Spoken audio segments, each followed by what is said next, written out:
This is my passion. This is what I love to do. But some days, sometimes, I'm just like you, man. I hate this job. Damn, I hate this job. Damn, I hate this job. Damn, I hate my job. Damn, I hate this job. I'm just like you. Damn, I hate this job. Damn, man, I hate this job. Man, I hate my job. From a good dream I awake, sun rays on my face, planning out my day, hoping this ain't the one that I catch a case. I feel so good, I feel so straight. My manager keep calling me saying, hurry up, you late. Hurry up, you lay off. Y'all, man, I hate this job. Man, I hate this job. Been trying to play it cool, but it's hard to play it off. I've been hanging on to this bullshit, cause my car still ain't paid off. I know I'm on my way up, my boy just got laid off, so y'all, man, I hate this job. Man, I hate this job. These hoes here so ratchet, these niggas here so sneaky. Y'all don't even really pay enough for y'all to only pay bi-weekly. I'm trying to double up my cash, take this job, shove it up your ass. Yo, man, I hate this job. Sometimes I wanna say, walk in and slap my boss. This shit is getting hard. Damn, I hate this job. Gotta make it out of this struggle, bruh. And I don't really mean to take it out on you. You just a customer, but damn, I hate this job. Damn, I hate my job. Damn, I hate this job. Damn, I hate my job. Damn, I hate this job. Damn, I hate this job. Damn, I hate my job. Damn, I hate this job. We're the reason why your stockholders always stay afloat. Yet I'm asking, are they hiring? Like everywhere I go, schedule will say 9, but I think it's fine if I clock in at 9:04. I work 40 hours a week plus overtime just to be bro. So y'all, man, I hate this job. Hate that I applied. So much has transpired since the day that I was high.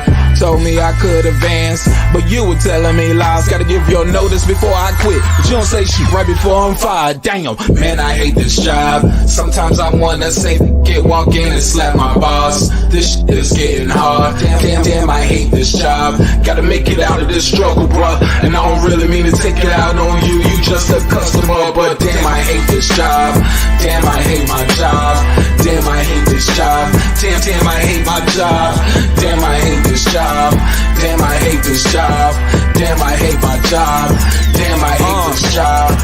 You and your procedures, you and your protocol, you and your policies, none of that shit don't apply to me. You and your quotas, you and your standards, you and your 2 sick days a year. Y'all niggas bananas. Wonder why the postman's posted with hammers, going postal with Popo on camera. His wage got him enraged, stressed out, it's hard to maintain. He flips the middle, grabs his.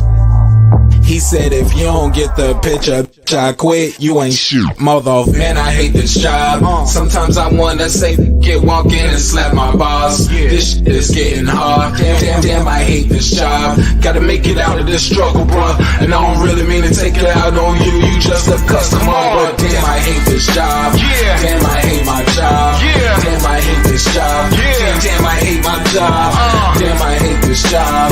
Damn, I hate this job. Damn, I hate my job. Damn, I hate this job. Look, man, I hate this job. I put my pants on one leg at a time, just like you. I'm out here trying to take care of my family. Damn, I hate this job.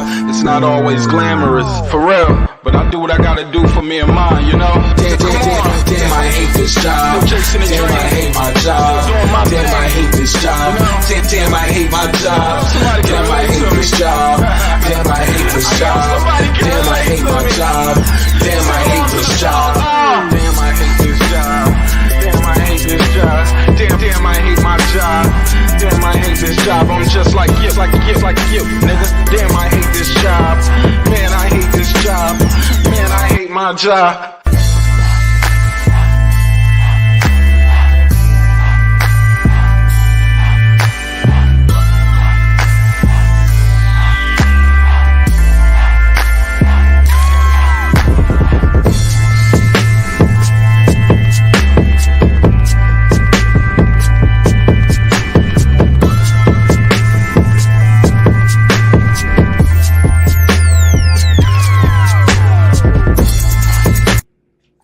The views and opinions expressed in this program are those of the speakers, commentators, experts, and/or the host. They do not explicitly nor necessarily reflect nor represent the channel's policy or the views held by the channel or broadcaster. The broadcaster or its channel cannot be held accountable for all or any views expressed during the program. Basically, if I didn't say it, don't come for me. You come for the person who said it. And please don't sue me for somebody else's words. With that said, let's start the show, motherfucker. This that squad side.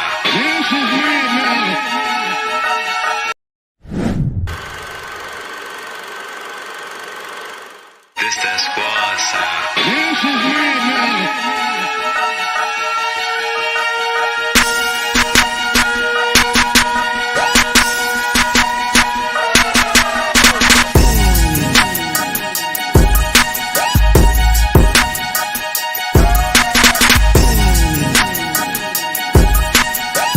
Yeah.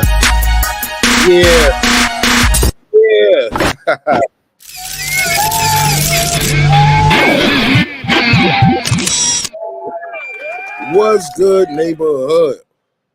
What's popping? What's happening? What's going on? You're back in the lab with your favorite neighbor, your man Mark Nash. He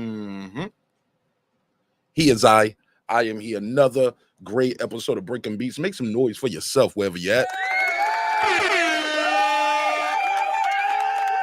Man, I got a good show planned for you all this evening, and you gonna love it. First and foremost, shout out to everybody who's here early. Thanks to the people who are here early and the people who will watch the playback. Man, got a lot to unpack, man. We got a lot to unpack. With your boy Donnie, man. Don the phenomenon, man. He just keeps finding a way to stay in the news. For a lot of the wrong reasons. I'm gonna be honest, we're not even talking about policy. It's the rhetoric, and the words that he used to describe his opponent. Now, I get it. They do these things on both sides to some degree, right? And some of the Trump fans and supporters will say, hey, what's up, Stephen X? Shout out to Certified Player. What's up? Alden Johnson. What's up? AJ, what up? Appreciate y'all pulling up. Some people would say, hey, man, he's just talking. He doesn't mean it. That's what I noticed with the people who are diehard fans of the former president, Donald Trump. It's like they Trump-splain everything away. We're going to talk about these his recent comments that he made at Erie, Pennsylvania yesterday. I was going to do an episode about this yesterday, but it was just so much going on as far as with my fam and my wife coming back in town. And so I was like, man, we'll just do that later. But so we'll talk about it. So let's oh,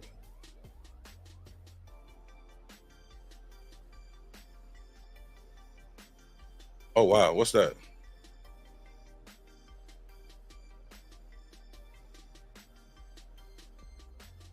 Okay, bear with me real quick.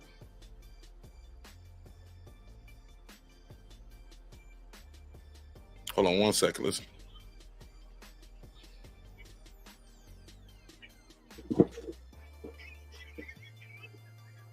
Hold on 1 second.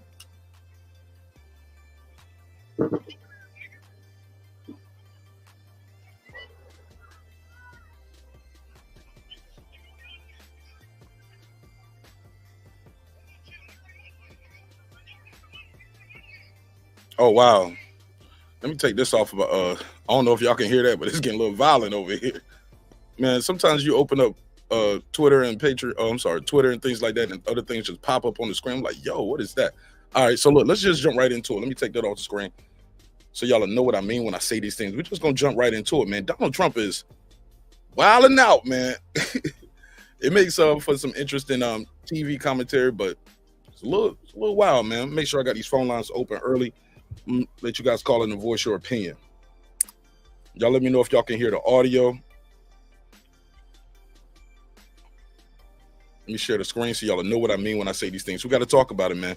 Hilarious, though.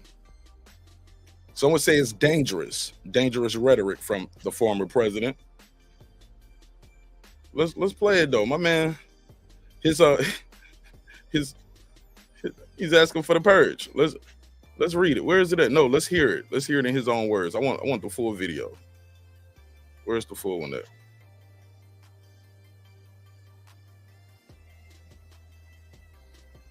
Slow down. Where is it at? All right, let's hear it. Let's play it from this. let them do it. The liberal left wants to do it because So Trump's playing. So people, I saw this trending yesterday, and it was like the Purge. The Purge. Why is the Purge trending? And lo and behold, your boy Donald Trump is out here asking for violence. Lisa Bells, what up, sister? How you feel? Let's play it. liberal left won't let them do it. Do it because the liberal left won't let them do it. The liberal left wants to destroy them, and they want to destroy our country. You know, if you had one day, like one real rough... Which sounds dumb, because why would someone who lives in the country want to destroy the country? I mean, they live here too. That makes zero sense. The liberal left wants to destroy the country. Where are they going to live at if they destroy the country? Just, hold on a second, put this pen on. Yeah, it's just, it's kind of rhetoric, man. This stuff that your boy Donald Trump is saying is crazy to me. To me, it's crazy. Cheryl, what up? She said, I can't figure that out, but it's happening. I don't know about that, Cheryl. They have different ideologies and things like that, and that's okay. But to say, oh, they want to destroy it, where they gonna live? Let's play this clip, though, and we'll come back with some more commentary. Do it because the liberal left won't let them do it. The liberal left wants to destroy them, and they want to destroy our country. You know, if you had one day, like one real rough, nasty day with the drugstores as an example, but they have to be taught. Now, if you had one really violent day, like a guy like Mike Kelly, put him in charge. Did he say one really violent day? Yeah, you heard him, man. If you have one really violent day, this your guy, man. Congressman Kelly, put him in charge for one day. Mike, would you say, he's right here, it's a chain of events that's so bad. One rough hour, and I mean real rough. Woo! Donald Trump said the answer to violence and crime, but I'm sorry, the answer to crime is violence. Come on, fam. Come on, fam. I need to hear from you guys. Y'all gonna make this make sense for me? Mark Sommers, what's up? I know you ain't gonna call in, whatever. Cheryl Brown, you'll call in and make this make sense for me? DS5, what up? I'm doing live to you as well. Peace to you. Alaikum salam. Make this make sense. The word will get out, and it will end immediately. End immediately. You know, it'll end immediately. He said one rough hour. Let's just have one rough hour of violence. Open season, man. Open season. You can't tell me this is right. Now, even with this right here, I'm gonna play this whole clip because some people will say, Mark, you're taking it out of context. Well, hey, let's put it in context. What the hell is going on? Hey, that's my line, Donald Trump. Black me. Well, that's my line. What the hell is going on? Donald Trump said, what the hell is going on? Yo, let's play it. What the hell is going on? See, we have to let the police do their job. And if they have to be extraordinarily rough. If they got to be extraordinarily rough, that's called police brutality, man. Let's not mistake that, ladies and gentlemen. What he called, if they have to be extraordinarily rough, that's called police brutality. Are we okay with that, Tracy? What up, Tracy Harris in the buildings? What's up, Mark Sommers? I see you. Shortcut. He said, one candidate is bad, the other is evil. Hey, look, I heard somebody say that earlier today, too, when they were describing them. Kamala Harris is your basic establishment candidate. People who want fundamental change and things like that, we're not big fans of Kamala. Let's keep it above. But to many of us, well, some of us who support her, we look at the option and say, well, Donald Trump is a madman, in our opinion, who tried to overthrow the government. We saw it, man. We had a fake elector scheme. He made jokes about Nancy Pelosi's husband getting his head bashed in with a hammer. Says he didn't know nothing about these Project 25 guys, but as recently said in the interview, one of the writers of that document, he's going to put him in his cabinet, part of his administration. Come on, man. What the hell is going on? I get it, though. Some people try to explain these things away. What never happened? The fake elector scheme, that's still an ongoing case. That did happen. Trump really talking about a purge, in my opinion. I mean, he said a day of extraordinary. Let's give an hour of violence. Let's play it though. Let's play it all the way through. I got the phone number at the top of the screen if you want to call in and voice your opinion.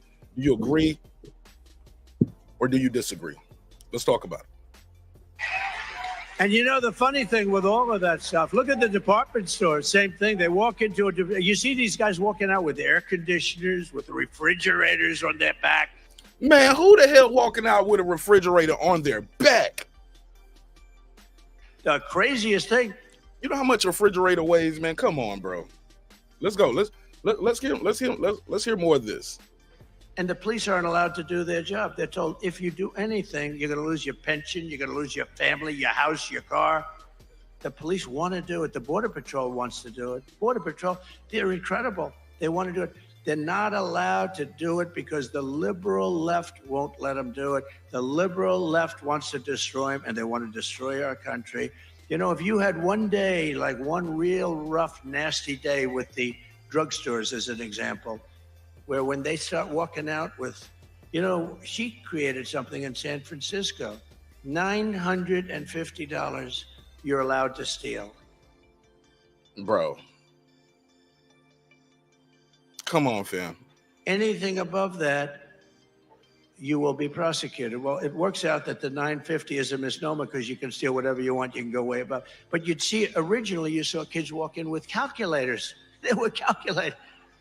They didn't want to go over the $950. They're standing with calculators. Stop it, man. Do y'all believe this, man? Come on, man. Please tell me y'all don't believe that. Please tell me you don't believe that. Please tell me you guys don't believe. First of all, there's so many places to start unpacking this, man. I don't even know a kid that got a calculator. If anything, they got a phone. The calculator's on their phone at best. Donnie, you should have said they was using their phone. It would at least been more believable. I mean, how many of you guys have your kids and seen these kids walking around with calculators in their pocket? Let's just be honest, bro. What the hell is going on? This is delusional talk, man. Come on, bro. Come on. I know you like Donald Trump. I get it. That's your guy. But make this make sense. This is crazy. Stephen X, who walking around with a calculator? Mark Summers, I don't believe anything about you. I'm sorry. I don't. Don't believe you, bro. I don't. I don't believe you seen a video of somebody walking around with a calculator. Kids walking around with man, these kids ain't got no calculators, man. Never heard. Let me get you to never heard of it. Small hats. No. You never heard of it. They're not walking around. Let me add this up. Make sure I don't. With the calculator. At best, I could believe him if he said, yeah, they had their phone and they're trying to make sure that I can believe that. Maybe, possibly. Maybe. Possibly. Man, come on, Evelyn. Kids ain't walking around with no damn calculator. Oh, don't forget.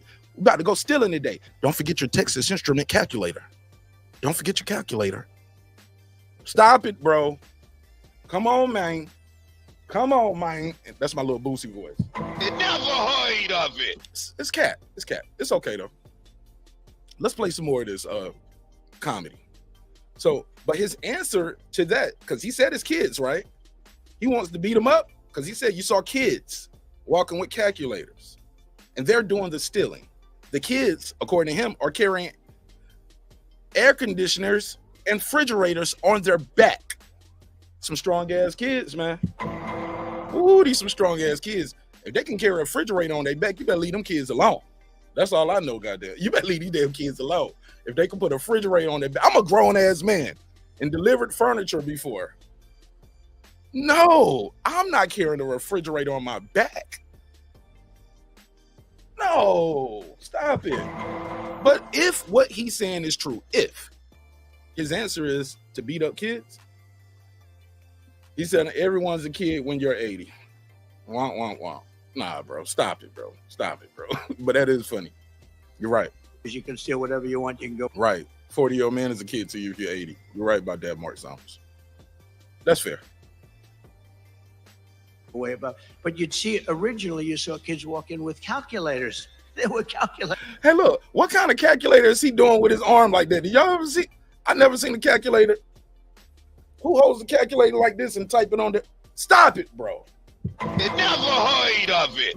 Yo, this is crazy, man. P. Diddy said, "What's up, man?" Shit, P. Diddy. Oh no, that's Pi Diddy. I'm sorry, Pi Diddy. Pi Diddy. Maybe Pi Diddy had the mathematical equation on his calculator doing the 2.14. Yo, Pi Diddy did it. Okay. What's up, my brother Lake County in the building? He said, extraordinarily rough requires a no Trump. Right. Hey, look. Could be fair. Let me give you the drop. Shout out to my brother Lake County in the super chat. What up, Lake? Let's give him the drop. I'll give you the $2. You give him the $2. All right, pay him the $2. Oh, pay the $2. My man said they're walking around with a calculator. Like, nigga, what calculator are you holding on your forearm? The first calculator ever made that you got to put it on your forearm? He said they're walking around with the calculator. Ain't no calculator on your forearm. Kids ain't walking around with no damn calculators. You never heard of it. Anyway, I'm just unpacking the bullshit, man. Sometimes you got to use deductive reasoning, man. Got to use deductive reasoning. But you'd see, originally you saw kids walk in with calculators. They were calculators. They didn't want to go over the $950. They're standing with calculators, adding it up. You know, these are smart people. They're not so stupid, but they have to be taught. Now, if you had... They smart people, they're not stupid, but they have to be taught. Now, here we go. If you had one really violent day, like Mike Kelly put him in charge, Congressman Kelly, let's start there. My man said he wants to have a violent day. Violence would assume that you're doing something. You're not going through your duties. A violent day? Come on, Trump. Sound like the Purge to me. Let's talk about it, though. One really violent day, like a guy like Mike Kelly, put him in charge. Congressman Kelly, put him in charge for one day. Mike, would you say, he's right here. He's a great congressman. Would you say, Mike, that if you were in charge, you would say, oh, please, don't touch them. Don't touch them. Let them rob your store. All these stores go out of business, right? They don't pay rent. Then the city doesn't have it's a chain of events that's so bad. One rough hour, and I mean real rough. Look at the people in the background. They're not even paying attention. This dude is looking over. She's looking down. Like, people are just he's looking over. They're not even listening to this dude at this point. This is crazy. Somebody said, what do you use pi for? Pi is for the circumference of a circle. That's what you use pi for, Cheryl Brown. Use pi to find the circumference of a circle. It's probably something most people are not even going to do in their regular life on the day-to-day. You don't need a calculator for that. You just look around and be like, it's a big-ass room. I think we can fit about 200 people in here. Or you just like, hey, you might get your calculator like Donald Trump. Be like, how many refrigerators can I steal out of here on my back? On your back, man. A refrigerator. Come on, fam. My bad. I got this other mic on over here too. I don't know if I had a double, but there we go. Okay. Somebody said charges drop. What charges? Evelyn, what up? Somebody said 314. Oh, I said 2.14. My bad. Yeah, 3.14. I said 2.14. See? Maybe if I had my calculator while I was still in the refrigerators and the air conditioners.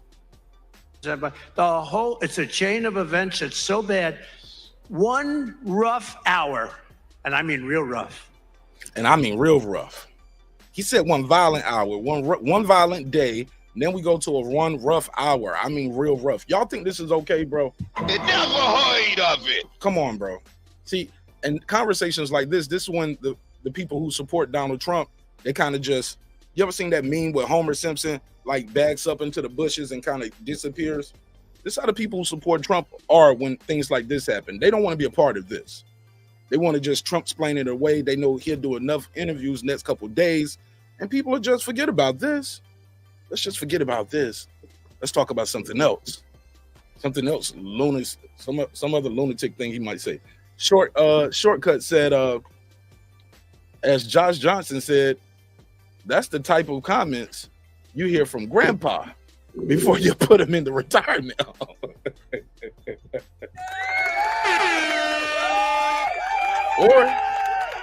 Or if you keep him around, just hide all the sharp objects and stuff. You know, move his bedroom from upstairs to downstairs so he don't fall off the steps. Yeah, Certified Player, what up, man? Call in, bro. Make this make sense. This your boy, Certified Player. You okay with this? You want a really violent day? I mean, one rough day. I mean, extremely rough. This is his words. His answer to crime is police brutality. Golly, man. You never heard of it. That's crazy. That's crazy talk. That's crazy talk. Welcome to Crazy Town. Cheryl said, make things more affordable. She said, Stephen X, you seem happy. Pretty scary times. Cheryl Moore, he said, Trump is a moron, not mentally capable of serving as president. Technique, what's up? He said, Trump is the best option available. Not if he's telling people, let's have a purge over a stolen AC. Really? You think that's okay? Stores as an example, where when they start walking out with, she created something in San Francisco. $950 you're allowed to steal. Come on, bro. Anything above that, you will be prosecuted. Well, it works out that the $950 is a misnomer because you can steal whatever you want. You can go way above. But you'd see, originally you saw kids walk in with calculators. They were You can't steal whatever you want in America, bro. That's not even true. Y'all don't even believe that. Y'all would not go into your local corner store, jump over the counter and take a pack of Black & Milds. You won't even reach over there. No, bro. Now, granted, do some people steal? In some stores have more lax processes where that's just an insurance claim. We're not going to have our employees chasing behind people out the store because that's not safe. They get hurt, they get injured, they're going to sue us. The employees will sue you. Yes, the employees will sue the business if they try to stop a shoplifter and they get hurt, injured, or something like that. Their job isn't security, rightfully so. If you know you have a high theft, high crime area in your store, you guess what you do? Hire security. That's still stealing. I agree, foul player. Stealing is stealing. It's not right. I don't agree with that, right? What I'm saying is, you don't believe that, right? You can just go into a business, jump over the counter, steal it, and walk out, and nothing happens. Come on, fam. And those places where that's happening, where people do, because we seen videos of people walking in the stores and stealing. That's not right. We seen it. We seen videos. I've seen videos doing that. But what's not the answer is police brutality. That's not the answer. In his words, an extraordinary day of violence, extremely violence. Come on, fam. 404-692-1766, 404-692-1766. Call in, voice your opinion. I want to hear from you when it comes to this topic. Somebody said play the whole video. I did, but I played the rest of it. They didn't want to go over the $950. They're standing with calculators, adding it up. These are smart people. They're not so stupid, but they have to be taught. Now, if you had one really violent day, like a guy like Mike Kelly, put him in charge, Congressman Kelly, put him in charge for one day. Mike, would you say, he's right here, he's a great congressman. Would you say, Mike, that if you were in charge, you would say, oh, please, don't touch them. Don't touch them. Let them rob your store. All these stores go out of business, right? They don't pay rent. The city doesn't have it's a chain of events that's so bad. One rough hour, and I mean real rough, the word will get out and it will end immediately. End immediately. It'll end immediately. It won't end immediately. You're going to have more civil unrest and violence in the streets. Somebody in the chat said they want prosecuting. Certified Player, I dare you to call in. Because you know I crush you every time we had these conversations, with all due respect. Because you speak so strong, but you will be so wrong. And a simple Google search proves you incorrect many times. But this will be another one of those times. I play the game. I play the game. Cheryl said, he's talking about ending store looting. That's not what he said. That's not what he said. And even then, do you think that's the answer for shoplifting, extreme violence, extraordinary violence? His words. You think that you have to be extraordinary rough, extreme? That's your answer for police to do their job? They got to get extraordinary rough with the citizens. So other answers to it, but what he's saying is still not true. Proposition, what he's talking about, and I'll correct Sir Foul Player because I like him, but he's wrong a lot of times. Bless his heart. Bless his heart. Somebody said protecting your stuff and protecting your property. That's one thing. You protecting your personal property and your items in your store, it's a way and it's a mean to do it. It's not for the police to, he said for a whole hour too. Would you just gonna beat them for an hour? Come on, man. He said, Mark, you must be dreaming, respectfully. He said, you have never crushed me, and it won't happen. It has happened. It's on camera. He said, I will call in, but you get emotional and cut me off and try to make me answer unreal. No, you got me mixed up with another show, bro. I let you speak very freely up here all the time. Stop that. Don't do that. Always let you get your bars off. All the time. But that what you're talking about, he said Mr. T got you in your feelings. No, I got a show to do, bro. It's called hosting. I'm hosting a show. This is not me being in my feelings. It's content. Having a conversation with you and the audience. It's okay though.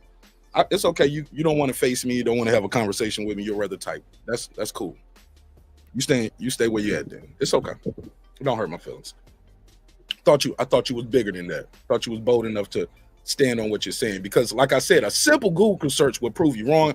Quote, Associated Press, Proposition 47 did not end prosecution of thefts under $950 in California. That's a claim many people have made, and it's just been proven not true. According to this article on Associated Press, Proposition 47 passed in California 2014, and it reclassified felony theft offenses as a misdemeanor. It did not allow shoplifting and petty theft to go unprosecuted. That's it, bro. That's it. They reclassified what a felony and versus misdemeanors are. They didn't say shoplifting and petty theft will not go unprosecuted. Thanks. Now, do you have a different article from that? Like, am I wrong? Let me share the screen. I thought I was sharing the screen. There you go. Proposition 47 in California, thefts under 950 would not be prosecuted. That's the claim. Associated Press said it's false. Proposition 47 was passed in California 2014 to reclassify felony theft as offenses like, so it did not allow shoplifting and petty theft to go unprosecuted, bro. Now, the false claim about this proposition circulated on social media with a video of individuals walking out of TJ Maxx in Granada Hills, California, with duffel bags filled with merchandise in their arms, filled with clothing hangers. No one attempted to stop the pair as they walked out the store and through the parking lot. The scene was captured on video. Wiley spread it on the news, and basically people have been running with that. But people steal all the time in this country and walk outdoors and not, people don't chase them, they don't do certain things. But you got to be realistic though, man. That's not true. Guys, that's not true. You can still get in trouble, and not just California, other states too, where it's only a felony if it's $1,000 or more. You guys know that, right? Depending on where you at, it's only $1,000. It's only $1,000 more where you get prosecuted as felony. Your own article is lying to you. Shoplifting in California is not legal. Shoplifting in California is not legal. It's just prosecuted. I don't even understand what you're saying. I understand what you mean. No. I didn't say it's legal. That's my thing. You guys are saying you can do it and nothing's going to happen up to a certain amount. That's not true. It's just reclassified from felonies to misdemeanor up to a certain amount, which many states have that anyway. I think people are assuming that as long as it's under $950, I can walk out of here and steal whatever I want to. Ain't nothing going to happen to me. That's not true, y'all. It's not true. It's not true. But let's continue. Show Moore said, Cheryl, I like the fact, okay, he's talking to Cheryl. I like the fact that she's not senile and she doesn't want to be a queen. Okay, somebody said you're using reasons you hate Trump to vote. You're using reasons you hate Trump to vote. I don't know what you're talking about. Probably reading. Somebody said Mark 1. Shout out to Mark 1. He said, protect America, vote. He said, vote red or not to any proposition. What you mean? What you mean by that? Somebody said, I'm generally curious, no hate. You talking to Shelton Moore? I think she's talking to you, Shelton. Somebody said, Maduro plan from Venezuela. I don't know what you mean. Somebody said, yes, please explain their plan. So they talking about somebody else. And what? I don't even know what y'all talking about. Shortcut in the chat said, make him king. See, people, the Trump supporters want him to be a king, bro. That's crazy to me. Why would you want him to be a king, man? That's crazy talk to me. The people in the chat are saying, yeah, make him king. Why? Hell no. And if you make him king, you only got how many years of him being king? He's 80. Y'all think JD Vance gonna do a great job running the monarchy when Trump falls off?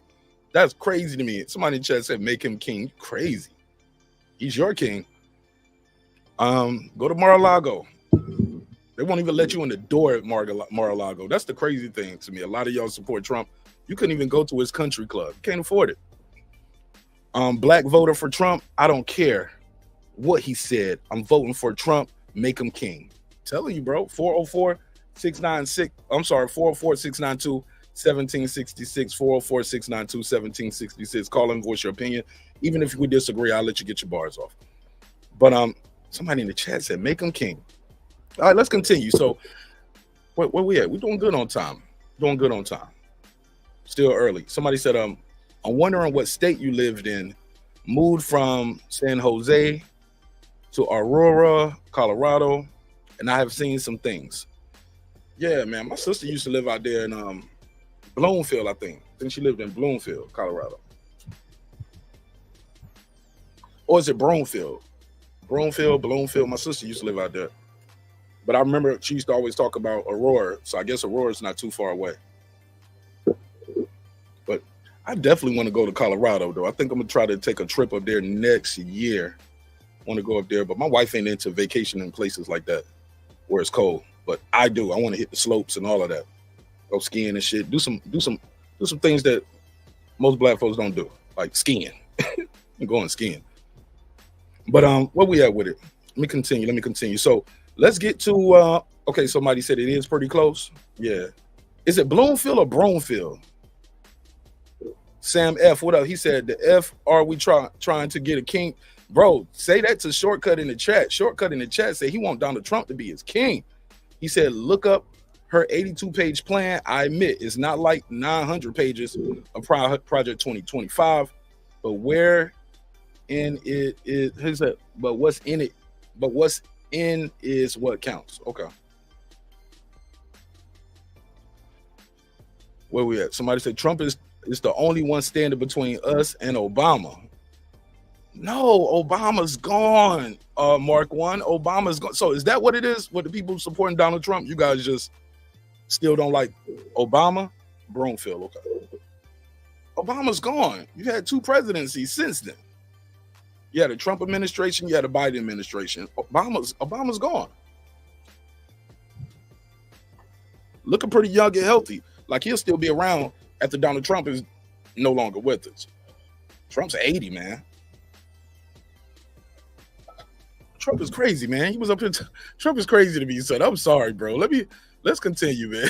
Let's continue. I got another clip. I got some more for you. Hold on. Let me go over here. Where is it at? Let me find it in my notes. I thought I kept some good notes over here. Your boy. Oh, rest in peace to Pete Rose too, man. Rest in peace to Pete Rose and Matumbo. Rest in peace, man. 2 legends. Pete Rose definitely should be in the Hall of Fame.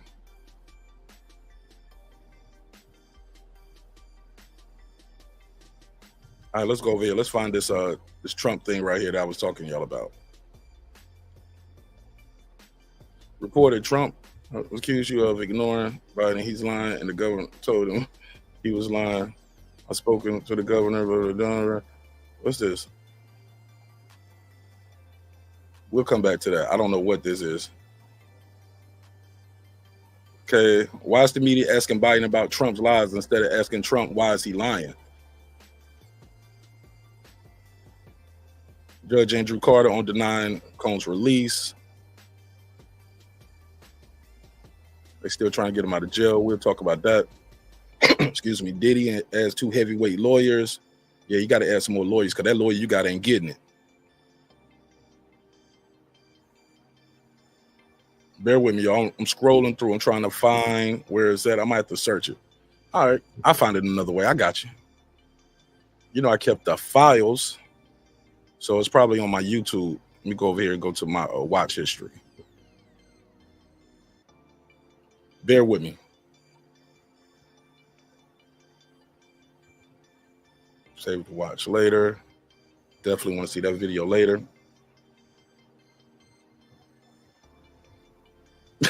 Oh, let me say that to later. Watch later. Say that for later. I'm trying to find it, y'all. I'm trying to find it. Here we go. Matter of fact, I think Piers Morgan had it on his show.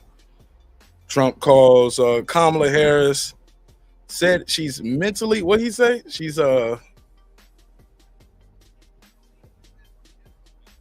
find it. He said she is mentally impaired. This your boy. Let's share the screen so y'all know what I mean when I say these things. Pierce is kind of funny sometimes. He might flag my ass, so let me get him off the screen. Bear with me, y'all. Put your boy Donnie back up here. Let's put Donnie back up here.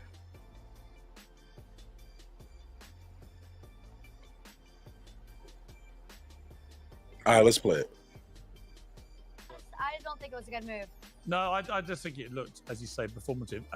Clay, Trump's been giving a number of speeches in the last few days, which contained, you know, the usual greatest hits, but also some slightly insane moments. Let's take a look at some of the stuff. Oh, look, he said, look, now he's a Trump supporter.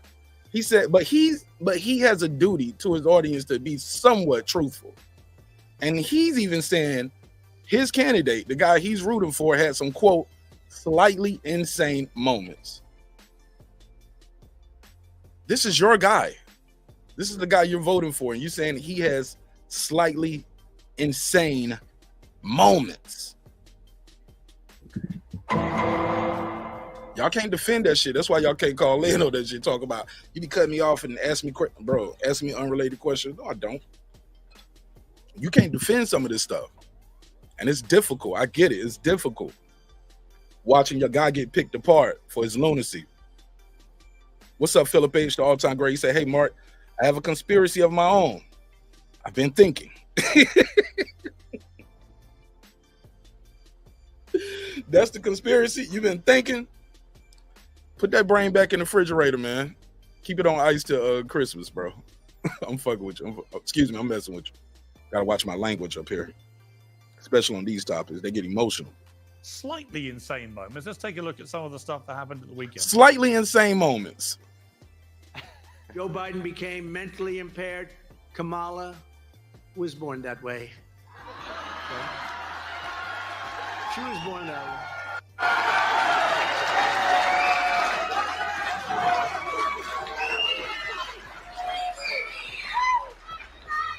And if you think about it, only a mentally disabled person could have allowed this to happen to our country. Anybody would know this.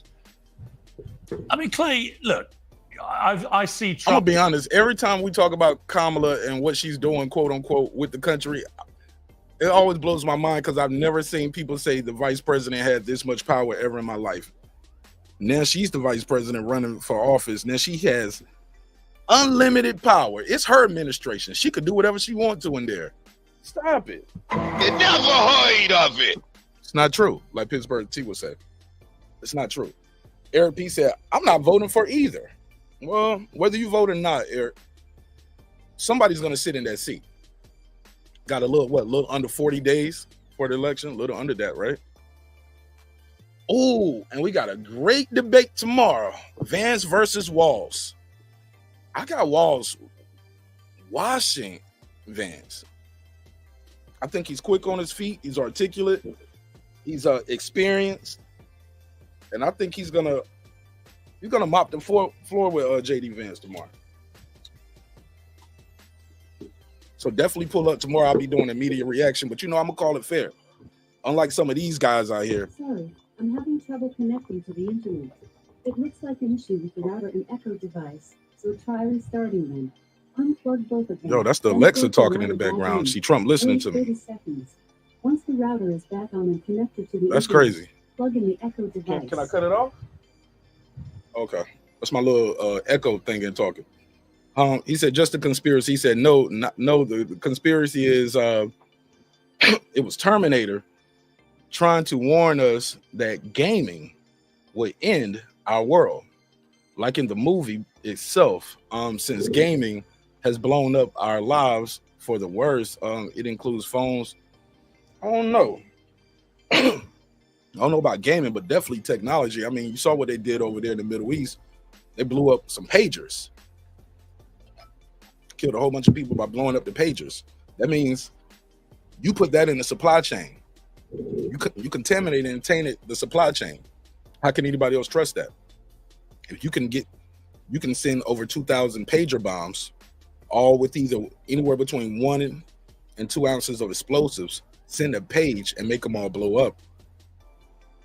That means you put those on our supply chain. You transported 2,000 bombs. That's a violation of international law.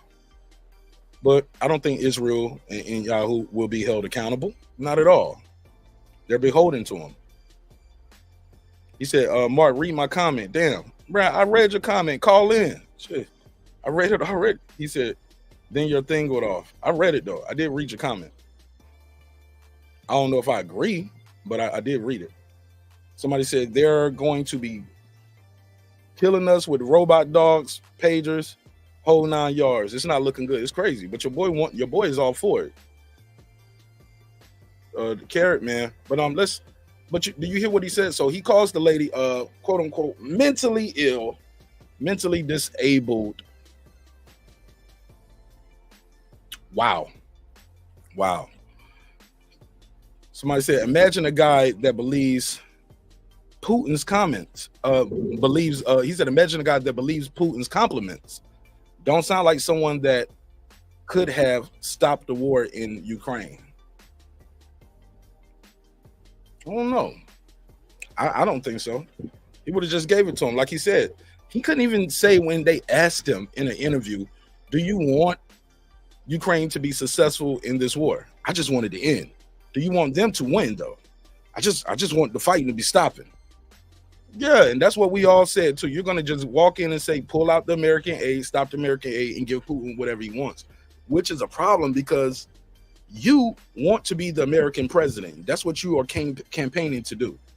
America has spent hundreds of millions of dollars in support of Ukraine. You don't want the people that your country and your tax dollars are going to actually be successful in what they're trying to do. So all that money that we spent over there was for nothing. Let him have it. Blows my mind. Phone lines are open. 44692-1766. Trump. Shelton Moore said, Trump supporters say Trump puts money in our pockets. He said, I had money before Trump, during Trump, and more money after Trump. I don't even know anyone who doesn't have any money. Shelton Moore, you don't know anybody? Let them tell it. They lost everything. Funny though, when every time I talk to somebody on YouTube, everybody I talk to, they tell me I make over $100,000 a year, Martin Ash. All these dudes on the internet tell me, y'all make $100,000 a year. Oh, I'm rich. A bunch of fake rich YouTubers out here. But Donald Trump ruined everything for you. Peter Parker, what up? Cheryl said, you're right. Peter Parker said, do you feel the Israel situation will help Trump? Like Democrats calling for a ceasefire, but Trump supports Israel. But they both support Israel, Peter Parker. Can I call you Spider-Man? Can I call you Spider for short? All right, Pete. Peter Parker said, Peter Parker let me tell you this. If that war pops off in the Middle East, and I believe it is, I just don't know if it's going to happen before the election. And it's looking dangerously close, like it might happen before the election, because if it happens before the election, in my opinion, it helps Donald Trump, because nobody likes war, and American voters will blame the current administration, as they should, I guess, you know, because the Biden administration had so many different ways to really force the hand of Benjamin Netanyahu to get that ceasefire. How? Use your leverage. What leverage, Martin Ash? Your money. The money, man. The aid. We put no conditions on that aid. Tell them, hey, look, we're not sending no more money over there until you come to us. You come to a ceasefire. I mean, if you're Joe Biden, you're not running again anyway, right? He's a massive failure on this. Don't get it twisted now. Don't think I'm up here about to just tell y'all Trump is bad. Trump bad. Trump bad. Kamala good. Vote blue.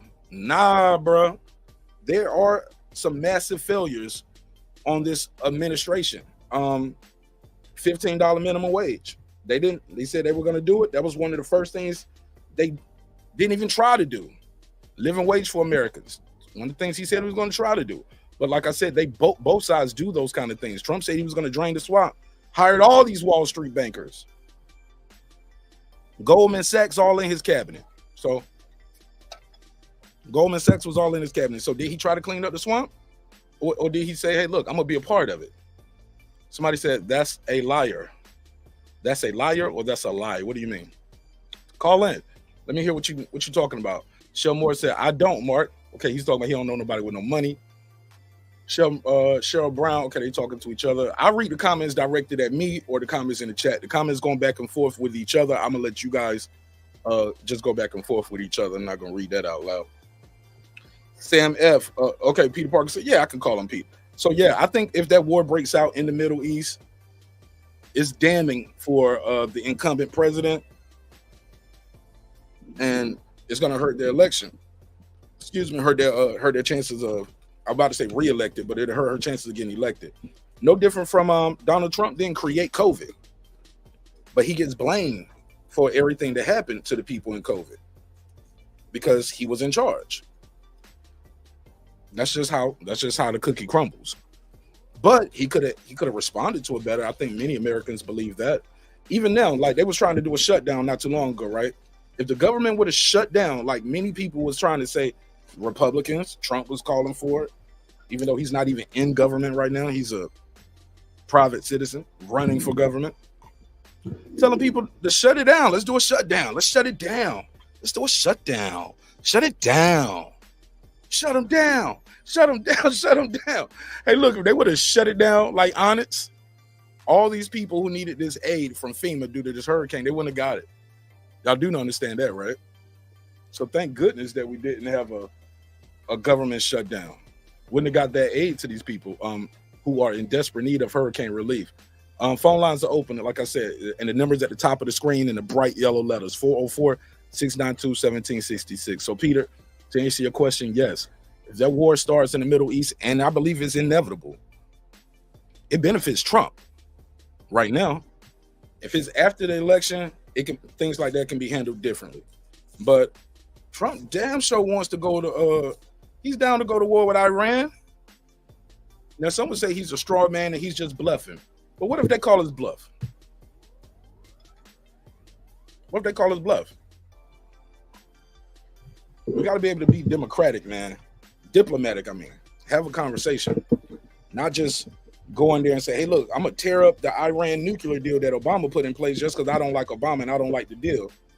And in the process, it allows Iran to go back to enriching themselves with uranium and making nukes if they want to. Y'all do realize under Trump, these people made way more bombs than they had. Like they had a deal with Obama. We're not going to do that no more. Look at Kim Jong-un under Trump. Yeah, Trump went over there and talked to him. They made more bombs and more nukes under Trump than ever before. Don't take my word for it. Do your Googles, baby. I think I'm just talking. No. I know what I'm talking about here. Let's continue. Where was I at with it? So yes, to answer your question, Peter Parker, that would be bad. But that's what it looks like we're on the brink of too. It seems we're on the brink of that because of America does this thing, right? We're gonna send some troops over there. We're gonna send some aircraft carriers, and we're gonna park them just right there where they off the coast. Say, hey, look, we just here for nothing. We just here watching, waiting to see what's gonna happen. Some people take that as a sign of aggression, and it is. And what happens is eventually, whether it's by accident or on purpose, those American troops will get hurt, either by Hezbollah or Iran. And we're going to jump in and say, well, we have no choice but to get in the war now. We got to defend our troops, our bombs, our aircraft carrier got hit, or we lost some of our troops. So we got to jump in the war, and we have to fight for Israel. We have to fight for them. Even though they're doing pretty damn good of winning this whole little thing by themselves, we got to get involved. There's no secret that Benjamin Netanyahu wants America to fight this war for him. Sick, man. Sickening, if you ask me. It's real sick. Let me see what they talking about in the chat. Hold on, man. Yeah, man, it kind of get me a little upset because some people they just. I talked to some people, they like, man, I don't care about them people over there, man. Shoot, blah, blah, blah. We gonna win anyway. Man, Iran's army is not the same as going in there fighting Saddam Hussein, bro. They have a larger military capacity. And it's not gonna be, look, they said we was gonna be in and out over there. They expected that conflict to last less than a year. I remember the Secretary of Defense? No, not or the Secretary of State. Who said? No, Colin Powell, Secretary of State. So it might have been like the CIA guy or the defense minister. Somebody's like, they would throw roses at our feet. We would be greeted with like roses at our feet. Man, them folks hated us over there and still do. Even though they say they made a mistake. And look, we got bad intel from Israel about Saddam was the one with the weapons of mass destructions.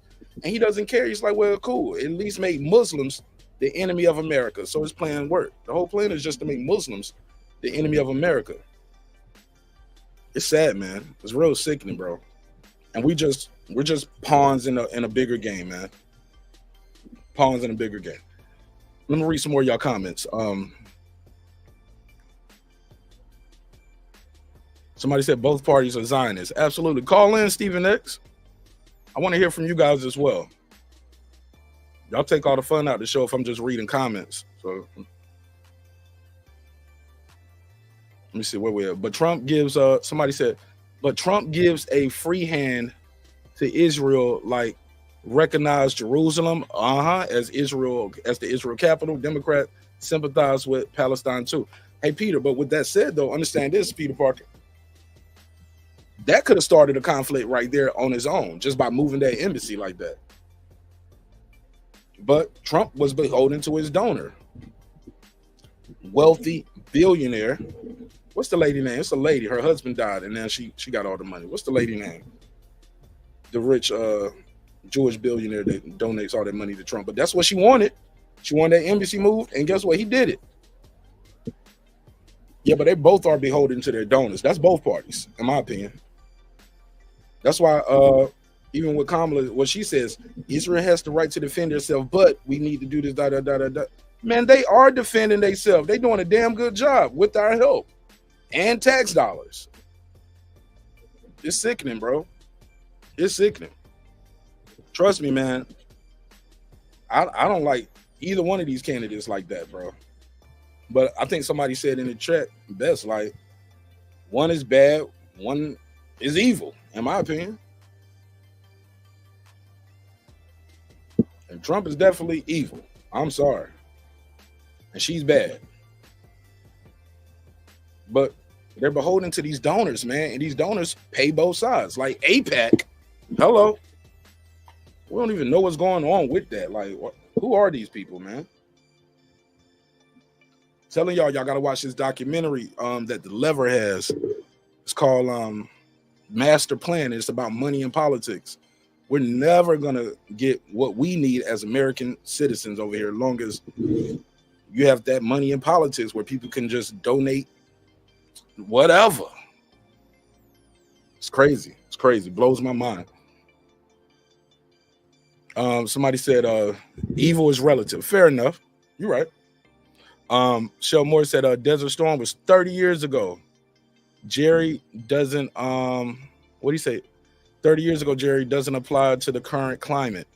What is he talking about? Shout out to Jerry the Terror Tasker. It's my homie right there. What up, Jerry? Always brave. Always brave.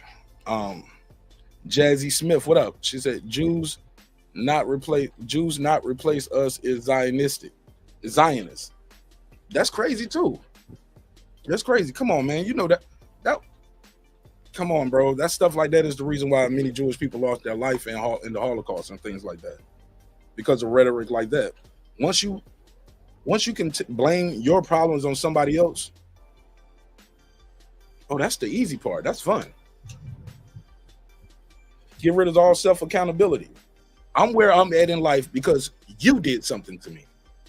You took this from me. You took the jobs away. You took you the reason why I can't go to the healthcare, go get good healthcare. You.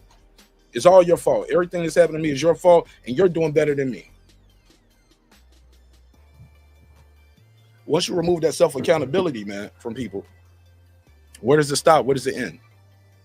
Jerry, somebody said MAGA Nazi is not Zionist. Jews not replace us is Zionist. Hey, look.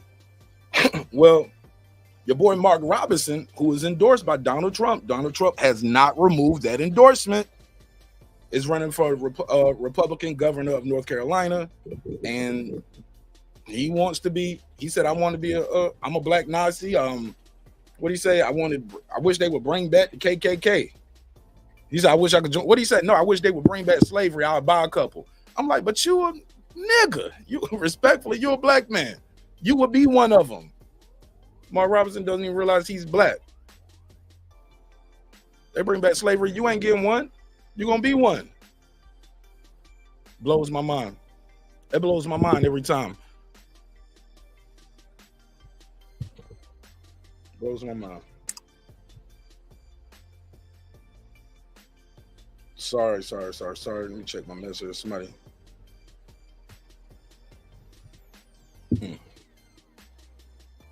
Where we at with it? Deuce, he said evil. Okay, Deuce said evil is relative. Okay, he said it's evil to overstep, overbroke. He said it's easy to overstep. He said, what, Deuce? Let me read that again. He said it's evil to overstep, overbroke Americans and give our money to immigrants. More crying. You lost me, Deuce. Lisa Bells, what up? She said, that dude trash. Yeah, he is. Mark Robinson. Yeah, Mark Robinson's crazy, man. He's crazy. No, it's not crying, Deuce. That's making an observation. Making my observation. I'm hosting a show, baby. That's called hosting. Having a conversation. Reading the comments and responding. You should try it. It's fun. Philip Page, the all-time great. He said, that's what Trump does. His immigrants are white, though. Philip H, he said he gonna be doing that Denzel Jamie Foxx short in real life. Though that government, get your hands off of me. Choke your hands off of me. Yeah, I remember that. Put my glasses on, man. Eyes starting to get a little strained. Ruli Ramundo, what up? He said, how many wars were started under Trump again? I don't think Trump started a war. You talking about world war? Well, it's always a world conflict going on somewhere, Ruli. It's always a world conflict. Caller, what's your name? Where you from? Oh, my name's Zach. I'm from a place called Black. Zach from Black. Talk to me, Zach from Black. What you got? Yeah, it's all good. Yeah, no, I heard you saying a couple things. I mean, and so I take it you're Muslim then? I'm wondering. Not at all. Oh, okay. Just kind of seem that way. What's your religion? Oh, my religion? I'm Christian. Okay. How about you? What denomination of Christianity? Catholic or Are you Christian or what? Oh yeah, I believe in God. What denomination of Christianity are you? Are you Baptist? Are you Catholic? Are you Mormon? Like, because a lot of people believe in Christian. I'm Catholic. You believe? I'm Catholic. I'm not Catholic. But I respect your denomination though. But go ahead, talk to me. What's on your mind? Okay, I mean, I don't know. It just seemed like you were speaking on behalf of Muslims, which is, I think that's kind of odd. But how so? What did I say about Muslims? About me speaking up for Muslims? What's your take? No, my take is that you're kind of soft on them, actually. What you want me to do? I mean, I didn't say I wanted you to do anything to them, but at the same time, if we sit down and analyze this, there's a whole lot of stuff going on, right? Mm-hmm. And we don't have to start in Israel. We can go up to Ukraine if you'd like to kind of look there a little bit closer, right? What denomination are you? I don't think it's relevant to the conversation, but it could be. Let's just go there for a second. I'd rather not. You know what I mean? How about that? Between me and you, I'd rather not. But to answer your question, I'm not a Muslim. All right. So you want to? What's that? But to answer your original question, I'm not Muslim. But this wasn't a. I'm trying to see where we're going with this though. But I'm open to hearing you out. Go for it. Yeah. So I mean, basically, this can be a tough one to swallow here, but. So let's just say you're not Catholic, and I do respect all denominations as well. You know what I mean? Because it's none of my business. God will figure it out in the end. I know that's right. However, you got what's that? I said I know that's right. Okay, so then all right, but then if we look at it, there's some verses that kind of point to Kiev as something that's important, and also there are verses that point towards the Jews. Basically, they can have Israel if they want. So that's that. I mean, and we can go over either one of them if you want to. If you're familiar with the Bible, then you'd be able to understand, but I don't know if your audience wants to hear any of that. Yeah. I mean, I understand where you're coming from, but I'm still trying to connect the dots. Like, you think they should just be able to take it because what you believe in your Bible says what they are entitled to, but you do realize there's people in the area that have other religions other than your Bible, and that. But other than that, I mean, and even take the religion out of it. This is my home. This is my land. What makes you think your Bible thinks you should be able to come take my land? Well, so what makes me think my Bible should be able to? So I also understand that Judaism runs under a different Bible. Okay, so we'll go there too. So now we got 3 players involved. Correct? Muslims, Christians, and Islam. Period. And all of them have different, call them sects, right? So it kind of gets mucky at that point. But then when you look at Kiev, is that important to, let's say, Greek or Eastern Orthodox? It is. They prophesied that to be important to them. So then you'd have to go down that, and look that rabbit hole up for yourself, because there is something to that. But they moved that to Kiev, from Kiev to Moscow. To Moscow. They want that back. I guarantee you. So, and then if you look at Israel, that's just Old Testament stuff. Basically there's a spot that says choose between me and my vineyard. So maybe some of them are choosing the vineyard, and maybe some of them are going to choose Jesus. So there's that. I mean, it gets real deep. You see what I'm saying? Yeah. I mean, I'm not trying to, pull BS on anyone, but that you can make the case that there's a lot of stuff going on that some people just get straight up bamboozled. They wouldn't even know what's going on. They're like, some people probably never even hear of it. and they're kind of the lucky ones. But I kind of watch this stuff, so but we don't supposed to live in that kind of government here, Zach. I know you say Zach from Black. Are you born and raised in America? Yeah, I am. I know. Hey, Zach, but here's the thing. We don't have a national religion here. And America, if we're supposed to be supporting, we're part of NATO and things like that. We can't support and somebody just going to attack a sovereign nation and taking over all of their stuff, right?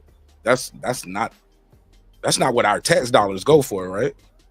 We're just going to support our allies going to just take over a sovereign nation and committing genocide in front of on the camera, and just telling us, well they can have it because the Bible say like that's their stuff anyway. Zach, you don't believe that, correct? That's what your tax dollars should go for, supporting genocide. I never said they were supporting genocide. So the flip side of the coin of whether they're actually committing genocide or they're trying to make strategic strikes, or whether the world's against them because they're saying they're colonizers. Which, do you believe that they're colonizers? I definitely believe they're over there committing genocide, and I definitely believe they're taking the land. They have quote unquote settlers there. They're stopping aid from coming into the country. They have killed journalists. They have killed journalists. They have killed American citizens. Do you believe that they're colonizers? In the essence of the word, yes, they have colonized that area. They not only colonize, they control. They control the lights, the water, the supply chain. They control if people can leave, if people can't leave. They control the food. They control if we're going to get aid in here. They blew up the hospitals. They literally have Israeli citizens that have settled and took people land that are over there now committing crimes against citizens of that country. These are settlers from your country are in our country, taking our land, food, pillaging, things like that. Please define settlers from your country or no. I said as in like if you are in Palestine and you're a Palestinian, right? The settlers are the people from Israel coming over and took your land. You don't understand that? You don't get that? Okay, yeah. I mean, because we're starting to hit the crux of the point. The what? I'm sorry, the what? The crux, like the high point of what we're talking about. Mm-hmm. Right. And so that is if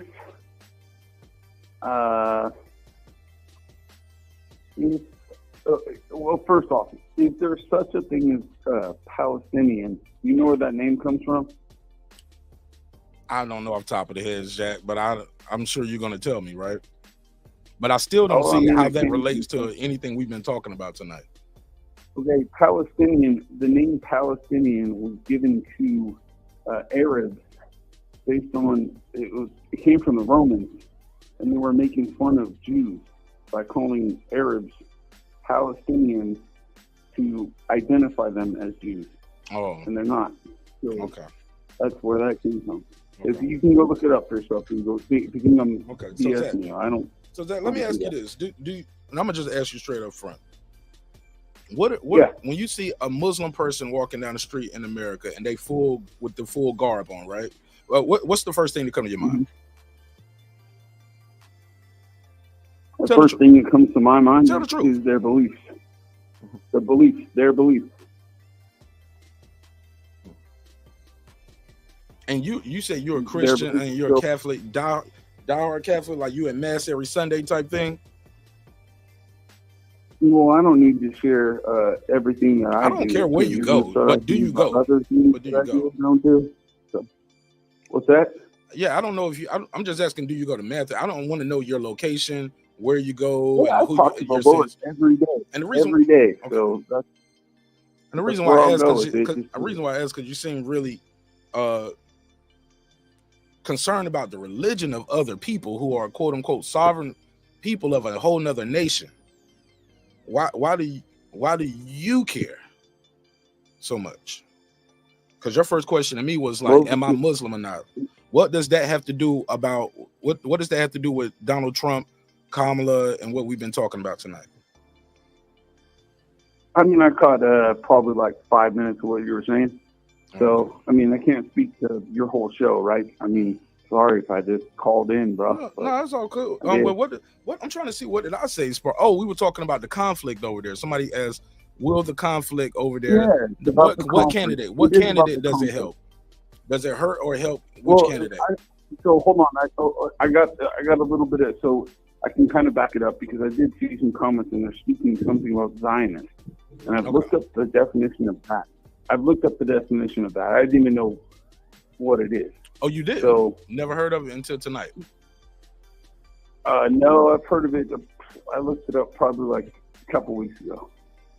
Okay. So, but I never knew what that was. But so my question is, because you said you're Christian, is that did not God grant that land to the Israelites? I believe you asked was I Christian. I thought I said I believe in God. Okay, so yeah, exactly. Yeah, you kind of evaded the question, which led me to say, well, I mean, it doesn't matter whether you're Muslim. If you ain't Christian, then no, but I'm not a Muslim though. I will tell you that. All right. But well, you know. I study all religions, man. I'm still curious about the higher power. I do believe it's something over me and there's something over you. But I don't want to. Hey, look, what if you show up to the gate and you was wrong? Have you ever read? Okay, yeah, exactly. Hey, man. Like, hey, I'm here for Buddha. Bro, you at the wrong place. All right. Well, can you point me to? Right, it ain't no other place. No. So, I mean, have you ever read Zechariah 5:4? Man, I don't know, bro. Tell me what the scriptures say. I probably have. No, I don't know. Look, I don't know the scriptures by heart. So you got to tell me what it says, and then I'll tell you like if I heard of it. But just to hear the words and the number, I want to know. All right. Hold up. So then, if you've ever read any of the gospel information, it says Jesus calls the unbelieving Jews thieves. Say that again. For one thing. Speak up. The unbelieving Jews, Jesus called them thieves. Thieves. Okay. Yeah. So then it says, I will make you go forth, declares the Lord of hosts, and it will enter the house of the thief and the house of the one who swears falsely by my name, and it will spend the night within that house and consume it with timber and stone. So that's from the Old Testament. We see that we know that Jesus called the unbelieving Jews thieves, but the other house is the one who swears falsely by my name. So that would be what I'm looking at as Muslim. And anyone else who just kind of decides, oh yeah, forget about it. It's nothing. I think Christians are in the middle of a lot of stuff, and they're trying to stay mostly on the sidelines, if you will, because that's kind of our job. That's the Christian job, the peacemaker. You know how many people were killed in the name of Christianity, bro, and enslaved all over the world in the name of Christian. Hold up. Who did that? And who were they Catholic? Were they Catholic? Can you tell me which one it was? You ever heard of Roman Catholics and what they did in Rome? Roman Catholics and what they did in Rome. What did they do? Oh, okay. Well, how you Google Zionist last week? Just Google it. Just do some Googles. Look up wars that was fall under the name of Christianity. Look up the religion. Look up the religion of the slave masters here in America. They weren't Muslims. You're talking about. It wasn't a lot of Muslims. Okay. It was a lot of beating you in the name of Jesus. But I mean, it is what it is. There was no. I listen, to a certain extent, I can agree with you, right? I know I've seen documents on people talking about slavery and things like that, and then supposedly, I guess, the slave owner would read the Bible to them or something, and certain verses, and to get them to listen to the slave. I get that. I understand that, but to say that. Yeah, but you said we the peacekeepers of the world. That's our job as Christians. We the peacekeepers of the world. I'm just saying. Let me make my point. Right. Please. Yeah. So, what denomination was Hitler? Because I heard he was a Christian. Is that true? I don't recall. Okay. I can Google it real quick though, but yeah, go ahead, because I don't know. Honestly, I'm not answering the question that I know an answer to. So go ahead. Okay, I'll Google it real quick to hear me. But what's the point though? Go for it. What's your point? Because you don't even know this information that you're asking me. Look, but what's your point? Because he was a Christian. The point is we're back. Okay, here we go. Hitler. Okay, he expressed himself to be. He was a Christian. That's what he expressed himself as. Okay, so he expressed himself as a Christian. Okay, well, I mean, the Bible also says that there are some that will come to me and say, Lord, Lord, and he will say, I didn't know you. So there's a question that everyone has to ask who is a Christian is, well, again, I'm not trying to go after denominations, but however, let's look at this. I mean, do you want me to, can I show you some scripture? Or is that I want to know. I want to know the point of your. I just want you to tell me the point, so and I can let you go and take another caller. Yeah, just tell me your point. The point. Go ahead. Yeah, you can take another call. But yeah, I don't think people wanted to hear some scriptures tonight at like 1 in the morning. That's all right. That's all right. I get it. You weren't gonna offend me. The only thing is I'd say if you want to hear the point of it, you can rewind it back to the very beginning, because there is something about Kiev that's going on. And there's also something about Israel that's going on. So, and who wants Kiev? Supposed Christian nation Russia. That's weird, And there's also things going on with God's chosen people. That's weird. So we have two things going on amongst, not all Israel is Israel. Some people will recognize these verses, but there's something going on that's pretty big. That's what I would say. And we can go into it more if you want, but you can move on to the next caller, and that's all good. Thank you so much for calling in. I appreciate you, Zach. Yeah, right on, bro. Zach from Black, ladies and gentlemen. All right. Appreciate it.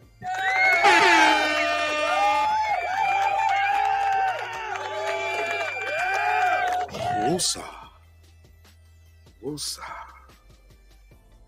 I think we need a prayer after that call. What y'all think, man? Damn. Can we say a prayer? My man was like, what's your religion? That's his first call. Zach from Black. I was like, uh-oh, here we go. I thought he was just going to call me the N-word and hang up. That's what they usually do. He was like, what's your religion? You're a Muslim? Saying you pretty soft on them. I never thought I'm quote unquote soft on people for their religion, man.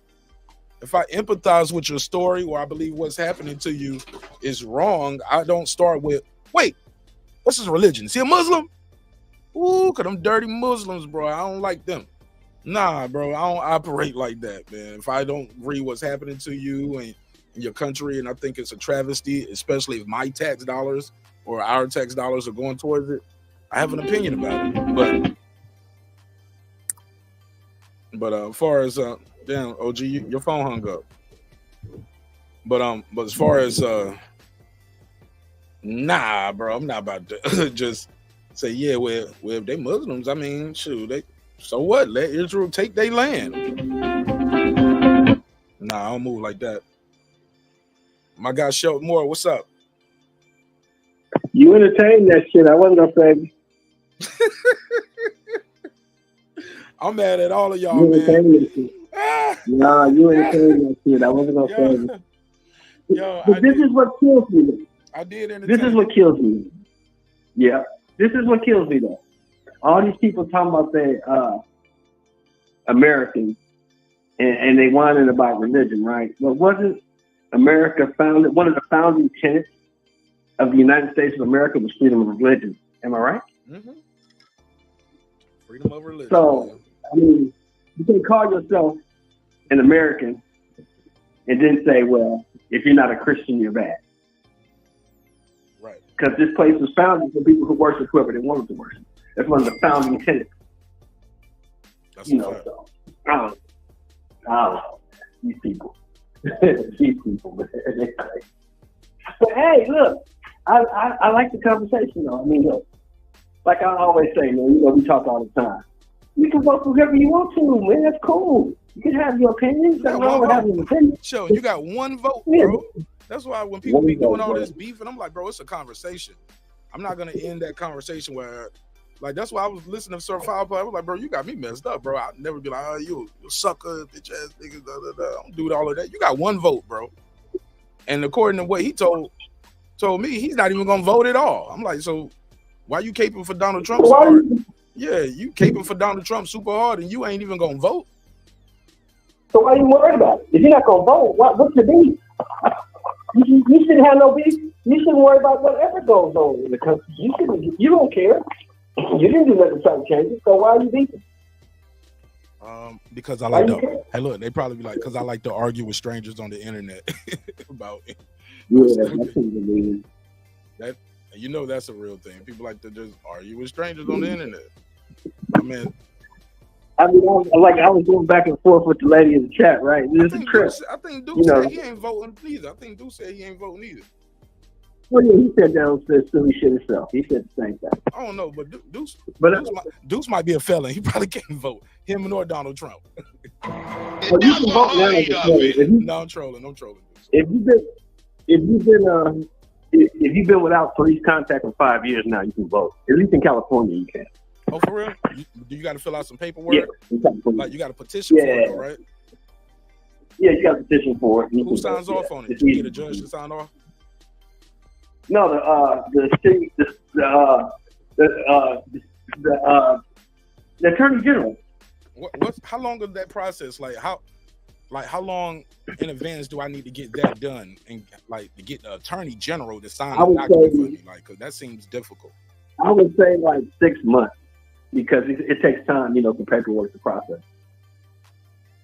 But it'll happen for you. I mean, you're in California, you're a felon, and you've been without police contact for 5 years. All you got to do is present your conviction. The record is go to the Hall of Records, get a record of your case, record of your conviction, the time served, and the time you was released.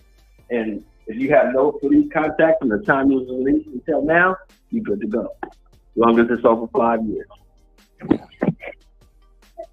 Right. You know what I'm saying? So, but like I said, I was going back and forth with the lady in the chat, and I was telling the truth. What's her name? I was thinking real hard. Her name was Cheryl. Cheryl. Her name was Cheryl. Cheryl.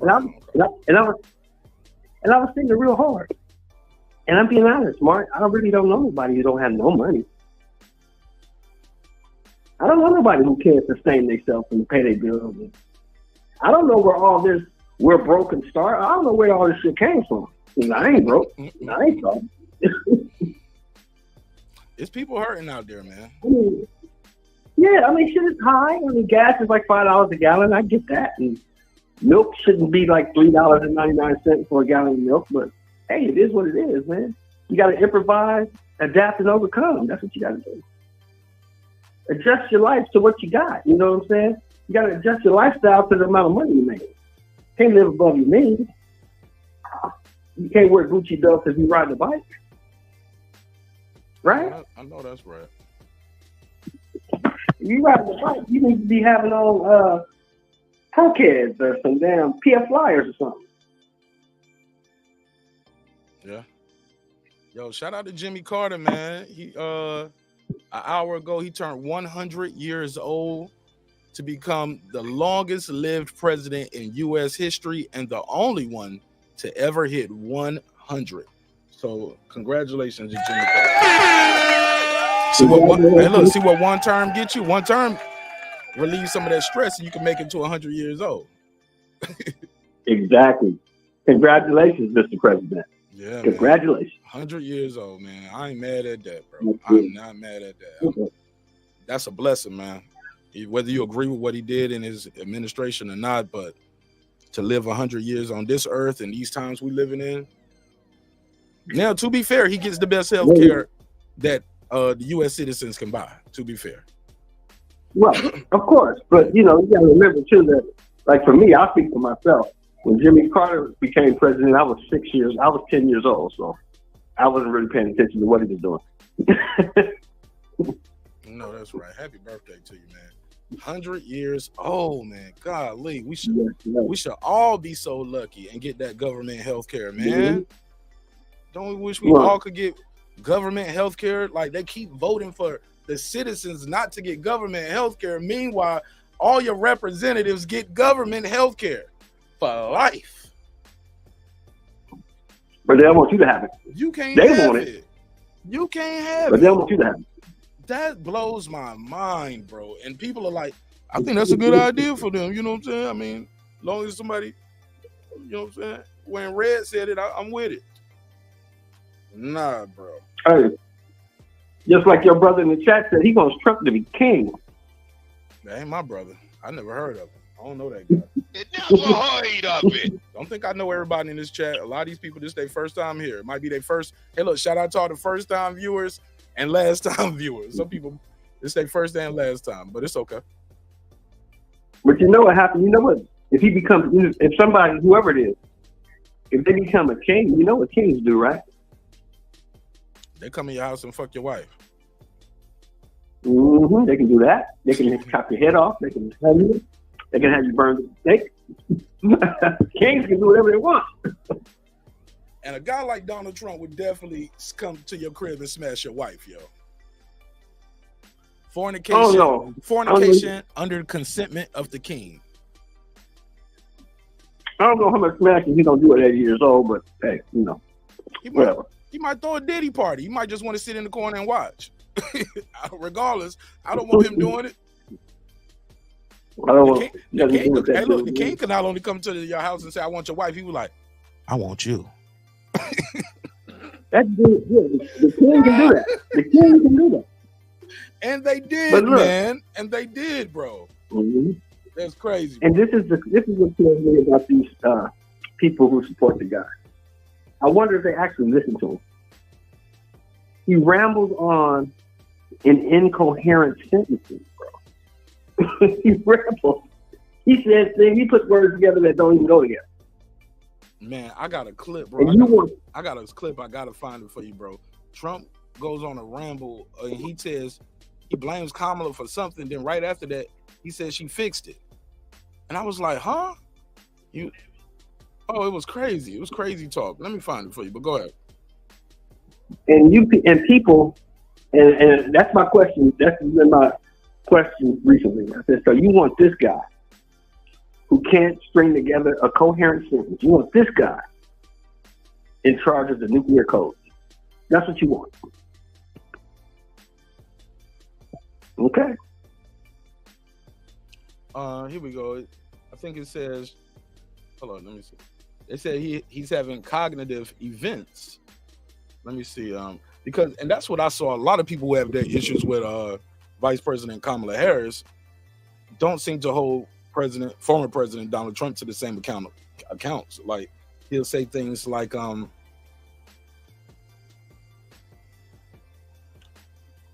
eating the cats. They're eating the dogs. They're eating the pets, people. They want us to forget about that, man. And you want this guy. Want this guy in charge of your country. Bro, they try to make that make sense too. And they be like, well, Mark, you know, that's what them people do. I'm like, that's racist, bro. That's racist. Don't say that. I be like, you know, you on TV right now. We can hear you. We can see you. Don't say that. Right. But let me play this clip, man. This your boy Donald Trump. Let me see. They said he's having like a. Is this at the Pennsylvania? No, this is Wisconsin. Okay. Let's hear. I think my boy David Pacman is okay. Boom. Let's share it from here. Unmute. Shout out to David Pacman, man. If y'all ain't subscribed to David Pacman, man, please subscribe. Yeah, I like that. Yeah, cool. I mean, but then again, if you don't, hey, look, most of y'all, look, he got 2.5 million subscribers. So most of you guys who like political commentary, whether you agree or disagree with him, you probably already subscribed to him. So shout out to David Pacman. Let's play this clip. Alien who was let into the United States. then defending Kamala Harris. Disgusting. Right, because that's what he's gonna do. Listen, Packwood he's brilliant in the way he sets it up. He's like, he's gonna attack her, then defend her, and like it's kind of weird. Listen to what he says. Or something else. They said, that's not this, but this is something. There's something here, and you will see Trump completely loses his train of thought. And what he says doesn't bear any connection to reality. First blaming and then defending Kamala Harris. Disgusting. You hear that, right? And y'all can see the screen with, y'all can't see the screen where y'all at. Boom, let me help you out. There you go.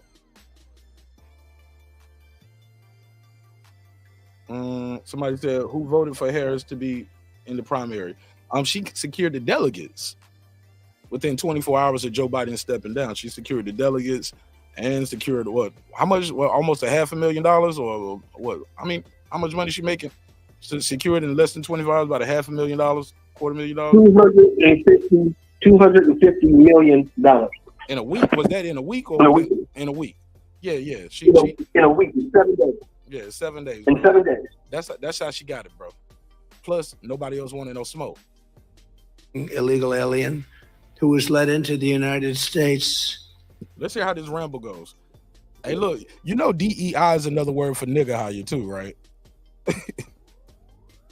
That's what they try to hide the insults. And I was telling Sir Foul Play the other day, I said, it's funny when I keep hearing you say DEI hire because like you white or something, bro. Like, you know, you're a Latino brother. Like, you would be a DEI hire. Diversity, equity, inclusion. Like, it's like a diversity, equity, and inclusion. You're right. That's a code word for hire the nigga.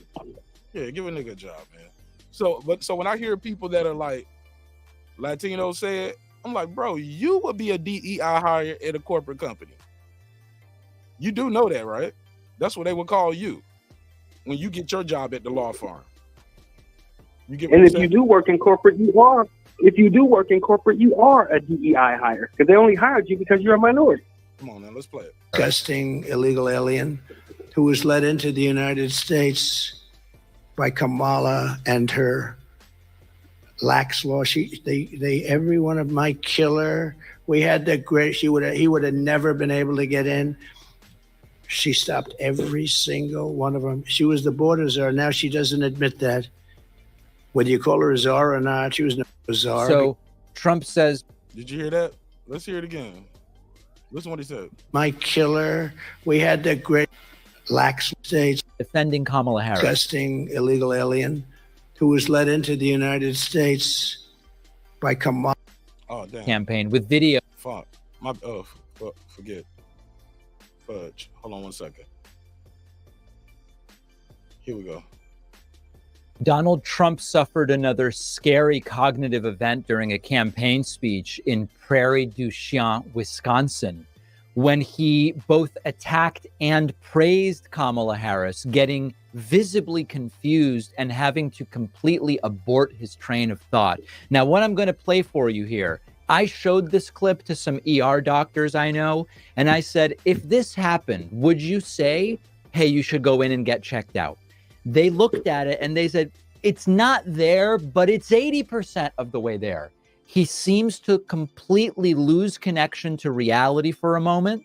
Sometimes when these things happen and they're more severe, the person doesn't know, they don't remember even that they were saying this thing.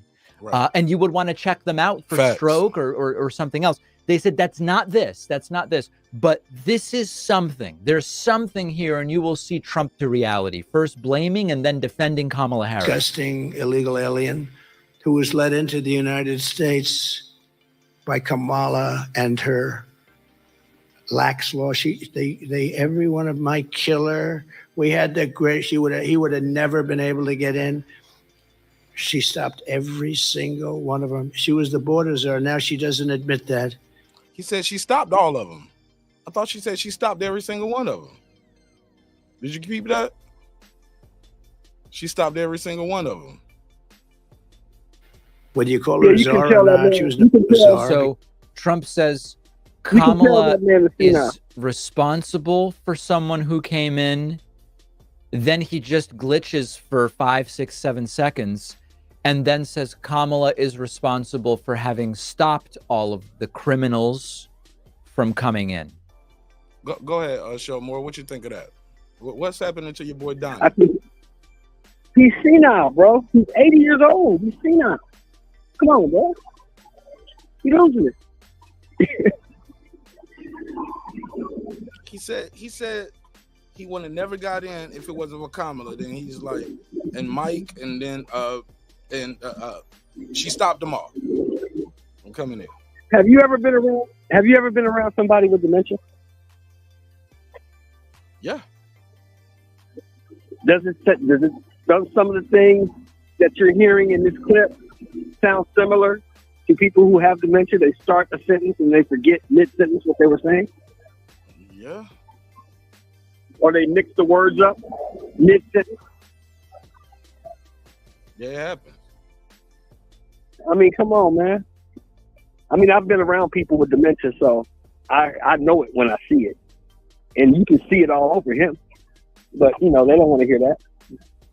They want what they want. They want a stimulus check. That's what they want. You think that's what it is? That's what it is. What makes them think Donald Trump is automatically going to give them a stimulus check, though?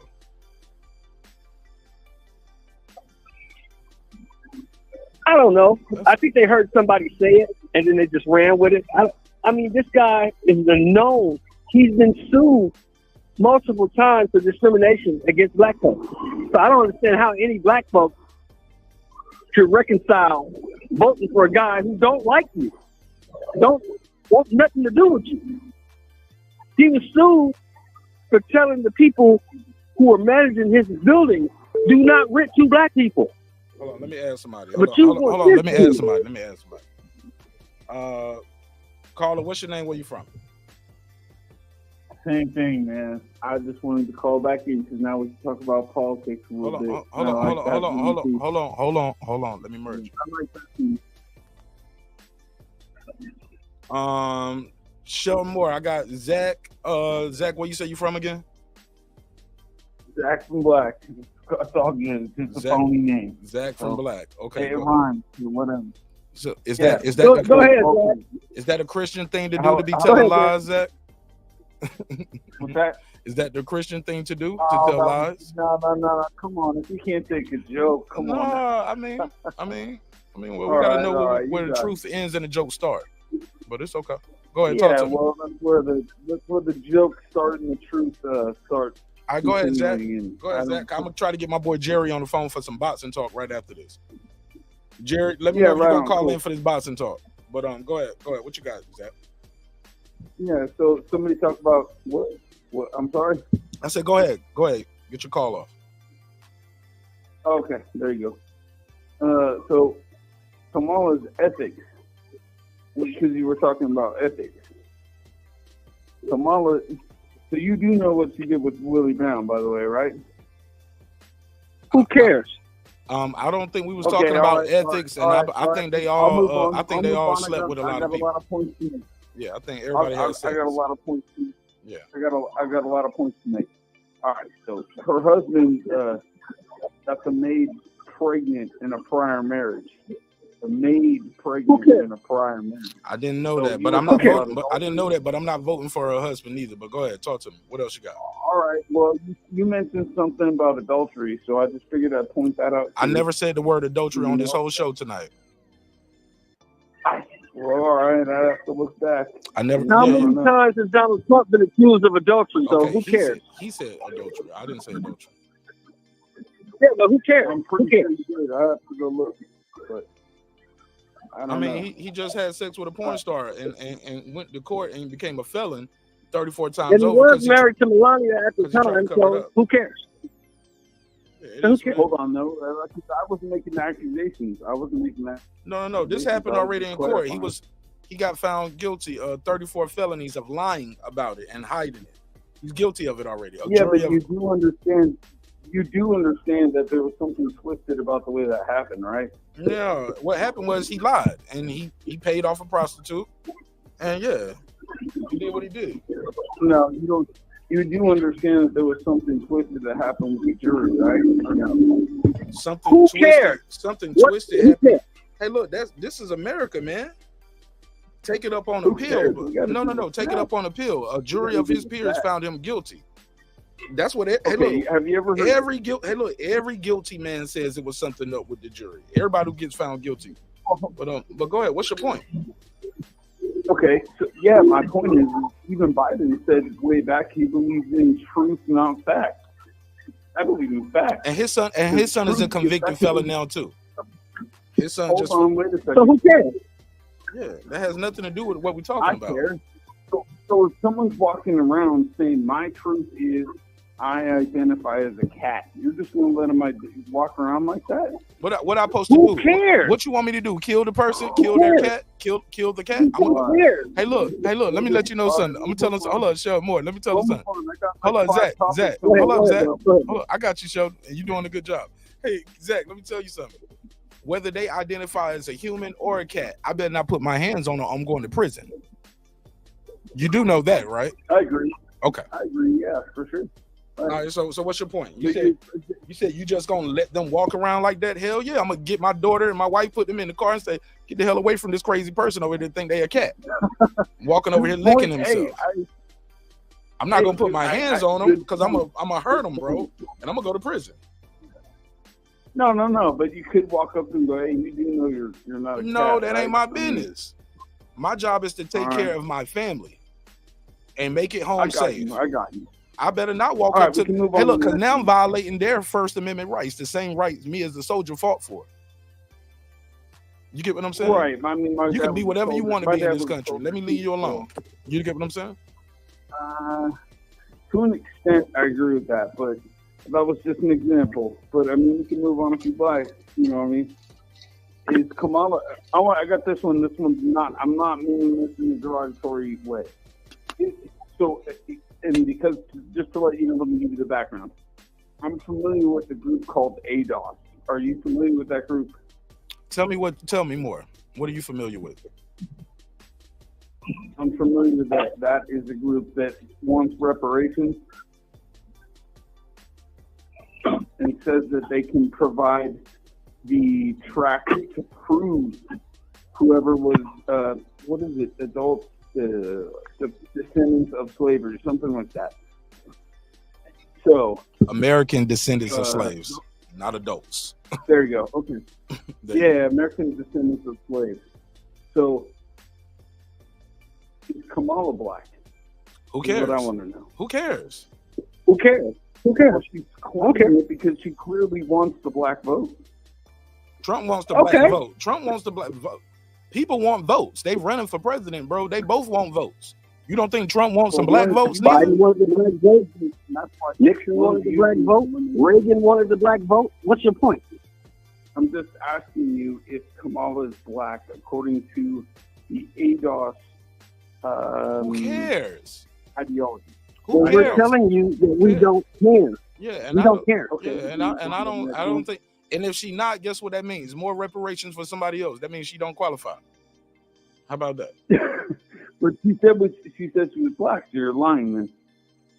You said black is a color. Just because you are quote unquote black by your color or by your skin tone, you're classified as black. Doesn't mean you are a descendant of slave. I got a homeboy right now. He's from Jamaica, darker than me, you, and everybody probably on this panel. But you know what? He was born and raised here in America. His family came over later. He's not a quote-unquote American descendant of a slave. So under that guise right there, he wouldn't be qualified to get no money neither. Does that mean he's not my friend? Does that mean he's not a good sparring partner? Does that mean he's not a good husband, a father, a leader in his community? No. Has nothing to do with what we're talking about. That just means he don't get no money when it's reparation time. No, it's somebody trying to claim that they're black, and we all know that when people claim black, we have a problem. There's obviously a sensitive issue around that. Are you black? That's why I brought the question up. Are you black? So, no. Do you think you qualified to even speak on this issue then? I am, yeah, because I do know about, obviously, I brought up ADOS. I'm trying to pay attention to the, things that are going on around me, for sure. You wouldn't even benefit from it, though. Well, or why do you care? How would I know, man? What do you want me to do? Get a 1, 2, 3 and me test to figure out if I'm 1% black because you wouldn't even acknowledge if I was? I mean, how fair is that? Well, can I ask him a question, Mo? Okay. Zach, can you watch baseball? Have you ever watched baseball? Yep. Do you know who David Ortiz is? Mm-hmm. Is he black? He's from Cuba, I believe, but it might be He's wrong. from the Dominican Republic. Is he black? Correct. Yeah, sorry. No, he's from the Dominican Republic, so in the sense of his skin tone, yeah, he is black. However, in the sense of when somebody describes themselves as black, what it's going to do is it's going to pull at the American heartstrings and say, oh, she's black, so then all blacks should vote for her. And that's just not the case. I'm sorry. She's an immigrant. She did not experience anything that would qualify her for ADOS. So don't get fooled, you know? That's Okay, so let me ask you a question. Okay, so let me ask you a question. But Donald Trump is where are your parents from? Yeah, where are your parents from? Where were your parents from? What's that? Where are your parents from? What is your ancestry? What is your ancestry, Zach? I don't know. So you don't know if you're Scottish, Jewish, German. You don't know if you come from Irish, German. I don't know. Yeah, I really don't know. So. Well, I beg to say, I'll venture to say that somebody, one of your great relatives, immigrated over here. I venture to say that. That's okay. I can go with that. Okay. But you okay? Yo, Zach. I can also say that maybe I had some great that were, maybe they were here before anyone else was. If somebody wants to say Indians were, I mean, do you want my proof? Would you believe me? Okay. It doesn't matter if you can prove it. If you can prove that you're Native American and you meet the percentage that the government set up, they'll pay you $2,500 a month for the rest of your life. I mean, that's fine, but I'm not. Here's the thing is, I hear you. All right. Now I'm not asking for handouts because, you know, I want to be able to provide for myself, and I think that's important for the entire country. For people not to take handouts if they don't need them. That's very important. But I can't just sit here and walk down the street and then I see someone, they see me, they go, oh, that's that guy. And I go, dude, you want to see my paperwork? Nobody does that. You know what I'm saying? And that's what me and Mark are trying to explain to you. And that's what me and Mark are trying to explain to you. That's what me and Mark are trying to explain to you. We both shed our blood in foreign mud, so you have the right to say the things that you're saying right now. No, because I'm saying actually my blood is supposedly Indian blood too. Allegedly. So okay. What tribe?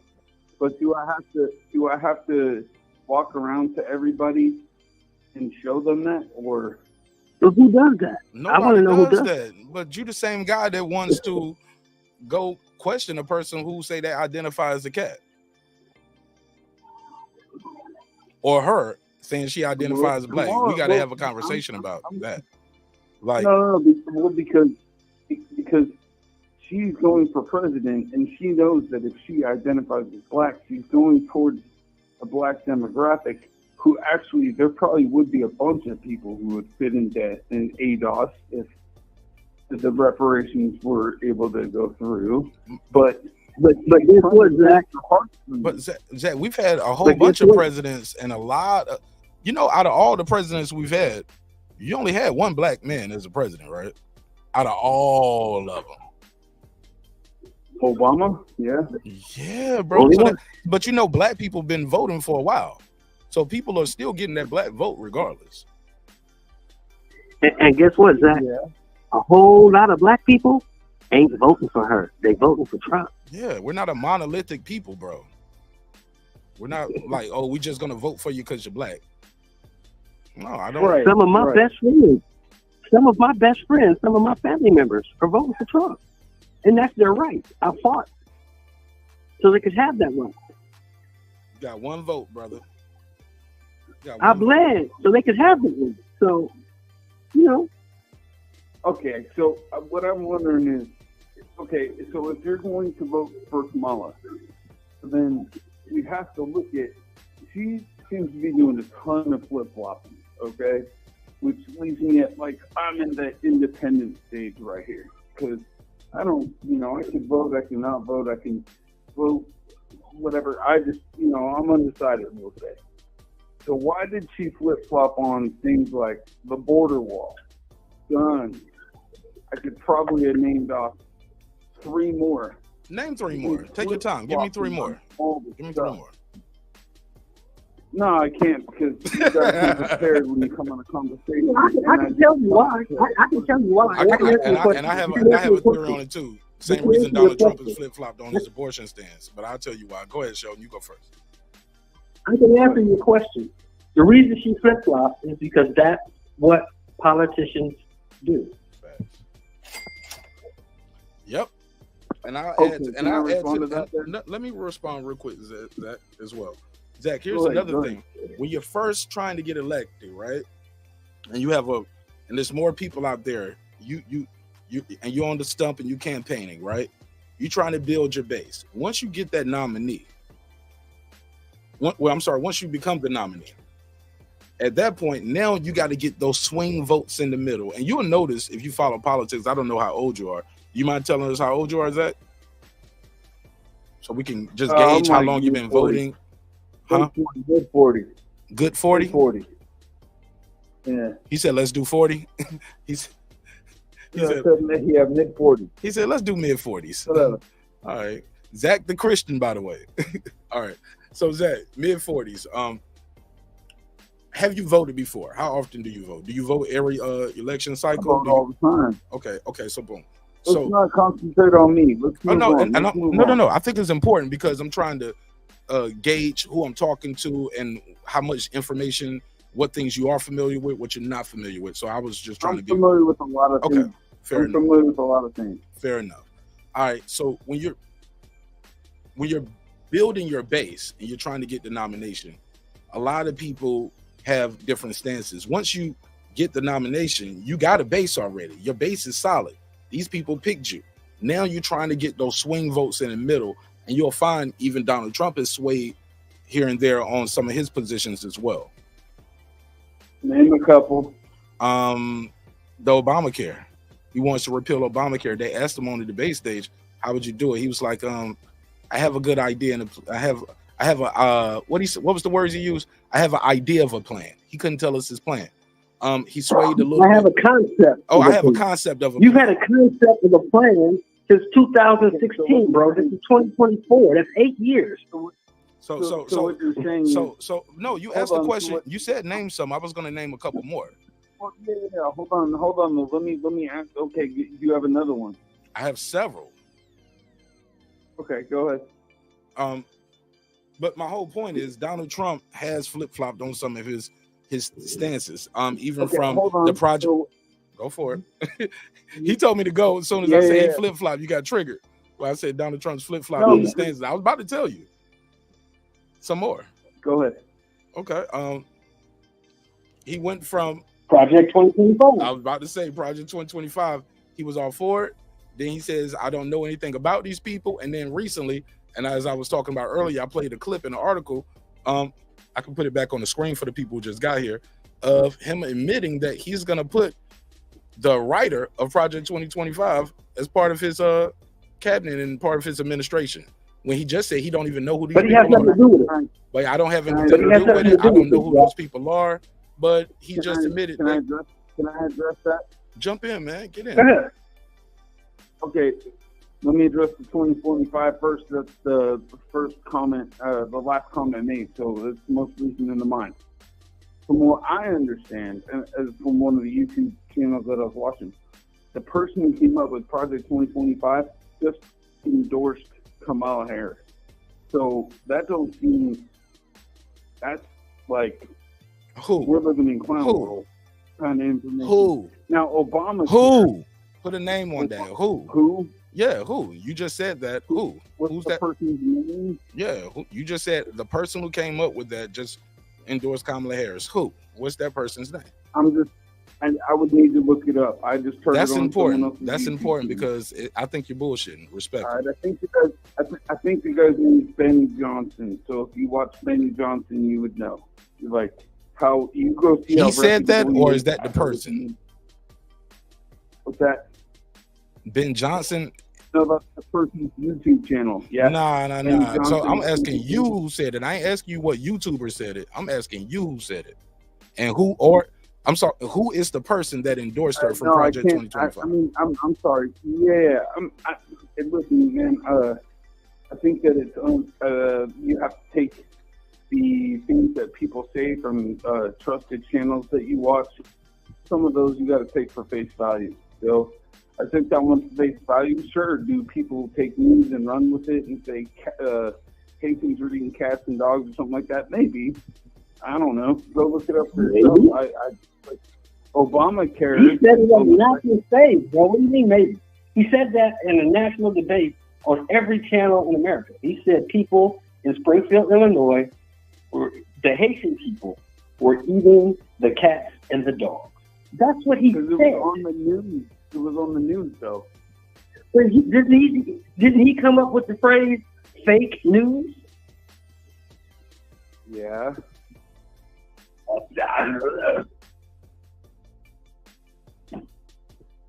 So okay, it's fake news if he doesn't like it. Wait. So it's fake news if he doesn't like it, but if he likes it, it's real. Yeah, he might have gotten that one wrong. However, I've seen. Okay, go ahead. Go ahead. I've seen other news sources that show that people from that are of Haitian descent have been going around killing the ducks or something at a local pond. That's not legal. So, whatever. I don't know what to say about it. None of it can be proven. So, then why would you want a guy who's spewing unproven facts to be in charge of the nuclear codes for this country? Why would you want that? Because he's already been a president prior, and he did nothing with the nuclear code. He took the nuclear codes home with him to Mar-a-Lago when he left office. He took shit home where the government had to come to his house and raid it, say, "Give us back our stuff, or else." Nah, I ain't got nothing else. And then we still find out he has stuff. He's on camera showing it to people. Probably top secret. Probably shouldn't be showing you that. The reporter's like, yeah. Well, if I was president, I could have declassified it, but I'm not president anymore, so it is. Bro, they found top secret stuff like all over the damn Mar-a-Lago place. He did do things he shouldn't do, but just him being the president before, like, I don't know if y'all remember, like, Donald Trump left office with the lowest approval rating ever in history by any president. It's like y'all have amnesia. What happened? Wait, what? Donald Trump left what?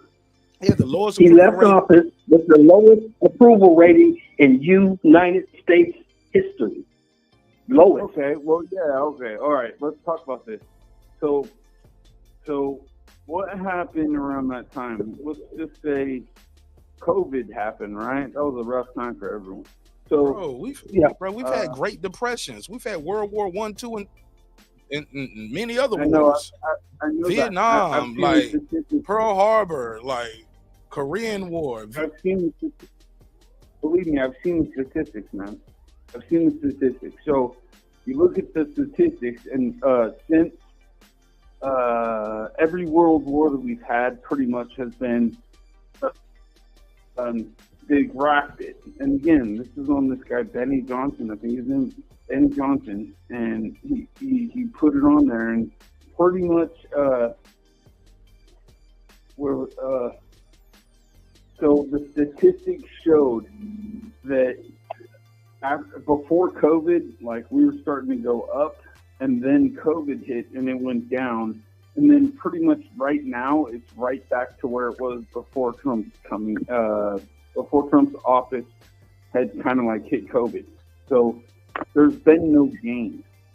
You have to go look at the statistics. It's on the, I think Freddie Mac or something like that. Fred, F-R-E-D. You can go look it up. But I mean, it's interesting because how could you have two people that live in America and have such a different viewpoint of what's going on? That's what I think that's amazing. I really do. Why? Because everybody sees things differently. Everybody sees the world in their own prism. You view the world based on your life experiences. My life is different than your life, which is different than Mark's life, which is different than everybody else's life. I don't see the world the same way Mark does. Mark doesn't see the same world the way I do. I don't see the world the way you do. It's because we're all different. Let me give you an example. Because it's fresh from just this video. You said, or somebody said, Trump can't finish the sentence. Go review the footage from before Biden even became president. That guy could barely talk. Someone said Trump seems like he's senile. No, I've been through personal experience. I've seen senile people. Trump does not seem senile. Biden, before he got elected, did seem senile, and I predicted that he probably wouldn't make it through his entire term. And now what's he doing? He's crawling. And nobody's debating that. That's why he was taken off the ticket. We're not debating that Biden is cognitively impaired. We all see that. That's why he was removed from the ticket. We get that part. He was before he got elected. He was cognitively impaired. Okay, well, we voted for him and they put him in office. And I only have one vote. How does that happen, though? Don't you start wondering what's going on behind the scenes and go, hold up. Listen, bro. Listen to me. Let me explain something to you. Listen to me clearly. Listen to me. Go ahead. I worked construction for 27 years before I retired. And in the 27 years that I worked construction, I went through maybe 4 or 5 presidents. No matter who was in that seat, the amount of taxes I paid did not change. So all that stuff you talking about behind the scenes, this, that, and the other, all that shit is above my pay grade. It doesn't affect me. What affects me is what's happening in the City Council of Los Angeles, the state of California. That's what I care about because that's where I live. That's what affects the price of food in California, the jobs that people can get out here, the judges, the DAs. That's the shit that you should be worried about. Whoever's sitting in that seat in Washington, it has nothing to do with you unless you're the top of the 1% and you're making over $300,000 a year. Then you care. Okay. If you're not making that kind of money, it doesn't affect you. I got you. Now let's look at some things that do affect somebody regardless of how much money they make. It could be making 0. Let's talk about that. Okay. COVID hit. Donald Trump comes out and says, hey, we're pushing this vaccine through. It's going to be the best vaccine, perhaps the best one that's ever, whatever, all this bullshit. You know what I mean? Excuse my language. But so he gets this vaccine approved, right? What does Biden say about it? Biden says, don't take the vaccine. You can go look it up. Then, when he gets into the office, he mandates that people take the vaccine, or else you're going to get fired. Oh, man. That's way different. I know a lot of people that didn't take the vaccine and didn't get fired, bro, from their jobs. Well, you can do what you want, but that was what was going on in the mainstream media. But what did Mark say to you earlier? What did Mark say to you earlier? Of course he said don't take the vaccine because he was running against Trump. Okay. Once he won the presidency, once he got in the seat, then everybody had to take the vaccine to stop the spread of COVID. We can mark that down as a flip-flop, right? You can mark that down as a flip-flop. And I got another big one for you. And after this, we got to move forward after this, too, man. Yeah, go ahead. Kamala Harris. Hold on. Kamala Harris called Joe Biden a racist before she was ever invited to become vice president. And then it was just, oh, why did you say that? Oh, we were in a debate. Ha ha ha. That's not funny. I mean, everybody knows. Everybody knows that 80-year-old white man is a racist. Everybody knows he's a racist. Everybody knows he's a racist. Hey, look. Everybody knows Joe Biden is racist. I think most 80-year-old, most 80-year-old white men are racist. I'm sorry, that's just me. And I don't even. Joe think Biden wrote the 84 crime bill. And I don't even think it's by their fault. Gave free sex to everybody. Joe Biden wrote that, so everybody knows he's racist. Hold up. Here's what I'm saying. What did J.D. Vance say about Trump before Trump picked him for his thing? You remember what J.D. Vance said about Trump? Just curious. No, hold on though. Let me get my point finished up, and then I want to hear that for sure. I want to hear that.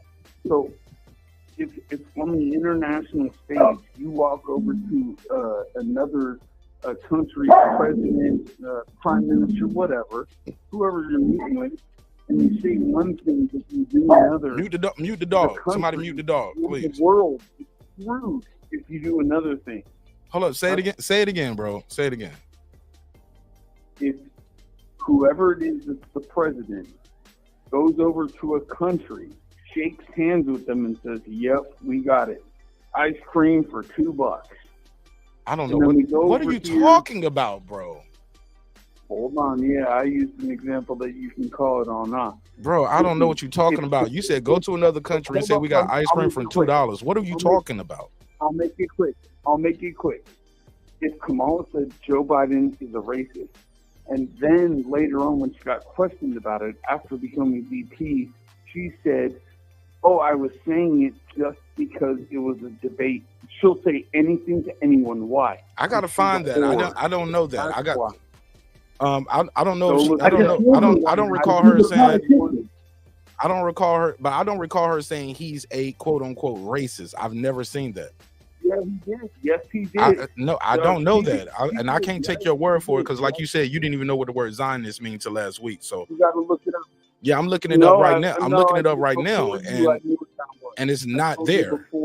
Listen, bro, it's not there. I know what that is before this call, though. Okay, here we go. Associated Press fact check claim. Let me share the screen for the people say, Mark, you be saying stuff. Nope, I share the screen. I look it up. I fact check the fact checkers. We coined that phrase over here. Claim. California Senator called former Vice President Joe Biden a racist when they were facing off during the Democratic candidate's presidential debate in 2019. Associated Press assessment says that's false.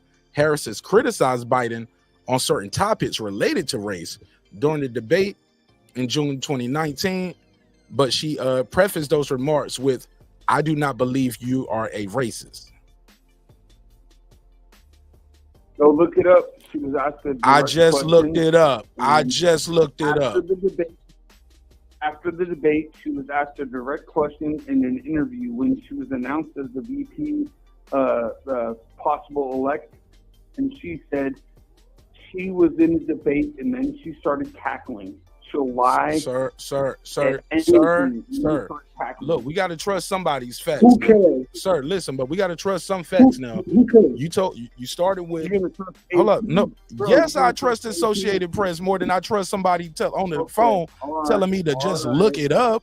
Now, you told me she said this.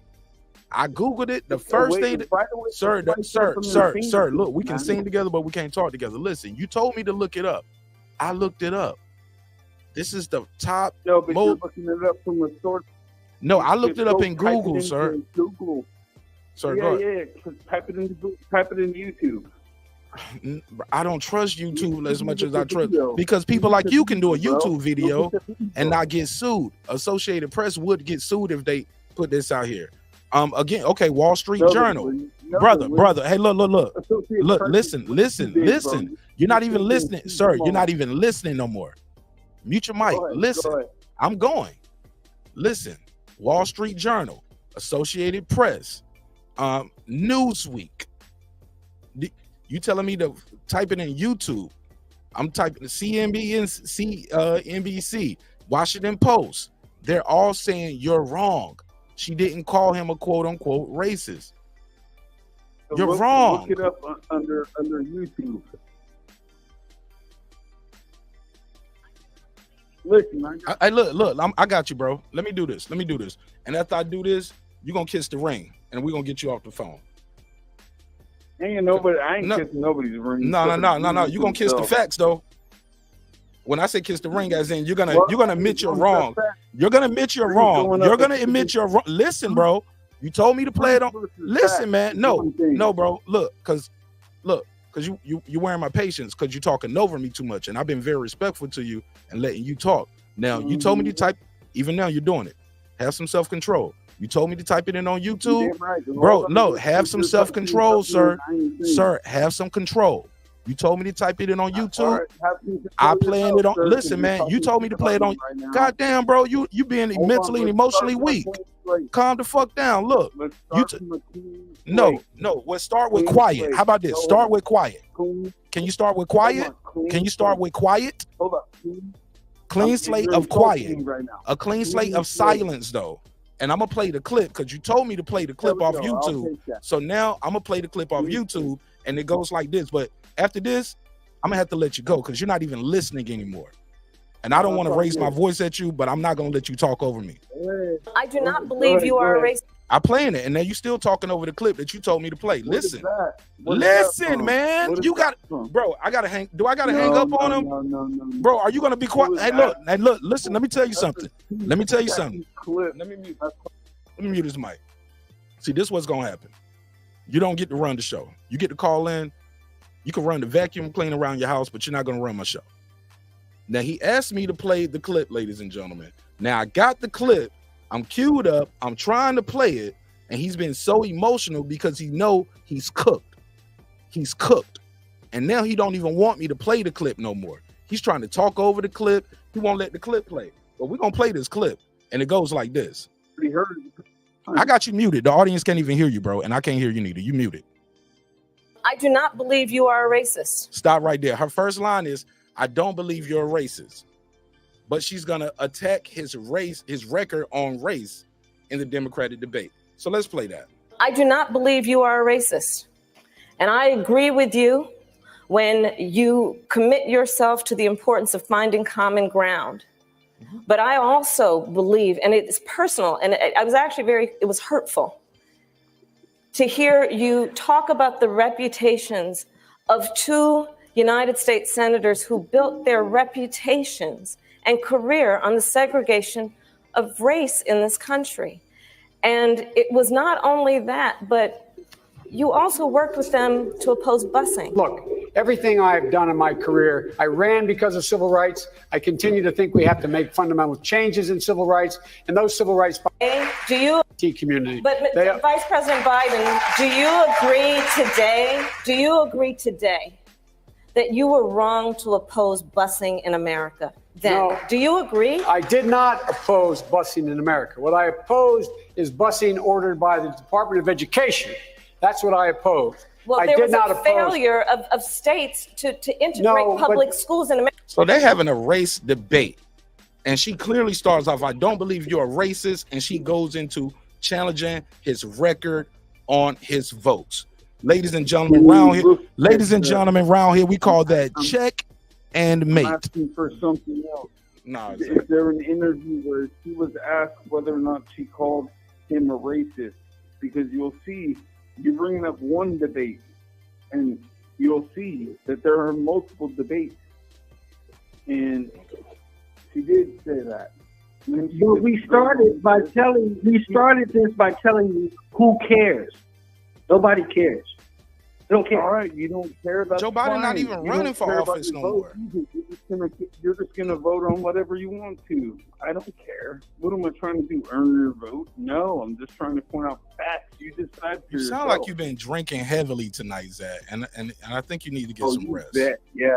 I'll give you the $2. You give him the $2. All right, pay him the $2. Oh, pay the $2.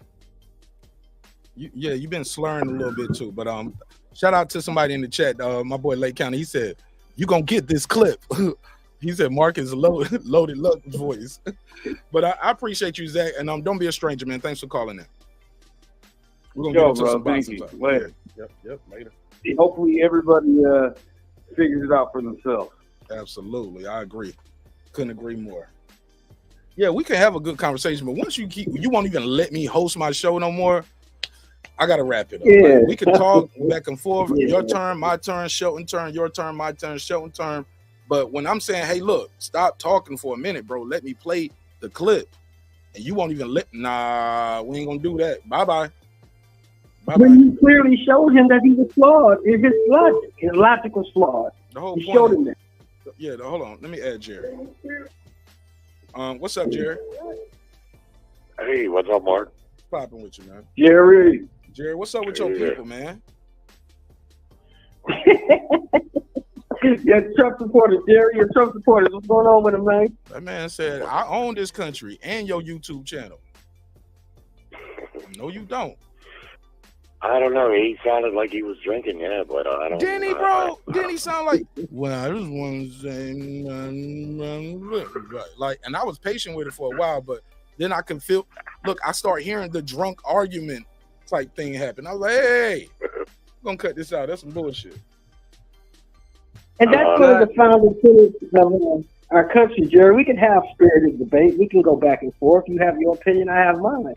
But when you are presented with facts, and you still don't want to believe the facts, I mean, that's when it got to stop, man. That's when it got to stop. Yeah, because his whole argument was, his whole point was she called him a racist. I was like, well, according to this, he didn't. Then he was like, well, she did an interview and she asked about it, and I'm like, you tell me what to find, I would look it up, but it's like I'm not gonna do all your research for you and like just let you hijack the conversation of the show, bro. I just can't. I want to get into some boxing talk, man. I want to get into some damn boxing. Did you pull up for that, or you want to give me your final take on this? Trump endorses the Purge. Did you hear the clip I played earlier? I did, but you may notice by now that I don't talk. I got like two people on this whole earth that I'll talk politics with, and if I like you, I don't like to talk politics because people get passionate about it. You and me, we're on different pages politically, and I don't want to argue with you. I'm friends with you and everybody, so I keep my politics mostly to myself. I can't change any fucking thing anyway. I learned about 10 years ago that everything I thought I knew, I don't really know. The information we get is filtered, fake, especially nowadays. And when we talk about it, it may seem constructive, but for me, I found it to be not constructive.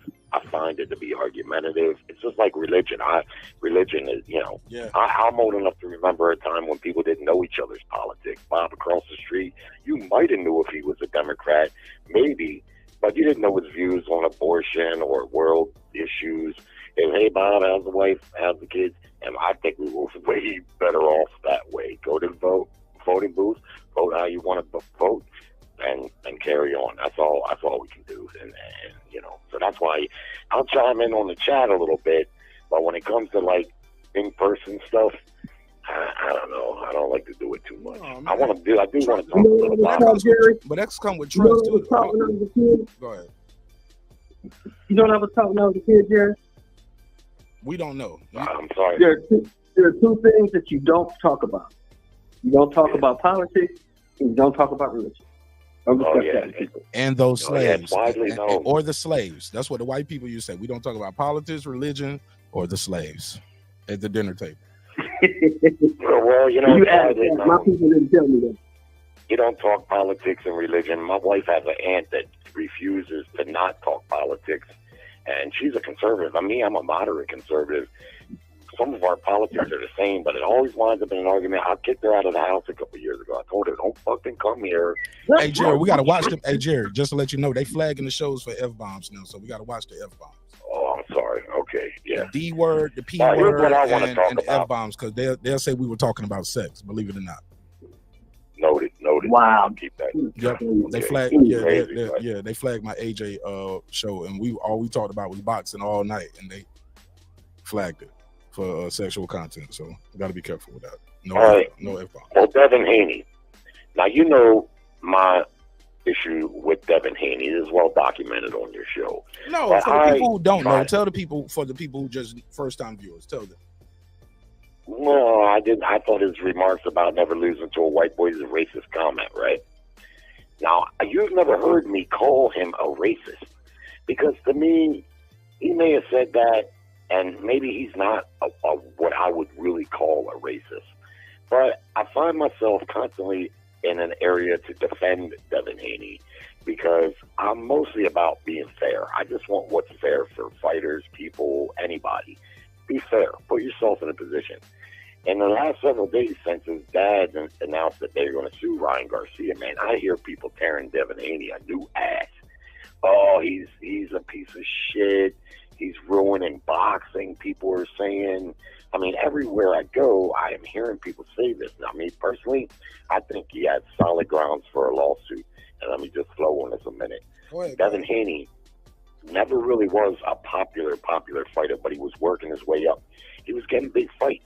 He got the fight for the undisputed titles. He fought Lomachenko in a close fight. I thought he won. I kind of wanted him to eat his words and lose that fight, and I took a rare rooting interest for Loma. I ain't gonna lie, but still, I look at the stuff there, and I thought he won by 1-2. Then he took on Regis. Many people were claiming Regis was just a boogeyman at 140. He beat the dog shit out of Regis Prograis. Moved up to do it, knocked him down, and totally outclassed him.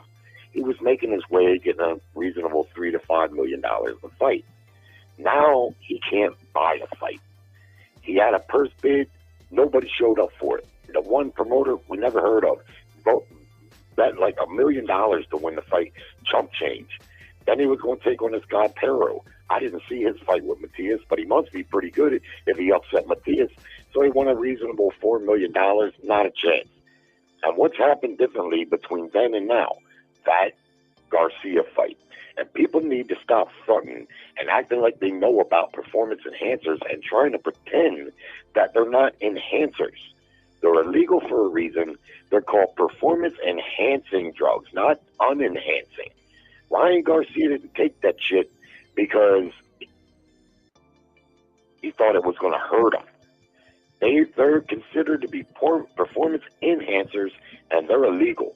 And add to the fact that he made weight, didn't miss the weight, which is a bigger deal to me than it is to some people. But I understand what's involved there, and I know that's a big deal.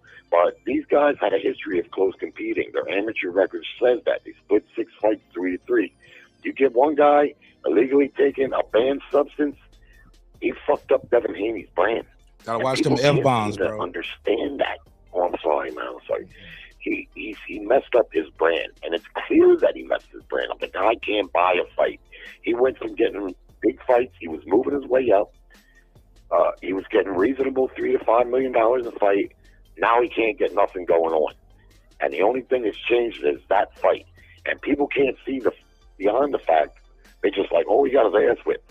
Okay, man, but are you recognizing that this guy cheated? Do you have to be cheated yourself to understand what that feels like, especially in the mind of a fighter? Because even though Devin knows he cheated, he still knows that he lost, and that affects fighters psychologically. We know this. So when he says he's not right in between the years, really, I can believe that. I think he has grounds for a lawsuit. I'm not saying he'll win it, but look, in the wake of it all, Ryan Garcia was blaming everybody for his positive test. He messed around and blamed a sports drink or some type of supplement, and he was quickly notified, hey, you don't badmouth our brand, we'll sue you quick. And the next day, he was on there walking it back. You see what I mean? It's a little unprecedented what Haney's doing. And, of course, Bob Arum and none of the other promoters think it's a good idea, because it forces them in the future, if they have a fighter test 30, that they may have to share in that liability.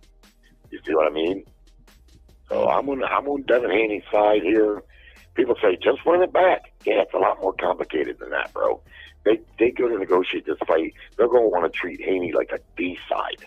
Not a B-side, but a D-side in the negotiations. They're going to claim he can't sell. You know, Brian was a liability. First off, in the first fight, people didn't even think he was going to show up. And then the guy got tested the day of, and the day before, he still was allowed to fight. That's a complicated thing making a rematch there. This ain't a video game. Yeah, just run it again. It's far more complicated than that, especially with the lawsuit. But what says you? Because I can't seem to find nobody that sees it the way I do. 1 out of 20 people. Yeah. Oh yeah, I did an episode about it.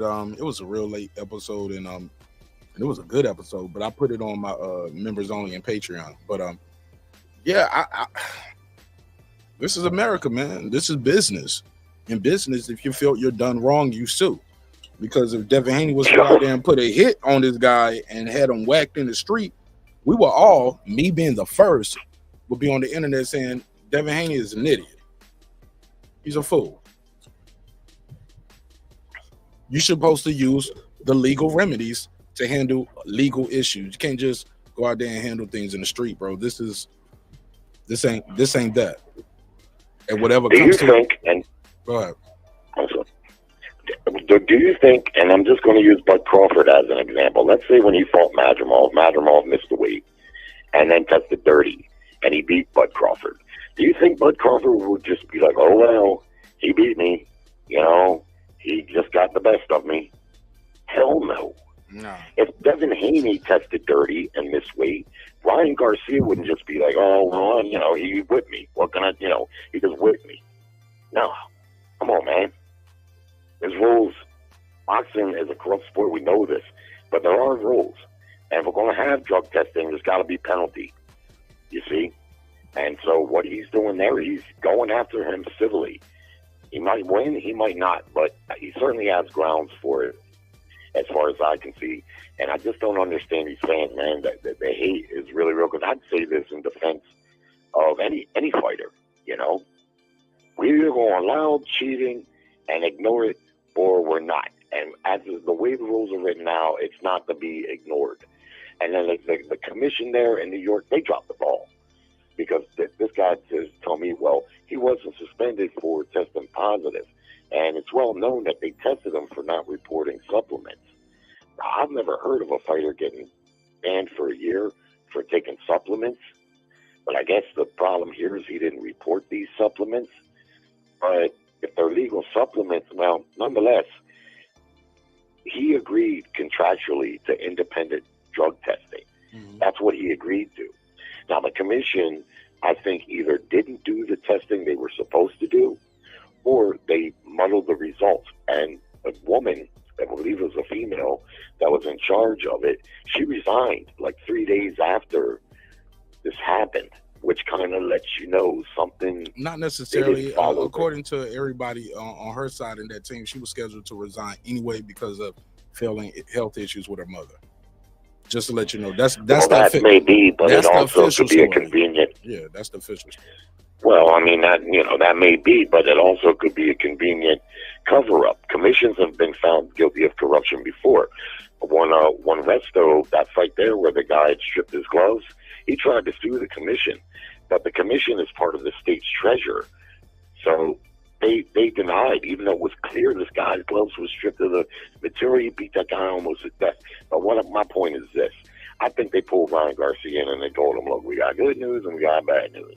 The bad news is you're getting suspended for a year. The good news is we're not going to say it was over Ostarine. We're going to say it was over these supplements that you didn't report.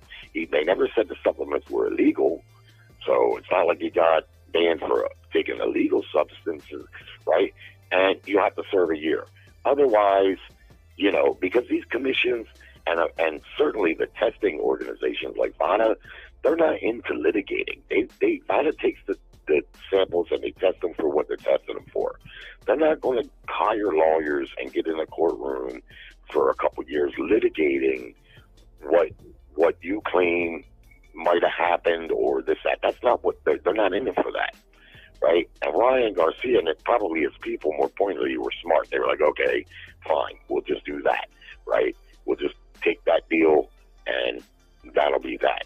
Because that was kind of a little slap on the wrist, no big deal. So, and then people say, well, Devin Haney took the money for the weigh-in. The overweight. Yeah, of course he took the money. He was going to get the money anyway. That's what happens. That fight, the weigh-ins the night before, the day before. So what happens? We know what happens. They rarely ever cancel fights the night before. That almost never happens. They slide a chunk of the guy who missed weight. They slide a chunk of his check over to the guy who did make weight, and the title's no longer on the line. This is what happened. They slide it over. Only thing different in this fight, to me, is someone, probably Haney's camp, had the number predetermined, which was smart. That way we don't have to try to negotiate that the day of the fight and put stress on the fighter, not knowing if the fight's going to happen, this, that, the other thing. Better to have it determined. Ryan Garcia didn't make the weight at 140 in his fight prior to that. They probably assumed he was going to miss weight, and they were smart. If they did that, I think they did, to put that caveat in there. All right, this is the penalty. That doesn't mean you go against what you contractually agreed. Not to cut you off, because you are just, I don't know when I'm gonna get a break in the flow. It's like one long run on sentence. Let me say something too. And I'll pass the show more on this. People are confused about what happened there. People think, that little bet that they made on stage, what Ryan was gonna give them, like $500,000 per pound. I've heard people now say it was $1 million per pound. No, bro. They already had an agreement on what would happen if he misses weight by that amount. And it was about, from what I'm hearing, it was about $600,000 and some change. And that's what they paid, right? But that has nothing to do with this, because that guy never agreed to fight you on PEDs. Also, if you miss weight by accident, okay, things like that happen. What we hearing Ryan Garcia saying now on camera is, I was never gonna make 140. What? So that means we should have did a catch weight from the jump. You get what I'm saying? He's saying I was never gonna make 140. He's on camera saying that within the last 24 hours, which I think is gonna hurt his case. Let's pass it around real quick. Go ahead, show more. Then we'll go back to Jerry.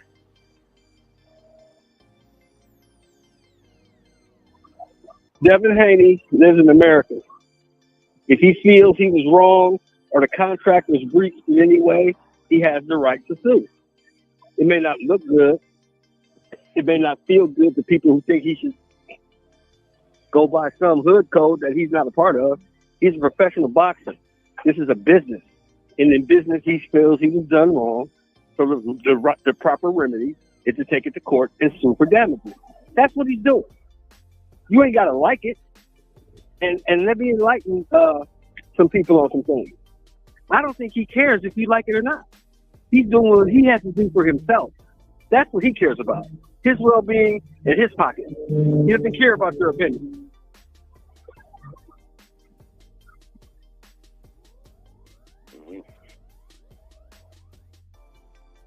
Well, beyond that, Tank Davis. I'm a fan of Tank Davis. He's got 5 pay-per-views in Baltimore. I knew about Tank Davis when he was an amateur. He was a local legend here in Baltimore, even before he turned pro. I've had it with Tank Davis. I had it with him, man. I've had it with him avoiding top challenges at 135 and 140. I ain't trying to hear he can't fight at 140. Constantly bragging about this guy that knocks out light heavyweights routinely. He already fought at 140 when it was advantageous for him to do so. They're running out of cherry picks over there at the PBC in-house fighters for him.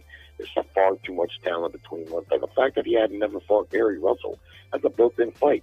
It's too late now. Gary done got old, if you ask me. But Gary's from the Baltimore, D.C. area. That was a no-brainer. PBC fighter. Why did he not fight him? He hasn't fought Devin Haney. Devin Haney right now looking for a fight. At least send the man a real contract so guys like me can say, well, at least he tried. Right? At least he tried to make a fight with Devin Haney by sending him a legitimate contract. For the record, I don't believe Lomachenko ducked Tank Davis. I think they tried to give Lomachenko a one-sided deal like they did Ryan, and he wouldn't go along with it. Because he went in negotiations. If he didn't want to fight him, he wouldn't have negotiated for 3 weeks. But after 3 weeks, he just up and did a 360. That tells me something. That tells me when they got down to the root of it, not just the purse split, but the merchandise split, the live gate split, the ring space, ad space, commercial space for sponsors, it was one-sided, and he didn't want to deal with that. Everybody ain't going to do what Ryan did. Ryan, if Ryan didn't agree to all those A-side demands, that fight never would have happened. and that was under the PBC banner. They said a long time ago they're only going to face him against PBC fighters, and that's all they've done. I'm just getting tired of it now, man. This guy's about to fight. Come on, man. There's too many good fighters at 135 and 140 for him to bring a guy up from 130. Not if it What don't says you? You already know I'm with it. Well, I'm not with it. Oh, yeah? You already know I'm not with it. I don't rock with it. I don't even cover it. When the last time you Yeah, I looked on know my you channel? don't talk. When the last time you looked on my channel and seen a Gervonta Tank Davis title or thumbnail? It's nothing to talk about. Yeah. I'm not one of those people that, because I know he's quote unquote a popular fighter, that I'm gonna just keep doing topics and Shakur and Tank and Shakur, Tank and Devin, and what's going on with Tank Davis, and rumor has he fighting it. No, bro. I'll tell y'all about it once they announce it. But because I've been seeing it. I told y'all back when Shakur, when Frank Martin got pulled out that Shakur negotiations, after they purse bid went the way they quote unquote the way they wanted it to go. It was like, nah, never mind. And people were mad that Shakur fighting the fifth best option or fourth or fifth best option. Nobody wanted to fight him. You know, everybody was going their own way. So I'm not surprised. I was like, man, he's probably gonna fight Tank Davis. And if he was to fight Tank Davis instead of Shakur, would y'all still say he'll duck? No. And that's what happened. So, like I said, they've been setting up this what's the kid name? The pit bull. They've been setting that up for pit bull Cruz. They've been trying to line that up for a minute. Don't be surprised if that comes down the line. But I think what they say he's fighting Lamar Roach next, right? Or is that not official? Yeah. He's fighting Lamar Roach in Texas. Yeah, so it's official. He's fighting Lamar Roach in Texas. Fighting him in Texas. In Texas. Yeah, he's in Texas. I'm not supporting hold on. Here's the thing. I'm not supporting that shit. Here's the thing, though. Here's the thing. Let me ask you. Look, do you guys remember the interview he did with Gillian Waller? Oh yeah, when he said I never asked for those fights. When he told you, I don't care about belts, legacy, none of that. I care about getting paid. He told you that. So why, after taking this long, for people to take the man at his word, but he told you what he's about a year and a half ago. He told you. Why would you be surprised that he's doing something like this? This is what he does. He don't care about what fights you want.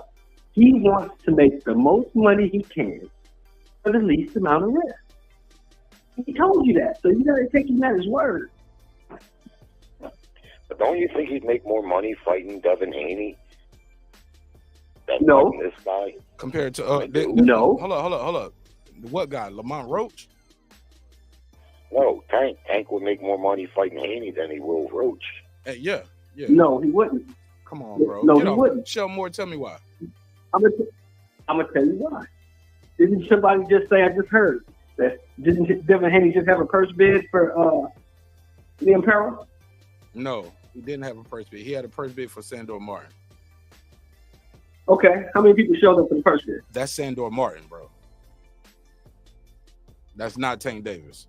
Now, after this loss, after the loss he just took, no matter the circumstances, after the loss he just took, promoters are now viewing Devin Haney in the same vein as Sandor Martin. That's impossible. How is it impossible? The accomplishments are different. The levels are different.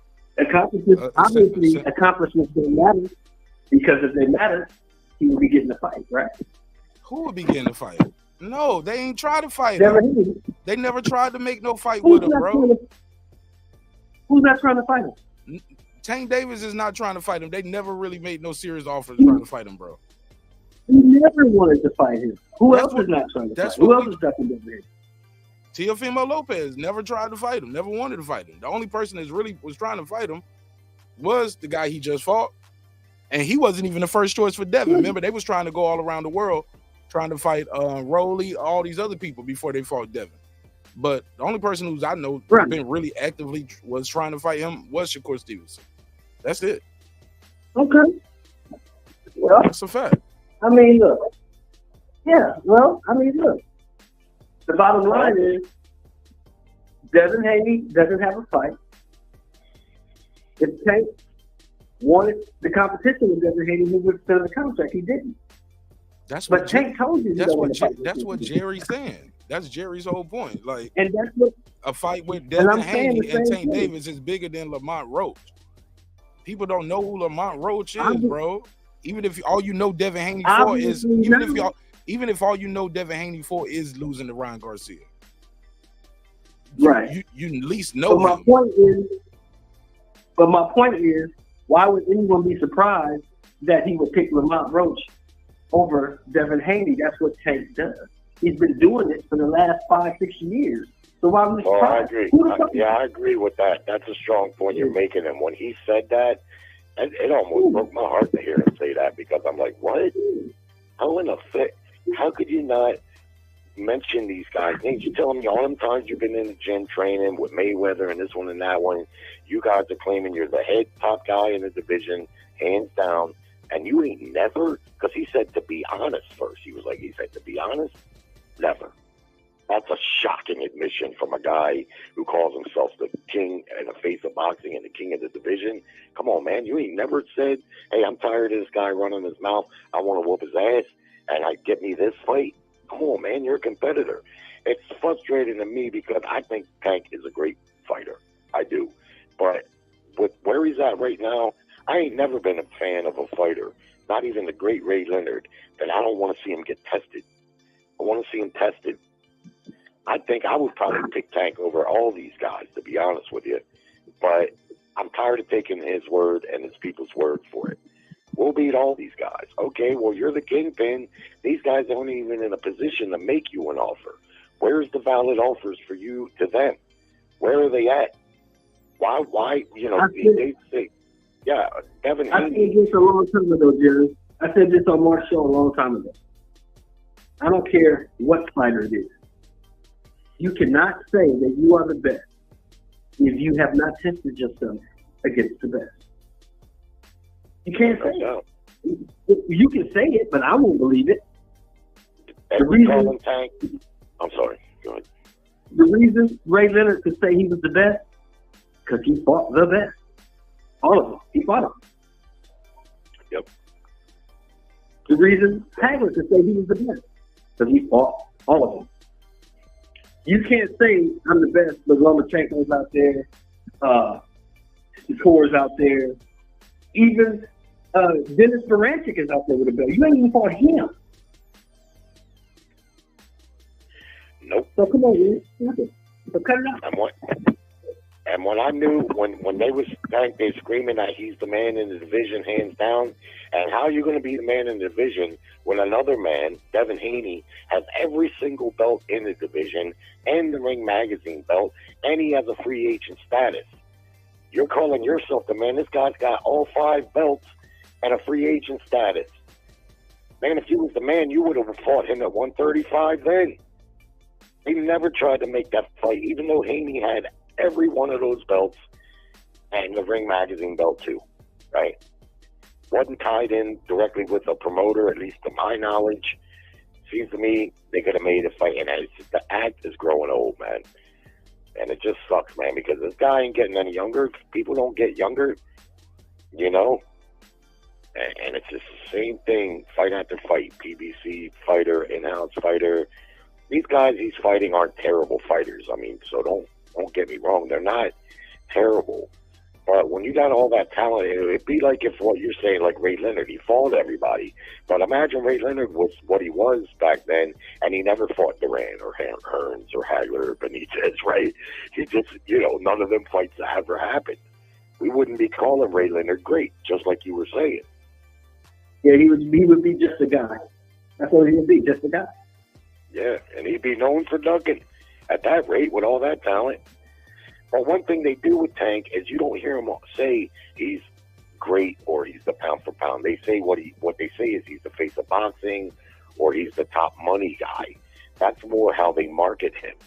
they don't really market him. You know, of course, Mayweather, he would say, yeah, he's the best fighter, and I mean, of course, but they marketed him like on his popularity exclusively. And as long as people keep buying it, I don't know, man. I don't know. It just sucks. Who got marketed? Who? What? You say who got marketed solely on their popularity? What you talking about? I think that's how they market Tank. They market him as the face of boxing.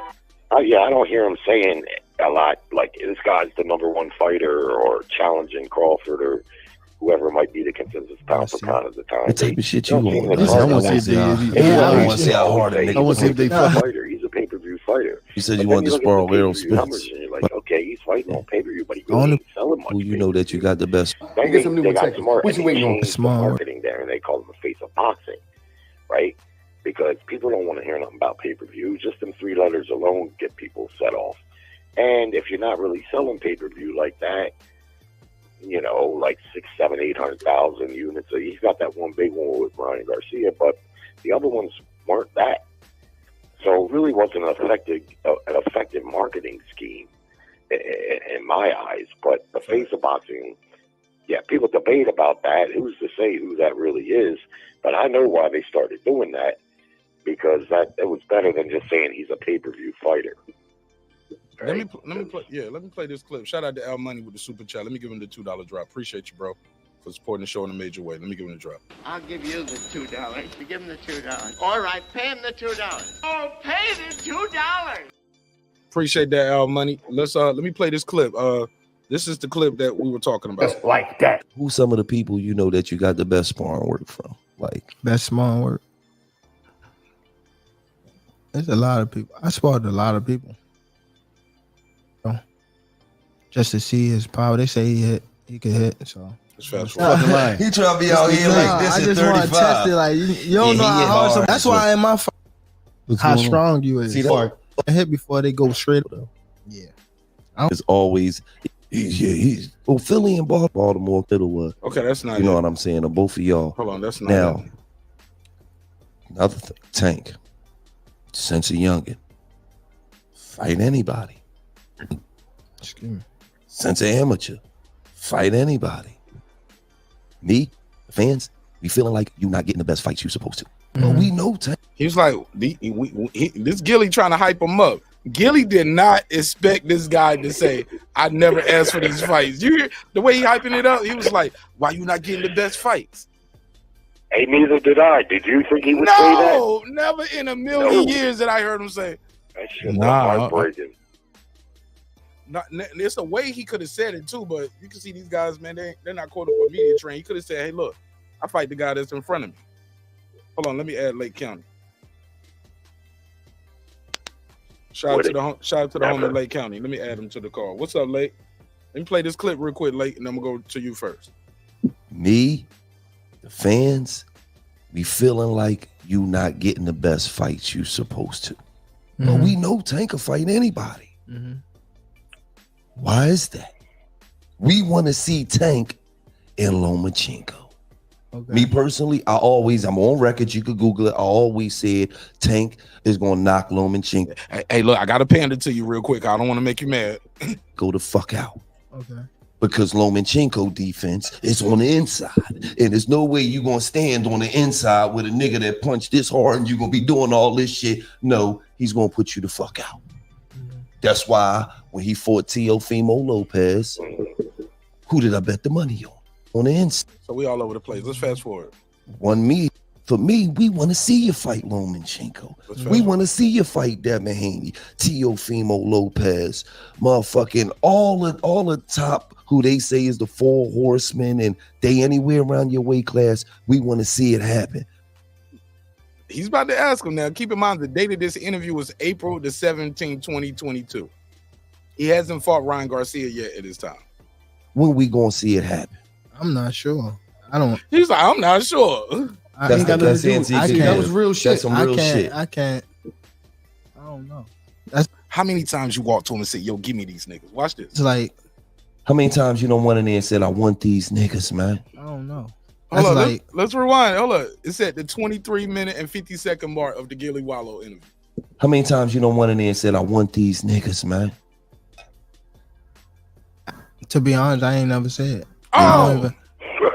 Once they call me and be like, you might be fight, or after the fight, like after I won, they call me and let me know like you might be going back this time. All right, boom. So they called me around that time and like with a name. Yeah. But this time it's already situated. Yeah. But no, you supposed to say, hold up, why you don't ask them that? What you mean you never asked for these guys? You always tweeting, going back and forth with them. You never said, give me. When we gonna see it? Like, yes, man. Hold on. No. That's like, how many times you don't went in there and said, I want these niggas, man? To be honest, I ain't never said. Yeah, I don't even. Man, go ahead, Lake County. Hey, yo, what up, though? What up, bro? What's popping with you? Yeah, Sheldon, what's up, yo? Lake, I still got that glove for you too, man. Let me know if you want to meet in person. I can give it to you. I know you're not too far from the city, or I can put it in the mail and have it delivered to you. No doubt, we'll work on it. All right, talk to me. What you think of this topic? I kind of want to transition back to the little Devin Haney thing, what you were saying, what Ryan said, man. I had no idea that Ryan even made those comments saying that he never was going to make it. I've been waiting for somebody to say that from the longest. It was just like, all you had to do is say, F them belts, man. Let's just fight at 143 at the catchweight. Yep. So like Jerry been saying, he said everybody just been scolding Devin. It was just like, ain't nobody going to say nothing about Ryan. Well, it was just like, dude, you clearly wanted to have an advantage. And you wanted for Devin to be at a disadvantage, whether it was the weight or whether it was the PED. So you let somebody talk long enough, you'll find out who they really are. As far as Tank and Lamar Roach, man, shout out to Pro Box. I guess Pro Box showcased Lamar Roach at a hometown fight. It was a good outing. It was a good production. Lamar Roach looked like he looked like a big talent in his home, and they got this. We got Tank versus Lamar Roach. You know what I'm saying? I think Lamar Roach got about 10 knockouts, so I don't think he was no threat to knocking out Tank. 25 wins, 1 loss, 1 draw. His split decision. Who was it? He got like a split decision loss. I think that was to somebody who, I think a common opponent to either Tank or Shakur. So it's just like, yo, man, why are you fighting the dude who got a split decision loss to like a person who you beat, or like somebody like Shakur beat, and you're not going after these dudes, man. So I probably had to look at the box first to put out a name out there, but it's just. I like Lamar Roach. Let's not make it seem like Lamar Roach is trash or he a bum or nothing, but it's just not the fight that we want from Tank. We just want 50-50 fights from Tank. I want to see Tank in a fight where it's just like, yo, I think, I don't know if he gonna win. You know what I'm saying? I definitely don't know if he gonna win by knockout. Everybody who he fights, we just kind of anticipating a knockout. And one thing that I did want to say that Sheldon mentioned, he said, I think what he could have said, if he said the reason why Tank would get more money from Lamont than Devin is because you would have to pay a Devin. And you got to pay a Shakur. And that's the reason why they said they didn't want to fight Devin, because Devin was going to be expecting too much money, in the first place. So instead of paying Devin what comes with the Devin Haney name, they rather fight guys who they know ain't got no chance of making no big money, or they ain't gonna have to, slice that big of a piece of the pie with. So that was kind of more of an argument speaking point, saying how Tank can make more with Lamont than Devin, because they know how much the Haney's gonna want for a Tank Davis fight. And they deserve it, though. To be fair, they deserve more than what a Lamont Roach would get because of what they bring to the table. Even with that last performance up there or not. That last performance, like, I don't know about y'all, but to me, now it all made sense. It's not just the missing weight, it's the PEDs on me. I just can't absolve them from that. People like, wait, man, did y'all hear that? Man, I'm so glad y'all up here. Lake, I sent you the link. Because I know Jerry can't pull up anyway, but I sent you the link, man, so you can pull up. I want to play this, but and I want you to respond to it in real time. And I want Jerry to respond to it in real time. But I want to at least keep one phone line open. So, Lake, if you could click that link, I greatly appreciate it. Promise I won't keep y'all here too late. But I gotta hear y'all take on this Ryan Garcia fandom, bro. Like Jerry, he cannot do no wrong in the eyes of some of his fans. Have you heard some of the things these people are saying, Jerry? Oh yeah, of course. That's what I was telling you. I can't. No, not the YouTubers, not the YouTubers. The people on when he did the Twitter space. Did you hear that Twitter space? No, I don't follow it. I don't follow it. Let me play some. I don't imagine it's any different. Oh man, people are siding with him, the guy that cheated. They I don't know why they hate Devin Haney so much. Because he said I never lose to a white boy. I think that they're not as forgiving as you are. Let's play this though, and we'll react to it. A lot of black folks that are not siding with him. Well, some of these black folks, I'm gonna be honest. Like I always troll my boy Reg on this. I think Brandon Washington said it too. A couple people said it to him. Like Reggie, you don't like the LDBC, so you just go so hard at him, go so hard at Haney about this shit. But I could be wrong, but that was my observation. But shout out to the homie. You know what I'm saying? But that was my take on it. I was like, damn man, why you going so hard? I'm like, nah, bro. But then I got to remind myself.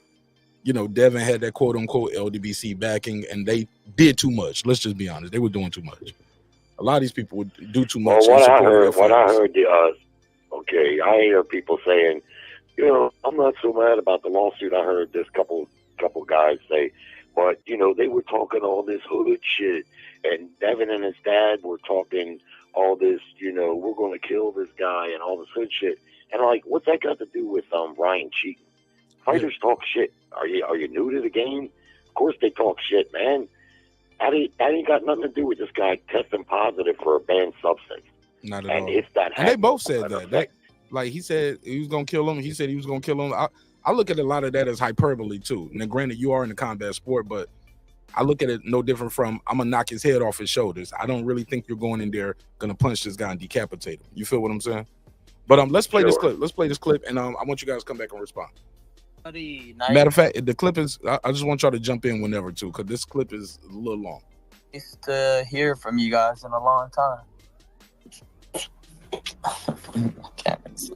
Let me fast forward because there's gonna be a lot of ball glazing in here too. So I'm gonna turn the speed up on this because some of these dudes you can tell they just happy to be talking to Ryan Garcia. Like it's no real questions, but in the midst of this, you'll find that he says certain things that I think he's going to be held accountable for in court, especially that last clip. Because when he started talking about Terrence Crawford, but let's run through it. So it's on 1.75. I sped it up. I'm feeling good. Obviously, the big news is that we got sued. I think this is the first time it's ever happened in the history of boxing. That's got to be facts. That got to be facts. It's not. Let's stop right there. Lake County, can we agree that's not facts? People get sued all the time. People get sued every day, D, and in boxing. You know, and it was funny that Bob Arum said that he think he shouldn't sue, but when everybody jumped on suing Al, you're a little too close to the mic because you sound like you talking like this on the mic, nigga. Just move how that sound right there?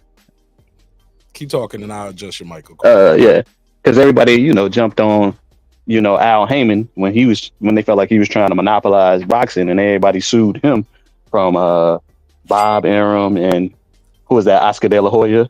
So these are the guys who saying, oh, boxers shouldn't sue, so fighters shouldn't sue, just you lawyers and promoters should sue. Like, what kind of double standard is that? Definitely. Let's pause it right there. Jerry, will you agree people get sued every day in business, not just in boxing? And Bob Arum is a little wrong by saying fighters shouldn't sue. They should just sell it in the ring. What? Terrence Crawford just sued you. Of course, he would say that. It's in his benefit. Harvard lawyer. Because there's a precedent. There's a precedent that could be set here. If Devin is successful, because from what I understand, they're not just suing Ryan, they're suing De La Hoya and the whole promotion. They're suing them too. And if he's successful, that's going to put a precedent for promoters in the future when their fighters test dirty. They may have to share in the liability. Of course, he's going to say that. But yeah, people get sued every day we talking. Every people sue. That's what we do. Absolutely. But also, I just seen a video on the internet where Eddie Hearn said his lawyer was suing Golden Boy, or suing. Did y'all see that? No, send it to me, or put it in. Let me see if. All right, let me see if I can find it right quick. But a lot of people don't understand this too. I seen some people say he's just suing. And matter of fact, I'll play it. I'll play this because one of you guys who's supporting Ryan. They're gonna say it, and I'm gonna attack that argument. I can't think of any other situation, but I mean, what can we do? We just got to take it day by day. It's been it just to me, definitely, it's been a very interesting year for boxing, and I think it has a lot to do with my fight and what I bring to the table. I don't think we've ever seen this ever, I guess, recorded in history. And Devin Haney, I'm telling you, he wakes up every night in the middle of the night thinking about you, bro. I'm telling you. Yeah, no, for sure. I live rent free in his head. That's no debate. He's definitely questioning. Well, no, you about to finally pay that rent though. His manhood. You're gonna pay that rent every moment of his life. Yeah, I don't know how he's gonna come back from this, but again, like I said, I can't talk too much. I actually am going through a legal lawsuit, which is hilarious. If I didn't drop him in the 11th round, he's gonna keep talking about it, even after he said I shouldn't talk about it. That fight would have been stolen for sure. Hey Ryan, I made a lot of money on that fight, bro. You played it perfect. I hope everybody made money because Vegas got fake big time. But you guys got to see, like, this has, and that should lead to some kind of suit too. I don't know how that works. Like, I said he was gonna win. You said he was gonna lose. The official thing was he won. Then I go back and look. Okay, it's a no contest. He didn't win. He didn't lose. Shouldn't I get my money back? What you think, Jared?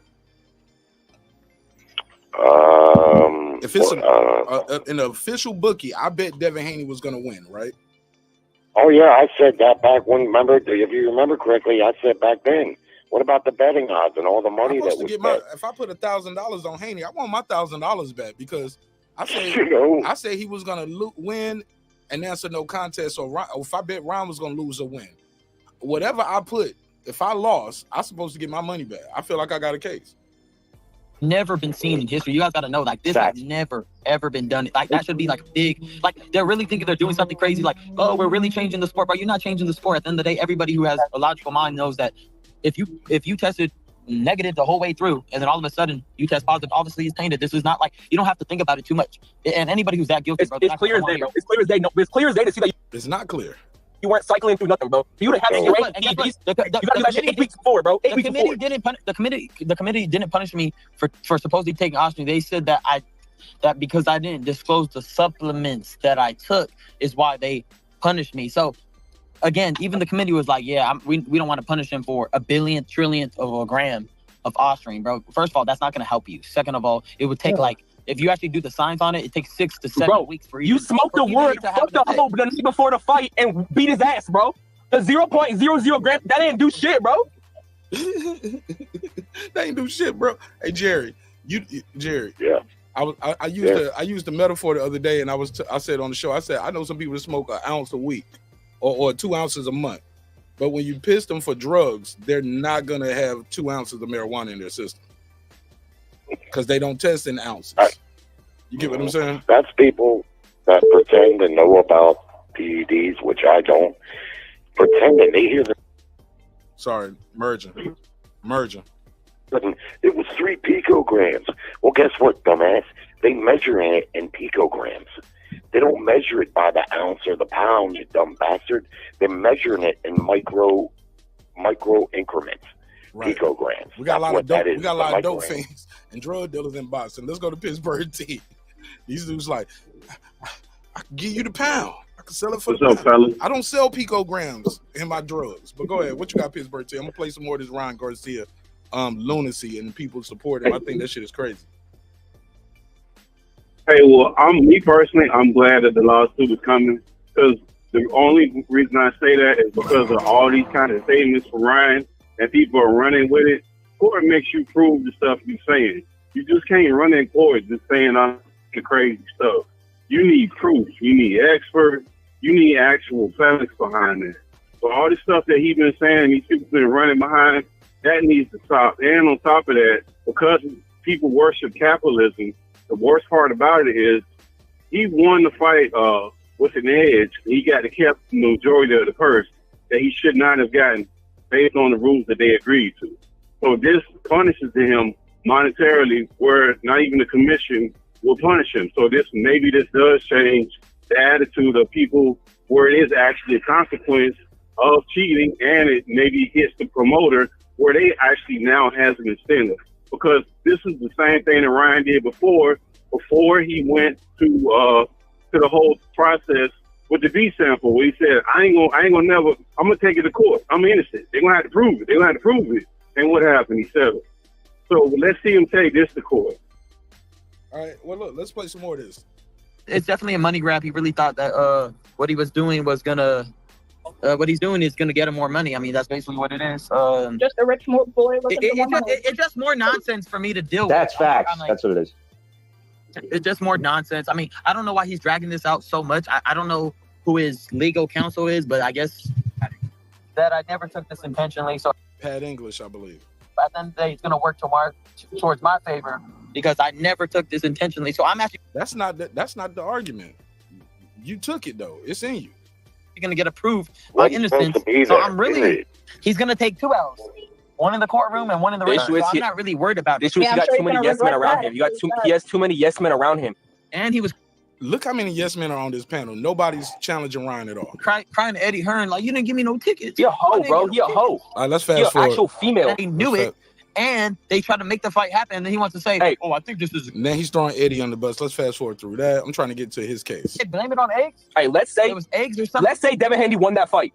Let's say, right? He won that fight, right? And you tested positive 2 weeks later. You think they would have took the L away from him? Hell no, bro. Honestly, I don't think they like how much I was exposing everybody. Honestly, that's what I think it is, because I've never seen this type of attack on a fighter for such So now he thinks it's a conspiracy. such low contamination supposedly in their system. Like, this is the most lowest you could possibly have, and for them to attack me this much, and there's so many fighters that I can name an example. Hey. I've already kind of What happened to Cotto? What happened to Cotto? They're talking about Cotto. Cotto never popped dirty, and Margarito never was proven to fall Colo with illegal raps. So these guys are uninformed. Let's fast forward some more. Dementia. You got PTSD.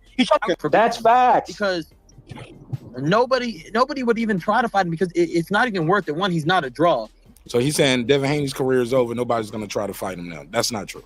Even before he fought me, he wasn't a draw. And now even after me, he's not a draw. And then now the antics that he's bringing after the fight is even worse. I don't know what to say to this. This is just making his career worse. Even, like, this is just bad for him in general. He's going to lose the court case. He's going to lose everything that any reputation he had. So this is just going to get worse and worse for him. And me, I'm trying to look for a bigger fight. I don't know. He's gonna go back and sit on. By the end of this, Ryan Garcia going to be like, man, I got so many lawsuits. I'm stressed. Like, watch how this shit transitions. He's on Instagram, bro. That's what you're gonna do. You're gonna go back. I don't think it's gonna change the record in any way. It has nothing to do with it. I really am trying to wrap my head around it. It don't make no sense. I really don't know what the lawsuit is about 100%. So you don't even know. Y'all hear this? He don't even know what it's about. That's why he's going to talk too much. And he's going to put his foot in his mouth when he later says, I never was going to make 140. That's a problem. You were never going to make 140. That's a problem. That's part of deflecting the whole way, the whole time. He that's deflects. intent. He always talks about this one, that one, the other one. We're talking about you, bro. Just know that Posturing wasn't supposed to be there. Facts. They sued me for You know, battery. wasn't So, supposed to be basically, there at all. Yeah, you definitely battered his ass for sure, but battery is no, he has his check. So if it's battery, then that means that it wasn't. Hey, if it was a no contest, he should lose his bread, bro. Real shit. It just shows you Yeah, we how should all lose our bread. Fuck it. stupid people are, bro. Snack in my life. The motherfuckers put that T-shirt on me. So he said they put a T-shirt on you like you a toddler, bro. Lake County, you hear this? I never affiliate with Snack in my life. They put a T-shirt on me, bro. You a grown ass man. You put that T-shirt on. At a weigh-in when I was fucking 19 years old. What's up? Fact. Now I'm just saying facts, man. This ain't no end to this dude trying to rationalize. I ain't even got to the part. I'm trying to get to that good part. Let me fast forward. I think it's Well, go ahead. Let me Jared. say this right quick. Go ahead, bro. He said there, and he said before, you know, that he was tainted. He claimed that some guy came into his camp like the day before and offered him up some quick weight loss shit, and he just took it. Well, guess what? You're a professional athlete that has to be tested. You agreed contractually for testing. Millions of dollars a fight, and you're fucking selling weed. You're a fucking phony.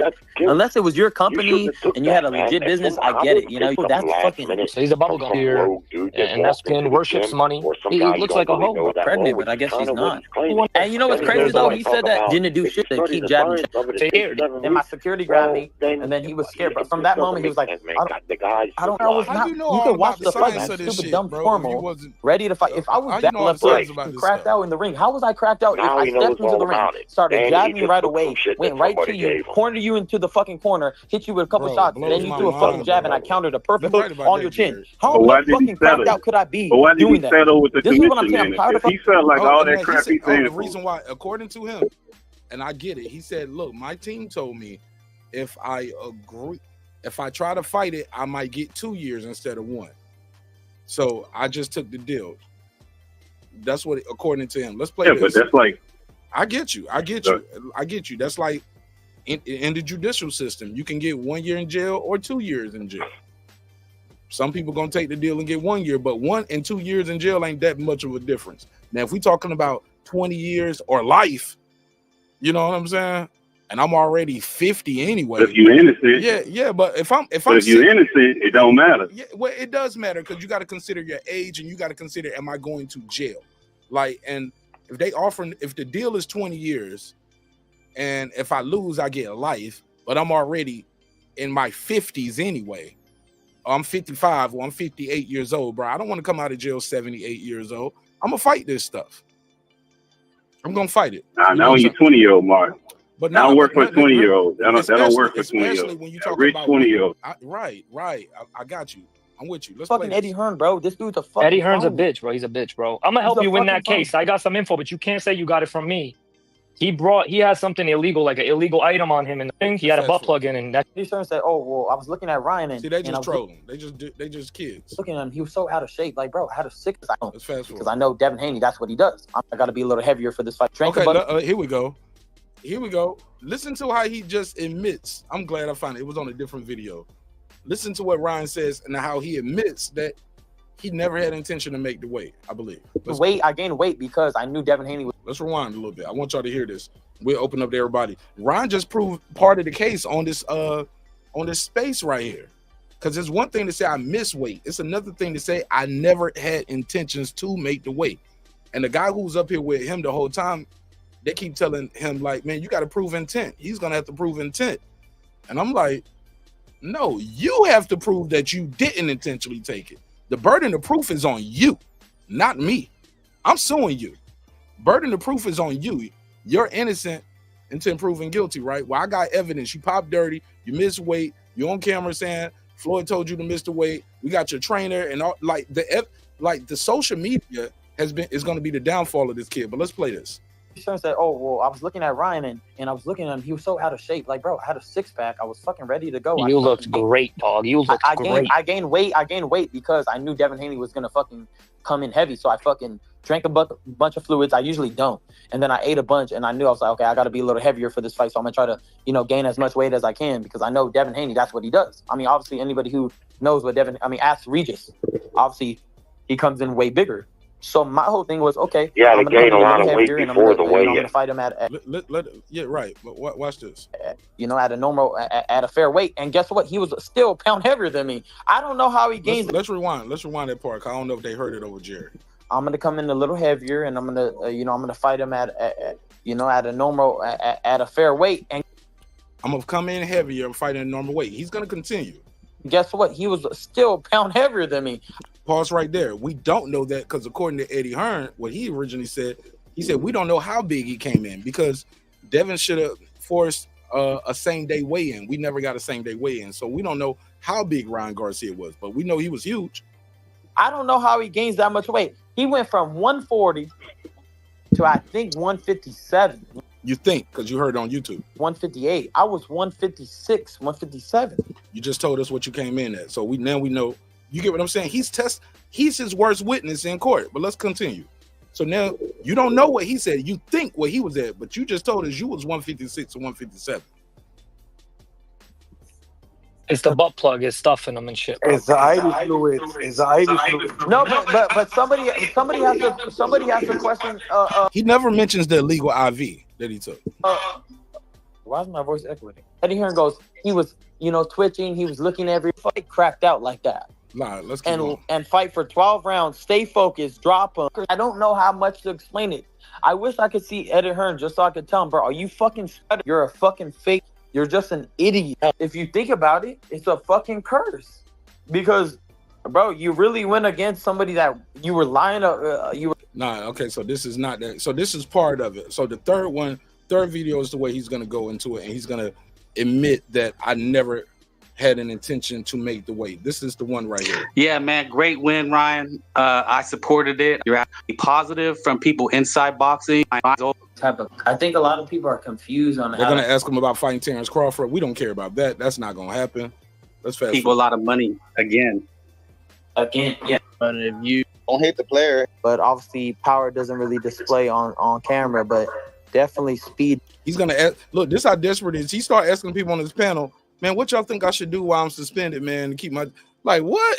Then he talks about all the people that's suing him. Like, don't hate the player, hate the game. Which is, I could do a video and I could show myself faster than anybody that can do another video. You know, I feel like I'm one of the fastest. He's reaching. Like I can do some videos, show how fast I am. I can't show power on screen, but I can show how fast I am. Like he's desperate. Let's go. I've been challenged with so many different things. It's kind of sad because I felt like let's fast forward. I'm gonna win this fight. They had me underdog 9-1 at one point, little by little, and I dropped them. The ref could have stopped the fight pointing at your dad, and I'm saying stop the fight. He's blaming the ref. He's blaming the dad. Let's fast forward. You should do. I got an idea.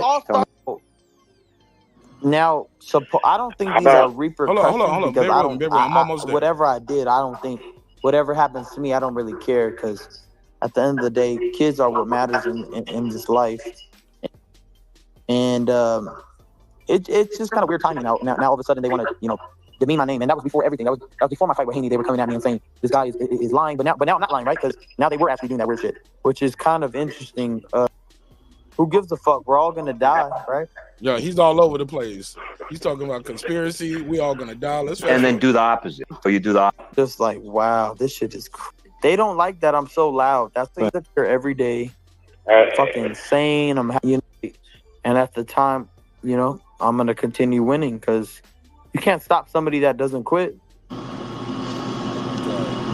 Let's say worst case scenario, they take all my money with the lawsuits. That's still not gonna hurt me. Still not gonna hurt me because you got a man that doesn't give a fuck about if he has money or not. I've been a broke kid. I've been a rich kid. That's facts. That's facts. If anything, I'm on the right path. If people are mad at me, that's fucking scared about what's gonna happen to them, that they can't even fucking tell the truth. And that's the thing we're dealing with. Kennedy, this is not good for us. Why is all these other countries banning all these things, but they're not? But why are they getting? He's talking about other countries banning things. Where is this? But again, this is a battle. I think that this election is really important this year. Again, they're going to continue to come at anybody that has a strong voice. And I guess. Damn, man, I missed it. Go ahead, y'all talking. I'm gonna try to find it with the subtitles. Hey, man, how about he make a video on how to take unknown foreign substances 2 days before a fight? How about make a video about I have a strong that? voice because see Ryan Garcia in the ring with Bud Crawford. Well, I hope the Haney's don't settle. I hope the Haney's take him all the way to court. They do not accept any settlement. They can prove all that wild stuff he's saying. This comes against us, but we always Because if trust he in you no takes matter a what you say. settlement, I just he's think going to try to spin that he only settled because he's going to do the same crap. So they need to force him to go to court. That's the only way Haney's going to get any resolution out of this. I want to just continue making him go on the court and prove all this stuff that he's saying. It's not going to happen. Possible exhibitions He in should Dubai not take and no Tokyo, and I'll give you guys settlement. updates. Take him all the way to the He end. said that he knew that I've ever seen, and that's recorded. Everybody, you can find the video. How does he know I'm going to test positive? Nobody knows. I'm like, that's very fucking strange. That this little motherfucker. But I really truly believe that a Christian that always prevailed. There's been a lot of weird trying to do was out of the fight. He was out there in the middle of the fight in the 11th round before I dropped him again, saying stop the fight. Like he was still That millionth of a gram of posturing in the system. That millionth of a gram was what almost killed my client, Devin the American Karen Haney. Karen Haney, that's fucking bad. Mr. Garcia, you know what you should do? I got an idea. When I started exposing the pedophiles, bro, literally, this shit, like, bro, I tried to get myself, I tried to expose, have you ever seen the movie Sound of Freedom? I was just kind of being an advocate for kids, and everybody kind of just everybody started attacking me weirdly, bro, like weird podcasts started saying, the whole thing was what's wrong with Ryan Garcia, because I was talking about the elites, and I was talking about, what they do to kids, and then all of a sudden everything comes out that they are. But I've always been against it, and there are rules, and they're confirmed rules. You break those rules, there's got to be a penalty for that. And no better place to penalize than the pocket. That's where people are going to feel it most. So, it's going to be interesting to see how it plays out, because if Haney's successful, it may clean up the sport a little bit. And I had the worst fight of my life when I put that shit on. Really his own fighter, Conor Ben, tested positive, and they knew it, and they tried to make the fight happen, and he wants to say, "Oh, I think this is good." And they blamed it on him. He tried to sue for his last dollar, bro. He never. He wasn't. I don't know what the lawsuit is about. 100%. You know, he got his ass. Fuck it. I think and he looks like the devil. At the end of the day, Victor Conde looks supplying people with drugs and showing everybody how to get away with it. The dude's a fucking phony, and Devin Haney's been connected to him. And the guy that actually gave me the supplements the day before the fight was fucking Scooter. Scooter's connected to Zab Judah. Zab Judah is fucking Devin Haney's godfather. If you don't see the shit, I don't know what to tell you. Bro, what they're doing is, I can't wait for the trial. I cannot wait for all this shit to come down. I cannot wait till they. Oh, okay, here we go. Let me play this. He said he can't wait for it to come out in court. If you don't see this shit, I don't know. I think this might be the one. I think it's back on the first video. I'm bro, sorry. what they're doing is. Hey, if it was a no contest, he should lose his bread, bro. Real shit. It just tells you how all lose our bread. Fuck it. Stupid people are, bro. We should all lose. What's up, bro? Oh, easy. Like, motherfucker, I never fucking took snack in my life. The motherfuckers put that T-shirt on me at a weigh-in when I was fucking 19 years old. So actually, Victor Conde is a fucking dick eater. He's probably looking at people like snacks. He looks like the devil at the end of the day. Victor Conde looks retarded. Looks stupid. I don't like him at all. He's actually a cheater, known cheater.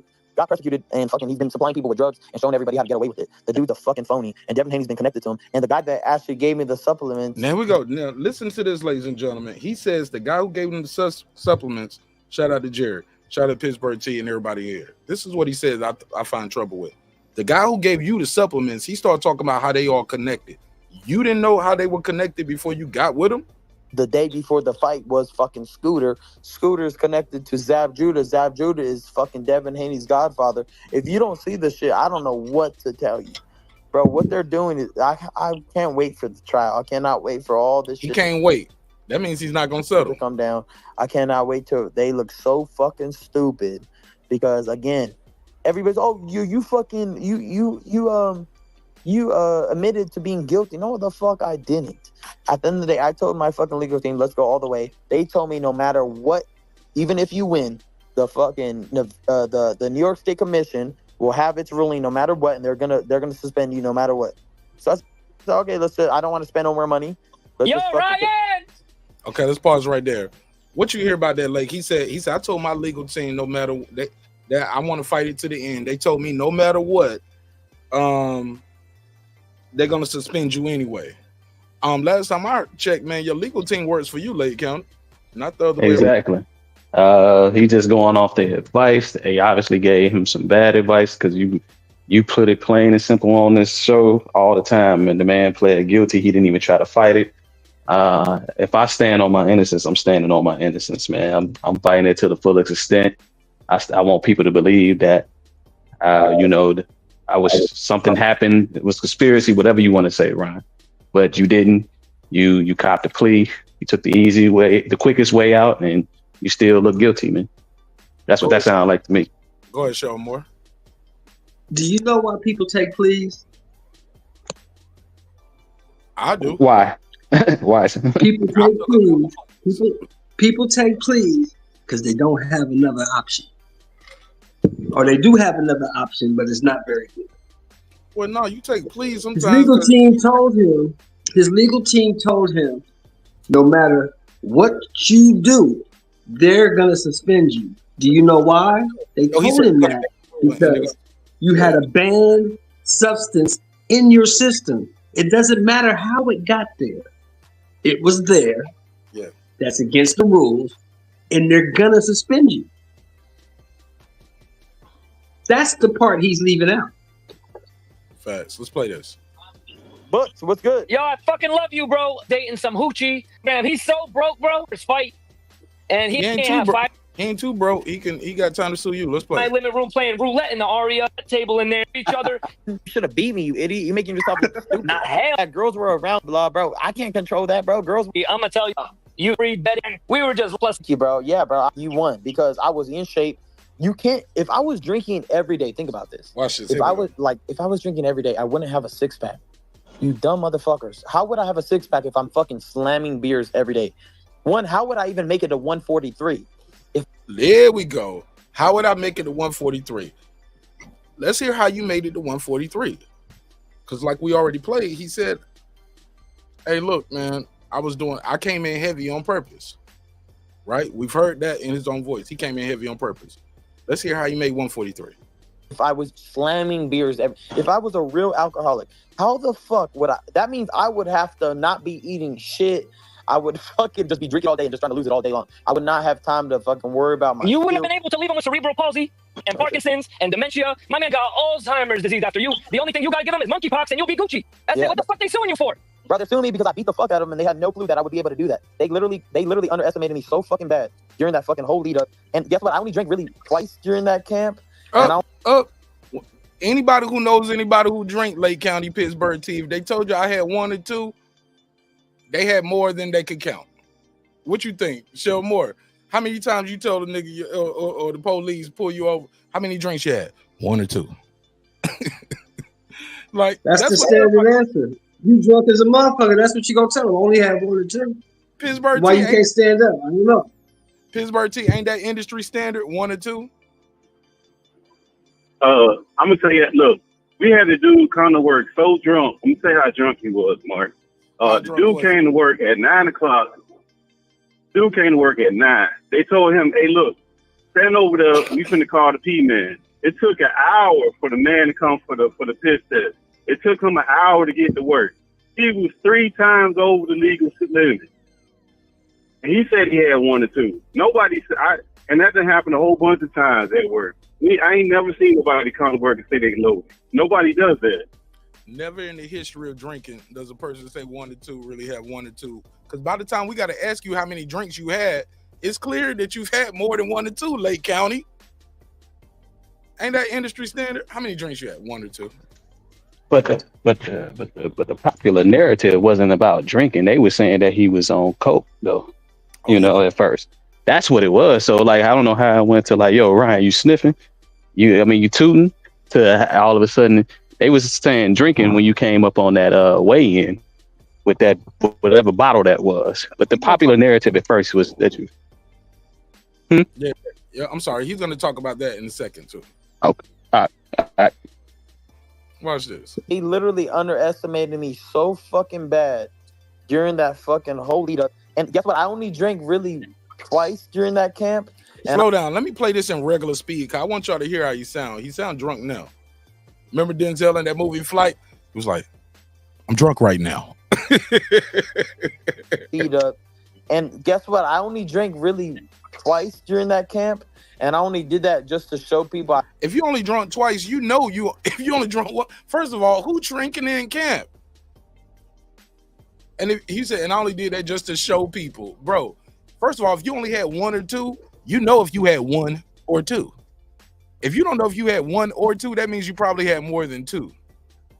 Because it's not hard to forget having 1 drink or 2 drinks.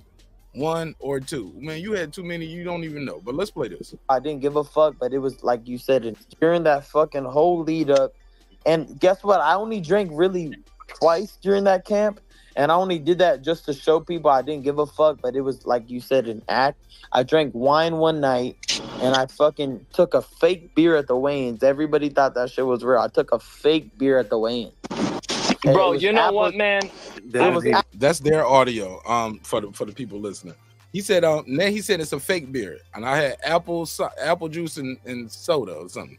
Apple juice. It was apple juice and sparkling water, and I fucking slammed it at the weigh-ins. I fucking tried to make the weight. I couldn't make the weight. Honestly, I have not made 140 since the tank fight, really. I fucking fought Fortuna at a catch weight. I fought Duarte at a catch weight. How the fuck do you think I'm going to make 140, bro? I'm a big motherfucker. I never was going to make 140. I tried my best. I thought I could. I couldn't. And I was up till 4 o'clock in the morning the day before the weigh-ins trying to make the weight. So people, that's testimony right there. Whether he take the stand or not, that's testimony, Lake County. He said, I fought this guy. I ain't made that weight since Tank Davis.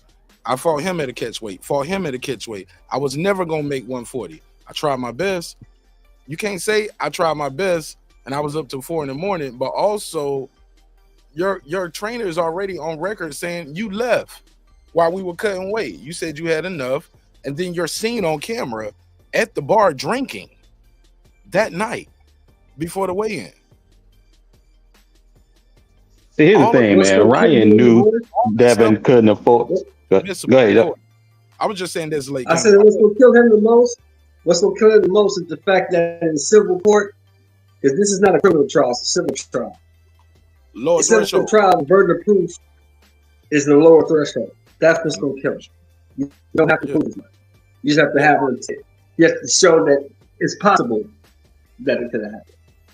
Yeah. Criminal court is beyond a reasonable doubt. Civil court is more likely than not. Go ahead, Lake County. Yeah. Then we'll go to Pittsburgh too.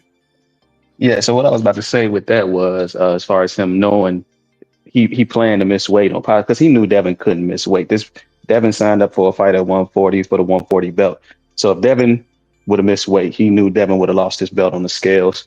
And he knew that he knew the Haneys didn't want to do that. They used their belts as leverage. So Ryan's whole thing from the beginning was just to act like he wanted to fight for that belt, but he didn't. And then come in at 143. So, he's saying a lot of stuff. I be seeing some of the head thumbnails saying Devin is soft. Devin is this pussy bitch. But it's just like, bro, all you had to do from the beginning was say, yo, Dev, man, forget this belt. Let's just fight at 143. This is where I'm most comfortable at. I'm pretty sure you would do better at a higher weight class. We can give the people what they want and we can get this paper. That ain't what he did. He went through all this rouge and these antics. Even the whole fact that you sitting on here testimony talking about you brung a fake beer. Why you feel you got to do that against Pillow Fist? Why you feel like you got to do that if you got Devin Haney's number? Like, nah, just come in and fight the man heads up. No antics, no rules. When I ain't trying to pull no fast one over you. Now I know I can beat you. But you're doing all that stuff because you trying to confuse people. You're trying to have some type of advantage, and he's just exposing himself with every time he get on the internet and he opens his mouth. Yeah, this is not gonna. I think all of this is gonna be admissible. Just watching how people conduct court cases now in 2020, whatever we're about to go into, because whatever year this goes into, this case ain't gonna be done in 2024. I don't believe. You know what I'm saying? But I think the longer Ryan Garcia is out of boxing, the less money he's losing. The longer he has a Wi-Fi and an active account on any social media, he's gonna keep losing money, bro. In my opinion, you know what I'm saying? I believe those things that he say aren't good for business. If you're a corporation, he had an SUV, was it Escalade or deal, like sneaker deals, like Gatorade, bro. That Gatorade shit is done. He's done. Ryan Garcia don't have no Gatorade deal no more. That's a wrap, bro. Grand opening, grand closing. Y'all do know that, right? You can't if you're Gatorade, Coca-Cola. You can't be a part of this. So you talking about his endorsements? Yeah, he lost all those when he got busted with the PEDs. When the allegation came out, he lost those endorsements. Well, no, well, Shakira Richardson she got popped for marijuana and which was on paper PED. Where it's a banned substance, it's not a PED, it's a banned substance. How about that? Yeah, it's a banned substance. My man, she didn't lose her deal, her sneaker deal. Well, she didn't, but he ain't Shakira Richardson, and he wasn't going for a gold medal. He's Ryan Garcia, and they dropped him. So it is what it is. Yeah. Matter of fact, yeah, in this situation, I haven't seen an official statement. I need an official statement from Gatorade. Is Ryan Garcia still part of your organization? I need to know. I need to know if I need to support Gatorade or not. Do you guys support Ryan Garcia? Because we need a statement from Gatorade. What y'all think? Anybody else they get dropped? Yeah. No, Ryan made a lot of controversial statements. That's what the difference between him and Shakira Richardson is. I don't think Shakira ever made no controversial statements regarding raping children and that's why I said, even with the racist comments. So that's how you know he don't got them endorsements, because he wouldn't be saying these N-words and all that stuff. That's why I was telling Shelton he didn't get dropped for a dirty text. If and when he got dropped, it should have been when he was like, I want to be in the KKK, F Muslims, F N-words, and F this and F that, and like okay. Like that. Tomato. No, those I are the don't care things. why he got dropped. I'm just glad they dropped his ass. Fair enough. Go ahead, Pittsburgh T. But he got more notorious behind that drug test too, because of the way he wanted to be defiant and make everybody the victim. Like, he didn't just accept most people just don't say nothing when they get popped. They either don't say nothing or they admit to it. They eventually admit to it. They usually don't say nothing. He was defiantly saying he was innocent and he had all these conspiracies. And that made him more notorious for the drug test, and that made it more prevalent in people's eyes was the drug test. And then all this other stuff came up. But usually people get drug test popped, you don't hear nothing from them. He did the opposite. Go ahead, Late, and then we'll go back to the show. Go ahead, Late. Nah, you can go ahead, Sheldon. I pretty much said what I had to say about that. All right, go ahead, show more. Yeah, I'm with Lake. I'm done with Ryan Garcia. I hope his ass don't never fight again, personally. And the only thing I would say is, like, I hope, like, for somebody who said they hope they see this whole trial out, Mark used the perfect word, man. He's trying to set a new precedent. Man, somebody got to hire the balls. My bad, Mark. The cojones to do it. You know what I'm saying? Let's try to clean up this sport. And I seen that video Bill did, and at the end of the video, Bill said the Devin Haney era.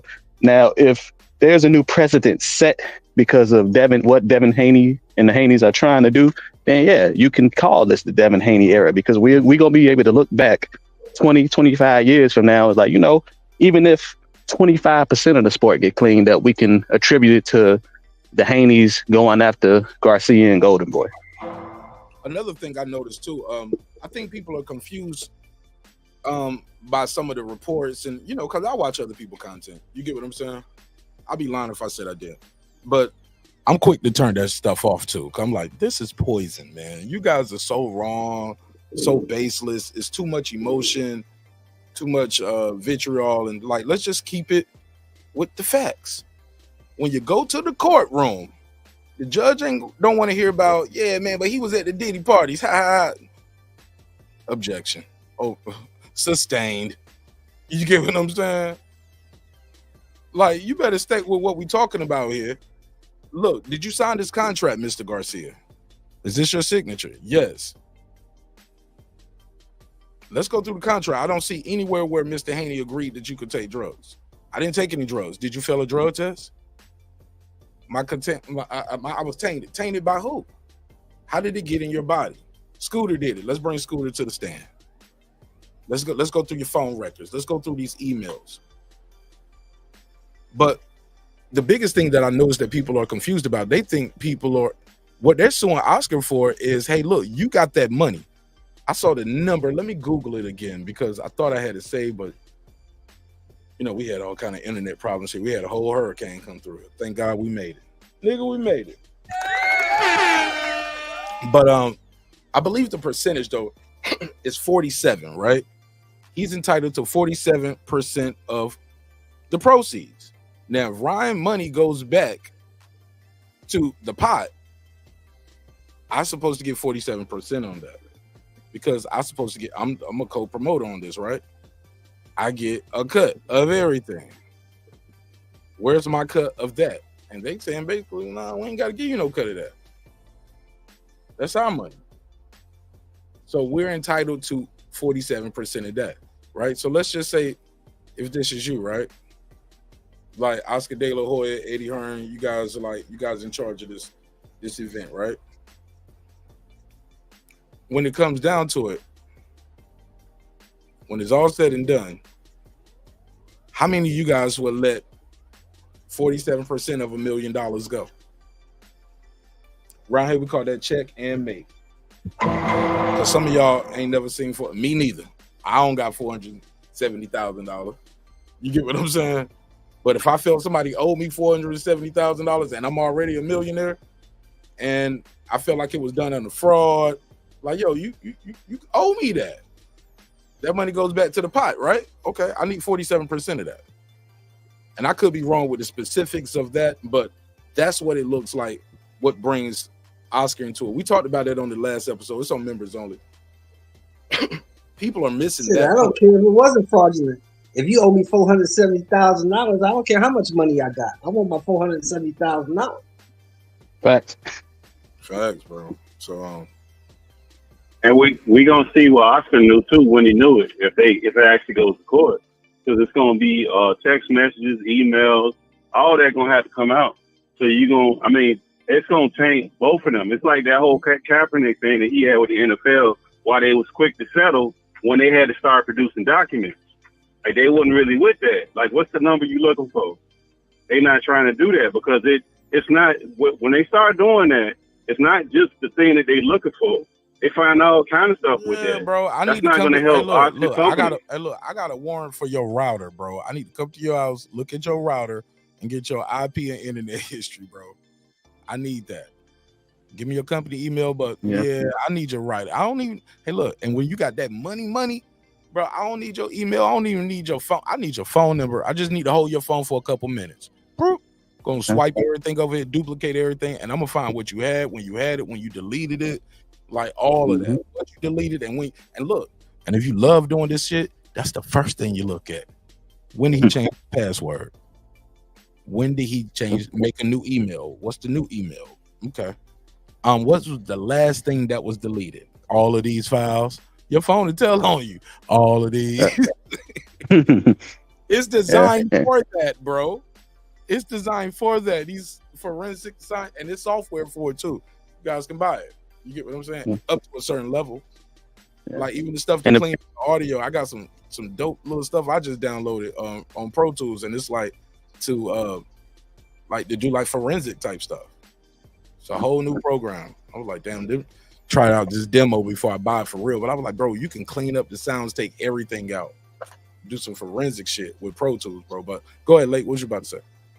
Yeah, I was going to piggyback on what Pittsburgh was saying about when did Oscar find out, because you remember Oscar was saying in his tweets, he was saying that he wasn't, because both of them was saying that they didn't get paid, and Oscar was like, yo, I'm gonna wait for this PED thing that's paying out before I pay Ryan or pay anybody. So he was like withholding money just to see if Ryan, if that second test was going to come back positive, that B sample.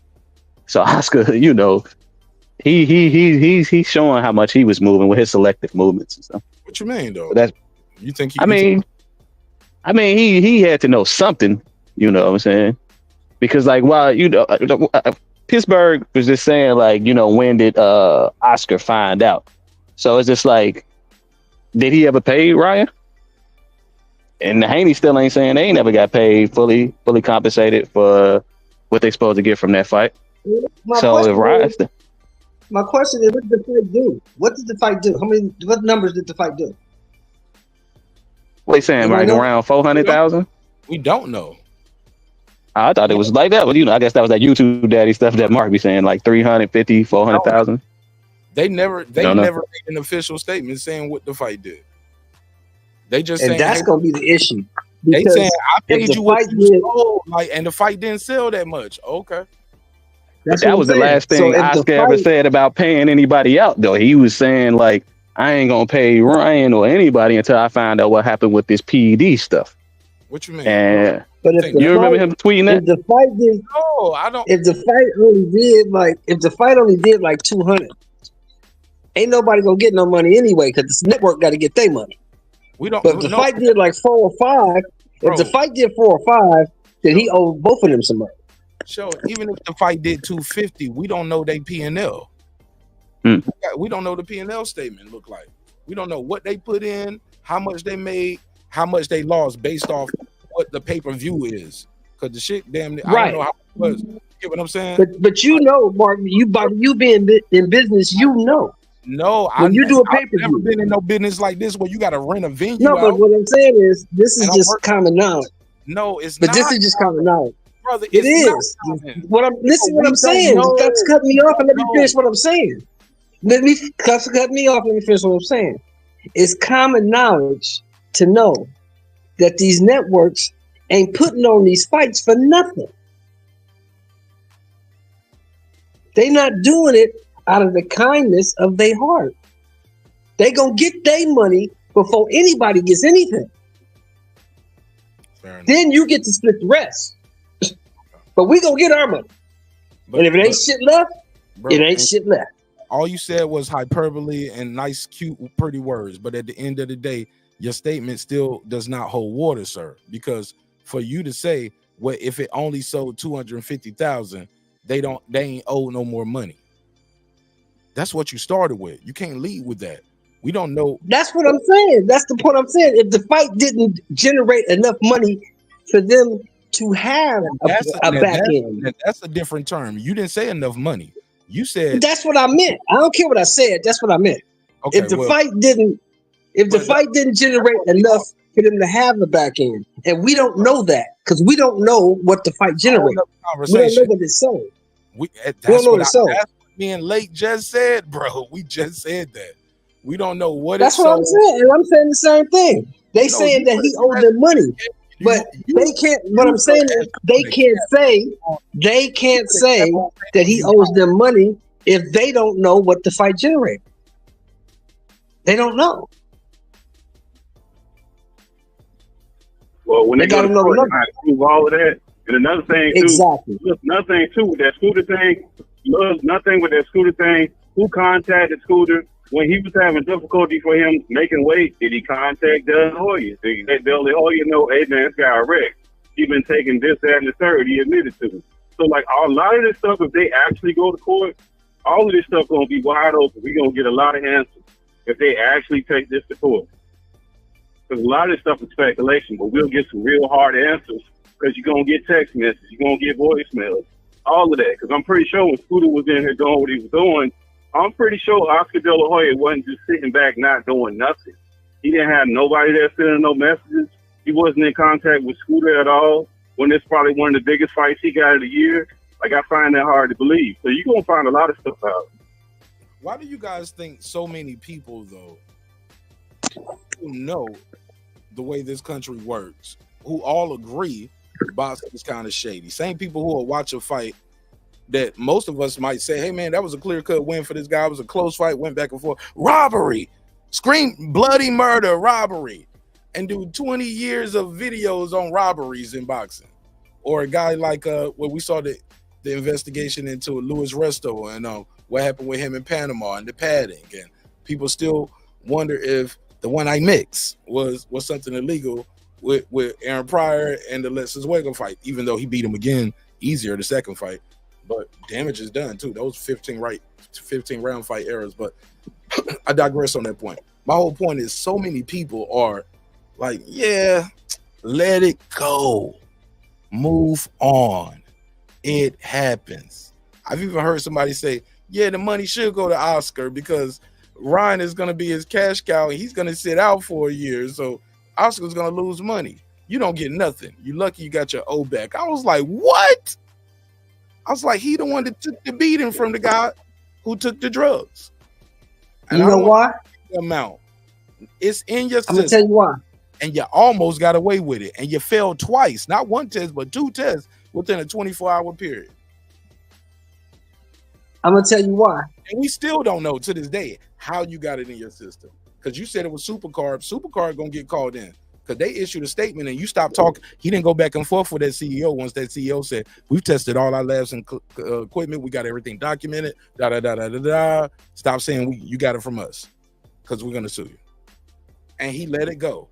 What happened to him blaming Supercarb? Because he don't want to get sued. He blamed Prime Drink. Stop saying them. Don't want to get sued. Ashwagandha. Don't want to blame them. Don't want to get sued.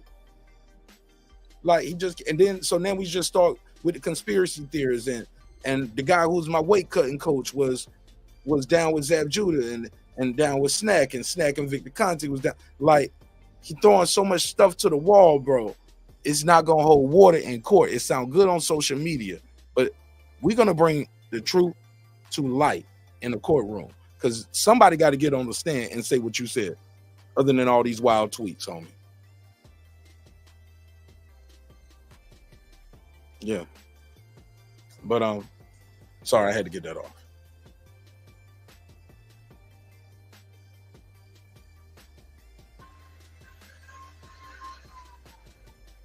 Go ahead, Lake. My bad. I was thought Sheldon had something to say earlier, but No, what I was gonna say is this. This is what I'm gonna say, bro. You gotta understand the problem. The reason you hearing all this stuff because it's an old saying, right?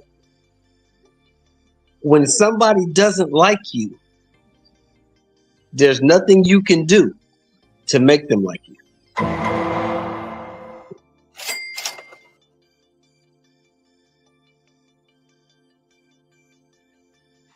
I concur. Go ahead, Lake. facts, man. All that irrational stuff that people be saying, all that, like I said, we can watch Bruce Shushu Carrington go against an African.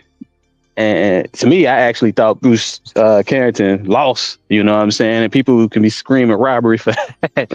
But somebody actually... Lake, don't do that because that African could fight. That dude could fight. Yeah, I know he can fight because all his...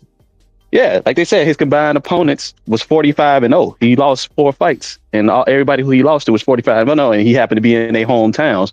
So, he just ain't gonna get no decision in nobody's hometown. He was in New York in the Hulu Theater against Shushu. He can fight. I thought Shushu only won maybe 4 out of those rounds. But the point was, we could scream, like you said, like Mark was saying, bloody robbery, but stuff like that. But then in this situation, it's just like, move on, get over it. And a lot of people saying that, Haney complaining a lot. You know what I'm saying? I'm like, yo, the Andre Ward interview is like, yo, you ask me a question, I'm going to answer. Same niggas are Wilder fans and say Fury cheated. And I'm like, bro, we got this guy dead to rights. And y'all saying, yeah, move on. What? Y'all are the same ones saying Wilder should go to trial. And I was one of the ones too. If you got something on him, show the evidence. Okay, this guy really got something on this guy. He has the evidence. Gotcha, bitch. So now it's like, nah, let it go. Move on. What? Bro, it blows my mind, bro. Blew my mind, bro. And a lot of times that be coming from us, Mark, man. That'd be the crazy part. It be coming from us, man. Like, but you know why he gets a lot of this heat? Like, he gets a lot of this heat because of what his dad was. Bill did this. Bill was promoting his son. You can't be mad at Bill for that. But what did Bill do any different that T.O. Sr. didn't do? Or like Danny Garcia didn't do? Hey, you know what I'm saying? Right. They did. But see the difference. I'm gonna tell you the difference. Abel Sanchez was named as Unstable Abel. That was his nickname. Unstable Abel. I'm gonna tell you the difference. Those people, the people you talking about, the people you mentioned, are conditioned to support and uplift each other. We are conditioned for 450 to damn near 500 years. We conditioned to hate on each other. We conditioned to do that. That's the difference. Bruh. I can't even lie. You dropped the money ball on that one, big. Go ahead, Late. Yeah, that was the money ball on that one because like maybe that's a US thing because what's the name he ain't get that same level of condition, Anthony Joshua, because they love him. They love his dirty draws over there. Anthony Joshua can't do no wrong. Yeah, the American League is different. Let's not get like you said. Like you said over there. But over here, how much love does Anthony Joshua get over here when he blacker than all of us? Both his parents were born in Nigeria. So he blacker than all of us. He got the tattoo and everything. How much love does he get in America? Shooting. Not as much as Tyson Fury obviously got. Who, AJ? Yeah. How much love does he get, Mark? Not like Tyson Fury, but he don't get no love over here from his own people. He don't get no love. Like, Tyson Fury get more love, bro. Yeah. From his own people than he do. Yeah. Because we are conditioned to hate on somebody. We don't want nobody to do better than we do. Ricky gave him that money. He don't need that money. Ricky Hatton get more love in America than AJ, bro. Bet money. Exactly. Hell yeah. Exactly. Did you see how many people came over for that fight against Floyd, bro? There was more people from the UK in that fight than Americans was. Man. Of course. To be fair, some of those Brits came over because they support Hatton, but they knew Floyd was going to win. And it was a big event. Floyd was that guy at that time too, bro. Yeah. Yeah, that's true. They came over for the trip, but they ain't put no money on Ricky on the books. So oh, shit, I'm here. I'm showing support, yo. And that's enough because like the way y'all showed up for them ticket sales and them gates and all that. Bro, you know, bro, I've never seen them even let niggas bring drums into the building. They let them bring them drums and do. Hatton, do. I ain't even I ain't never seen them let niggas bring drums in the arena, bro. If ever a time Floyd was a B-side, dude.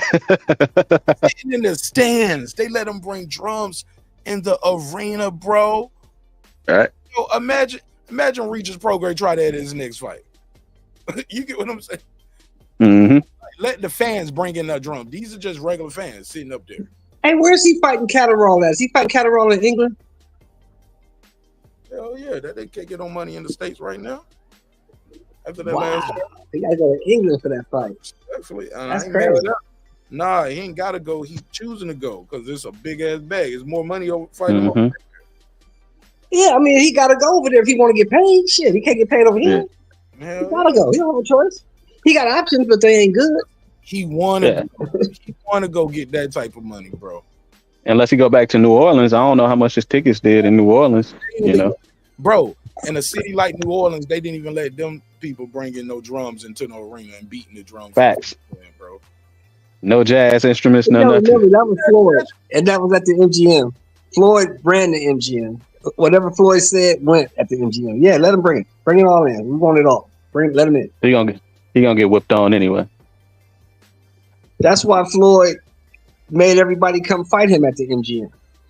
That's why he paid people to come and fight him there. How do you put that on the ticket? Marching band instruments are fine, no guns, no weapons are nice, but bring your drumstick and your bass and your tuba, nigga. Like They figured it out some kind of way because them drums and shit got in there. So they figured it out some kind of way. I'm telling you, it's the culture, it's the people, man. I'm telling you, bro. And not to mention, I hate to say it, they were pink people. You get them? Right. Facts, man. They're gonna let them in with their drums and stuff. You niggas, y'all All gonna those people. You niggas, look, if a nigga try to show up at the arena with a trumpet, they gonna make him play a little song before he walk in. Like, let's just make sure this ain't a blunt instrument. Like, like play something real quick. Let me hear. Like I said, they gonna do up like the 5 heartbeats. Y'all say y'all some singers. What's someone sang me a song? because black people don't usually show up when black people show up with shit. When black people show up to events with something, it's usually a pistol. That's why. And this trumpet is a blunt instrument, and so are these drumsticks, nigga. You tap, you play the horn, nigga. Nights like this, I wish. But you know. Yeah. But you know what's a double standard I experienced, man? You remember when NWA came out? I mean, Straight Outta Compton came out, and you went to the movie theaters and went to go see it. Man, they was checking everybody purses, their bags, their wallets. I'm like, why y'all checking this stuff for this? We coming to see a movie, bro. I'm like, dog, Tom Cruise, Jack Reacher. I was down here in Atlanta. It was a Studio Movie Grill down here. One of them. I'm gonna tell you why. I'm gonna tell you why. Dude, but listen to this. Exactly hold on, let me finish before this. But Jack Reacher, Tom Cruise came out damn near like a month before that, and he killing more people in that movie than everybody, bro. But let me tell you and why. You ain't because when Jack Reacher came out and it premiered in Hollywood, nobody got shot. When Straight Outta Compton premiered, when Mr. Society premiered, when the prison out on the theater got shot the fuck up. So that's why when it got down there to y'all, it got shot up. So that's why when it got down there to y'all, they was checking because they didn't check out here, and they saw what happened. So y'all was they was banging on the movie theater. Nigga. They banging everything out here. Hey, look, remember Suge killed the nigga on set for that movie. Respect. Oh, that's fine. Yeah. Died during the production due to murder. At the premiere of that movie, some people got shot leaving the movie theater. So by the time it got to other states, they was like, "Nah, we ain't having nobody shot here. We checking. Metal detector on. We checking." I'm gonna let you know, bro. I watched that movie 3 times, bro. I saw it with my brother first, and I saw it with my wife, and then I saw it again. Matter of fact, I think I saw it the first time by myself. No, I saw it first with my brother, saw it with my wife, then I watched it again by myself. So, but yeah, I love that shit. And when I say I watched it twice, like I might have saw it with my brother on Friday and saw it with my wife on Saturday. You know what I'm saying? Type shit. Yeah, certain movies come out here. Certain type of movie comes out in LA. It's standard procedure to have a metal detector in there, depending on what type of movie it is. Well, I mean, another glaring double standard would be the balls with the tennis shoes. When people was mad at the dad for having them tennis shoes and costing it, whatever they cost, and people were just questioning that, just saying he didn't. Yeah, Lonzo Ball with them tennis shoes, the ones that was falling apart, and that people didn't want to support them. First they said the price was too much, and then it just went from one thing to the next. Then it went from the shoes to the daddy and 2 bolsters. He don't know what he's talking about. All his kids not gonna get in the NBA. Like, that's just another glaring example. And then we basically all saying the same thing. We were the ones that was attacking the man for being a father and trying to do what he could for his kids, because all of his kids got in the NBA. And I mean, that he don't get enough credit for that. And ain't none of them no criminals. They all in the NBA making millions. No matter what we make. But no, not all of them. That middle boy is trash. And Lonzo Ball, he might never play again because his knees is toe up. That knee surgery just went bad on him, so he may never play again. But LaMelo, the last one is the one that's ball. They all made it, bro. All them kids made it, bro. Stop it. They made it. All them kids made it, bro. Stop it. No, they made it. They made it. But the shoe, you talking about the shoes? I don't care. The shoe. The boy wanted to charge people $100 and some for the shoe, and the boy had never shot a basket yet. So well, nobody gonna buy it. Yeah, for what? That's what they cost, bro. It's called foresight. Yeah, nobody was gonna pay them. You're an unproven dude. You can't do that. He wasn't LeBron James coming out of college. He wasn't like that. Look, I don't care if you proven or not. Hold up. Louis Vuitton is proven. I just can't afford it, so I don't buy it. You get what I'm saying? Whether proven or not. And y'all buy the Yeezy. You get what I'm saying? Proven or y'all not. Y'all buy $100 flip flop. Hey, look, Kanye had never proven, or Jay-Z, 50, none of them niggas could ever proven they could sell shoes. But they tried. Man, them shoes was way more than 100 though, right? Yeah, but they was like them dudes. Then them shoes was like 500, wasn't it? Hold on, let me say this, I was leaning into something. Even then, when they got into the market, the precedent had been set for rappers not having quote unquote cool shoes. You get what I'm saying? The precedent, the Master P's. Like, come on, bro. Like, I could stop there, respectfully. You know what I'm saying? But did you see them shoes? I don't want to disrespect Master P, but I was not a fan of his sneaker, respectfully. Did you see them shoes? Can we move on, please? Okay. Everybody will buy that shit. Hey, look, the fat forms, like, niggas weren't really rocking no fat forms. Everybody buying that, man. That shit was rad. Everybody buying Shout out it. to Russell Simmons. He tried to make them basic, like some little off-brand, like Adidas type shit. We just buy some Adidas. Everybody buying that shit, man. So for 50 and Jay to get into that market and do what they do, and made a killing, you couldn't even keep them shits in the store, bro. Them shits was always gone, and I never bought them, but niggas was buying them, and they was always gone. Even if I wanted to get some, they were like, "Well, we got some size 15s." But them S. Carter's like, I'm straight, G's. So, you're right. I'm really the wrong person to talk to. I'm really the wrong person to speak on that because I ain't never bought a pair of Jordans ever. Yeah, shit like that. So, but even in that nigga Kanye West to come out and to do what he did with that shoe game, that shit was crazy, bro. You gotta give him his props. You feel me, late? Like that Yeezy shit was crazy. And them shoes was ugly as a motherfucker too. Not all of them. They started getting weird. All of them. Yeah, some of them was pretty straight. Yeah, and then they was just pretty much the same shoe as any other Adidas, man. So it wasn't really like it was just too much of a difference. But how many pairs you bought? Yeah, facts. How many pairs you bought? I ain't never bought no. I ain't bought none. I ain't never bought no Yeezy. Yeah, I ain't never bought none. Me neither. But people were saying people were saying Yeezy was crazy too. Like, look, this is the problem that I be having with a lot of this stuff. It's like we too quick to criticize. Before the Balls came out with their shoe, it was already criticized. So it didn't matter what kind of shoe he was going to come out with. He already had a lined up vitriol, people who was going to be against him from the jump. Then when the price came out before the shoe, it was another group of people. Then when the shoe came out, like we so critical of stuff, and them Nikes that they be releasing, all them things ain't fire. They can release a pair of Jordans right now. People going to be lined up around the block. They ain't even think the shoe. They don't even care. So like none of that really matters at the point that we at right now with none of this. I just think that sometimes we so critical of people who trying to push the envelope. Yeezy and Kanye ain't no rapper doing what he done. No rapper, no singer, no musician got his own tennis shoe. That just don't happen. Those guys that push the envelope, they're willing to take risks, and we don't appreciate these people till they up out of here with the same thing with the Steve Jobs with the telephone. We still using the same iPhone from whenever he made that phone for how many years ago? Like that hadn't been done, and it hasn't been changed since. Like people who push the envelope, they are there for a reason, and we don't appreciate these people, but their products are still there. They changed our entire life, and we don't even acknowledge these people when they're here. We unappreciative.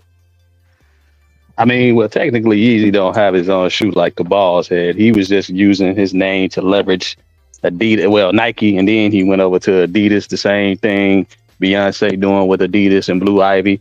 You got your $500 Adidas, the Y3s, because it's got like a Japanese designer. Some of those Adidas do get up to like $600-700.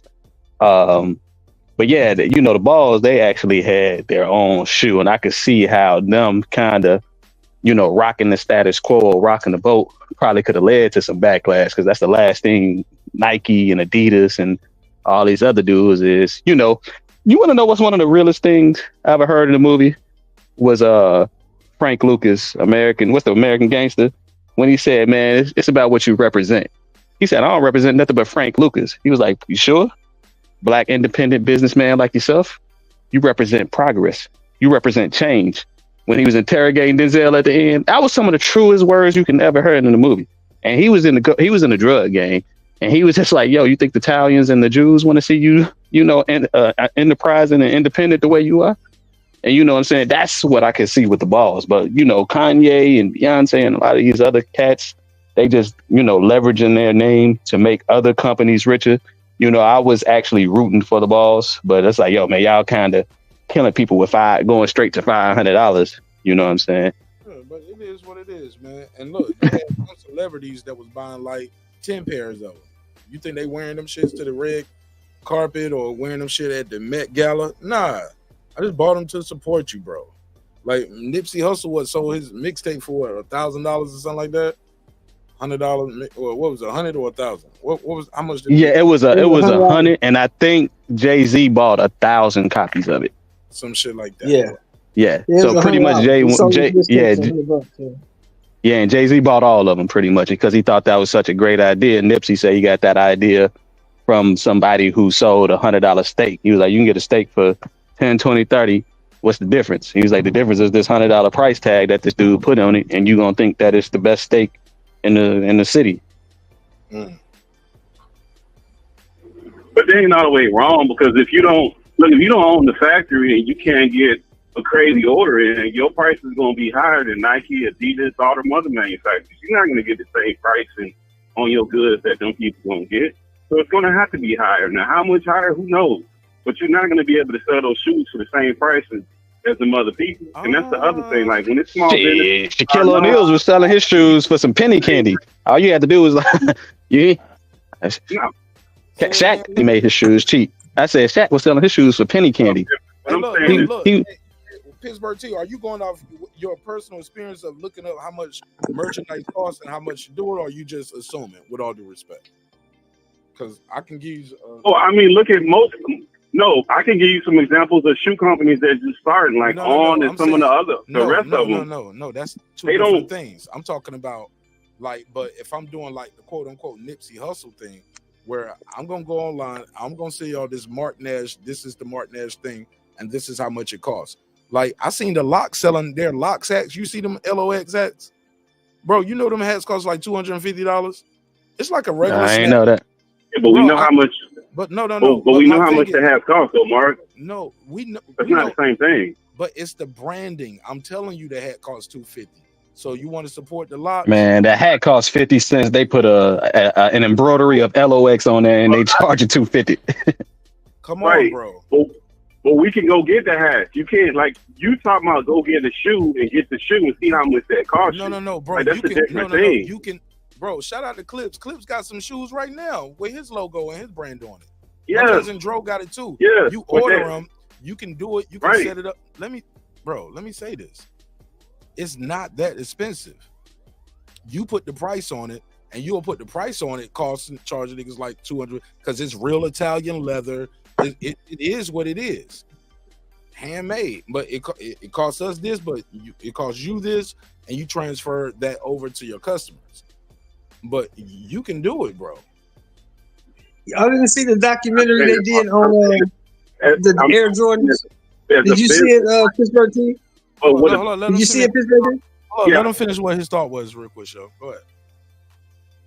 Yeah, but what I was saying as a company, like, let's say you got a hat company. Now you got that hat, it costs you whatever it costs you. Most people can go buy a hat.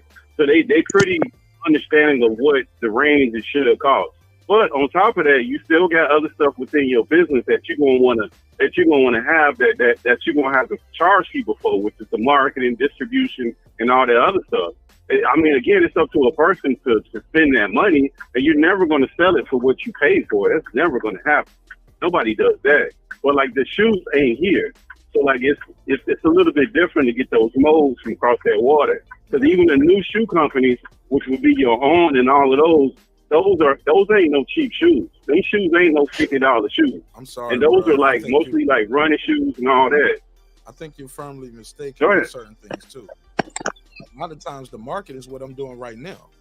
I'm hosting a YouTube channel every week. Some comedians, and they drop the shorts all the time. You get what I'm saying?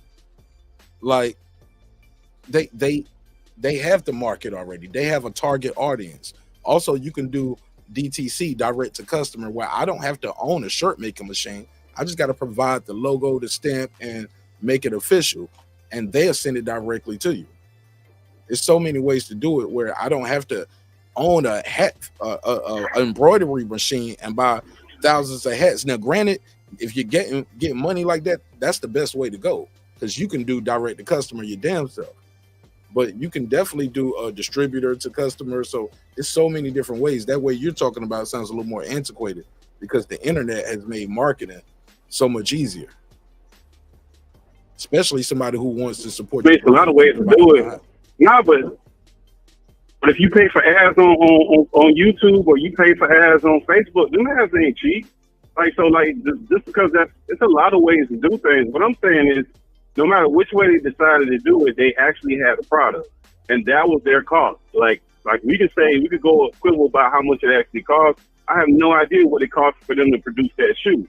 Like we talking about raw goods, no, it didn't cost them $500 to produce the shoe. It's impossible for it to cost that much. Yeah, but we don't know all the other things that they did. I get your point, but I think we're thinking on two different scales. I'm thinking on like, hey, look, you can get a product and sell a product, and you make your price. You're thinking competing with a Nike or an Adidas or something like that. Am I mistaken? Like maybe we're thinking on different levels. No, you're right. That's what I'm saying. Like it takes more than that when you compete with somebody on that level. You can't just say, hey, I got some shoes, this is my name. Here you go. Like that's not going to work like that. It takes a minute, we could go back to but business. We've seen it done. We've seen it done with Fila. We've seen it done with Nike. It didn't start with Nike. I remember people playing basketball in Converse. If I wasn't mistaken, Converse was the way to go. You remember that shit? Had them Chuck Taylor. Yeah, but that's the difference. See, that's what he's saying. Because back then, you talk about Dr. J and all that. Everybody wore Converse. Nobody wore. Yeah, Jordan actually wanted to be signed to Converse at first because they were so prevalent and popular. Go ahead, Sheldon. The only person that wore a different shoe back in the day was Kareem because he wore Adidas. He wore low top Adidas. Man, Rashid everybody else wore Converse. Them Air Force Ones, right, Mark? Yeah, fuck this whole back. Everybody else wore Converse. See, the thing is, and you got to look at the people you talking about that got these shoes. Why do people have all these shoe deals? The people that have these shoe deals are what? They are major fucking stars. That's why they have shoe deals. People want to see them play. People want to be like them. The Ball's biggest issue was he should have waited until that youngest kid. That's the one that's balling. LaMelo, he balling. Do what he do, bro. The other two was okay. They wasn't great. That don't even. You got to wait until you build your status before you start putting out a shoe. That way, people will come and get the shoe. We don't even know what he made off of the shoes, Sheldon. Sheldon, we don't even know what he made off of the shoes, bro. I'm gonna get you. Not much. I'm gonna get you. Not much. We'll find out in real time. How do we know that? Not much. We don't know. Show him pocket watching. If he made a whole, They still selling Big Baller brand stuff right now. You can go to their website. They still in business. Bro, we do not. Ain't nobody who you see with that shoe. Off of that shoe, bro. We don't know what he made. What he made in the first month. We have no idea, bro. Okay, hold up. Where do you see him at? Where do you see him? Not much compared to who? Bill Gates, or not much compared to who? Who wears the shoe? It don't matter, bro. Hey, look. How many pairs of Big Baller brands you got? Zero, but I don't own any Louis Vuitton either or Mercedes, but they sell them pretty good. I ain't got anything because they, like I said, they came out charging $500 for them. I don't know nobody who owns one, but Lamborghini's doing just fine, Sheldon. What are you No, talking? I'm not saying that's not what I'm saying, bro. I'm saying ain't nobody beating down the door like Pittsburgh T just said himself. Ain't nobody waiting in line around the corner when the new Big Baller shoe drops. When the that's because Lonzo did come out and say those shoes led to his foot injuries, and it was a bad product. That's one thing we got to acknowledge. He did say it was a bad product. The youngest son, the son now that's balling. He signed to Puma. My nephew got something. And you got to acknowledge the facts. But this is a fact because people ain't stating this fact that Lonzo wasn't that goddamn good. Bro, and neither was his brother. Neither one of them was. He was good enough for you to copy his shoe. Is good. Bro, you said it. LaMelo is good. He'll sell some shoes. Jordan had them red. Jordan had them red band shoes that hurt his feet that he was bleeding through, bro. That was made by Nike. So that they make bad shoes too. Yeah, but who's considered the greatest basketball player of all time? Then we having Lonzo Ball or Jordan? Don't matter. The shoes could have messed up his career, Sheldon. The shoes could have messed up his career. Like we talking about bad shoes. The man feet was bleeding. The man feet was bleeding in the shoes though. Right, but guess what? And guess what? They still selling them same damn shoes today. The same shoes you talking about, they still selling them. And people still lining up around the block to go get them. Fair enough. All right, so we all agree Michael Jordan is better than Lonzo Ball. Thank you, Showmore. We can agree that Devin George was better than Lonzo Ball. That's fair enough too. That's not even what we're talking about. Like, if what you're saying is true, you're making my argument for me. Because my whole point is, what's that? His daddy did a good job by going and getting the shoes out there and getting niggas to buy these shoes early because he ain't that good. Because those shoes you couldn't go and stand out and buy them because the line. I don't have a problem with him getting his money. Yeah, you're right. I don't have a problem with that. I'm just saying that's all we've been talking about. There's not gonna be longevity behind the shoe because ain't nobody gonna buy them. That's all I'm saying. Another conversation. It's not a longevity in having a pro career in basketball anyway, or the NFL. That's not longevity in that anyway. That's not no shit. Bro, they produce a new you every year in college. That's what they trying to do. Every year they do a new you and everything. Every year in the draft. Especially now since they're getting paid, of course. Especially now. Well, shoot, that's gonna lead to a lot of people just saying fuck it too. Like shit, I'm good. Just saying fuck it. A lot of what's gonna happen now with that shit that's going on in college, a lot of dudes not even going to the pros. They're gonna make their money in college and retire. And I'm good. Like, yeah, nigga, that's what I came to get. This is what I came to get. I got $1 million already, bro. Some niggas gonna crash out, but and then they'll say that those same kids, they'll say those kids in college are distracted, and if they wouldn't have had that shoe, they wouldn't have had that shirt, they wouldn't have had the NIL, they would have made it to the league. and we don't know. So that's the same argument. Well, But everybody wasn't gonna make it to the league anyway. Let those kids make their money, Yeah. bro. Because, like he Yeah, because said, everybody wasn't going anyway. 32 Everybody wasn't going. bro. Everybody wasn't going. And hey, look, and peep this. Everybody don't need to go. There you go. There you go. Like you good at math, you don't made you some money now but what was not fair was the school getting billions of or millions of dollars. The networks doing $1 billion deals. Coaches multi-millionaires. Everybody around you getting paid, but you can lose your chance. And you can't take a hamburger. You can't even get a hamburger. Bro, I'll give you a cheeseburger, you'll lose your career. And Let me borrow $5 and I'm done. Right. Come on. You see what I'm saying? Bro, you can't even give nobody no nothing, dog. You know what I'm saying? Shit about what these kids can and can't do.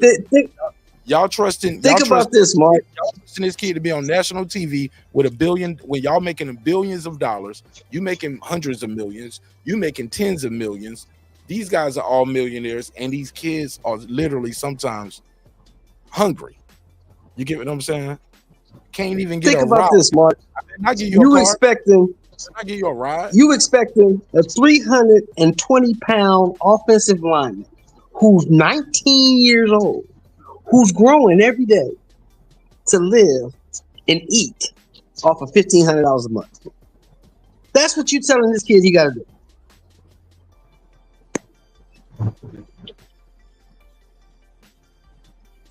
How fast is he gonna eat that shit up?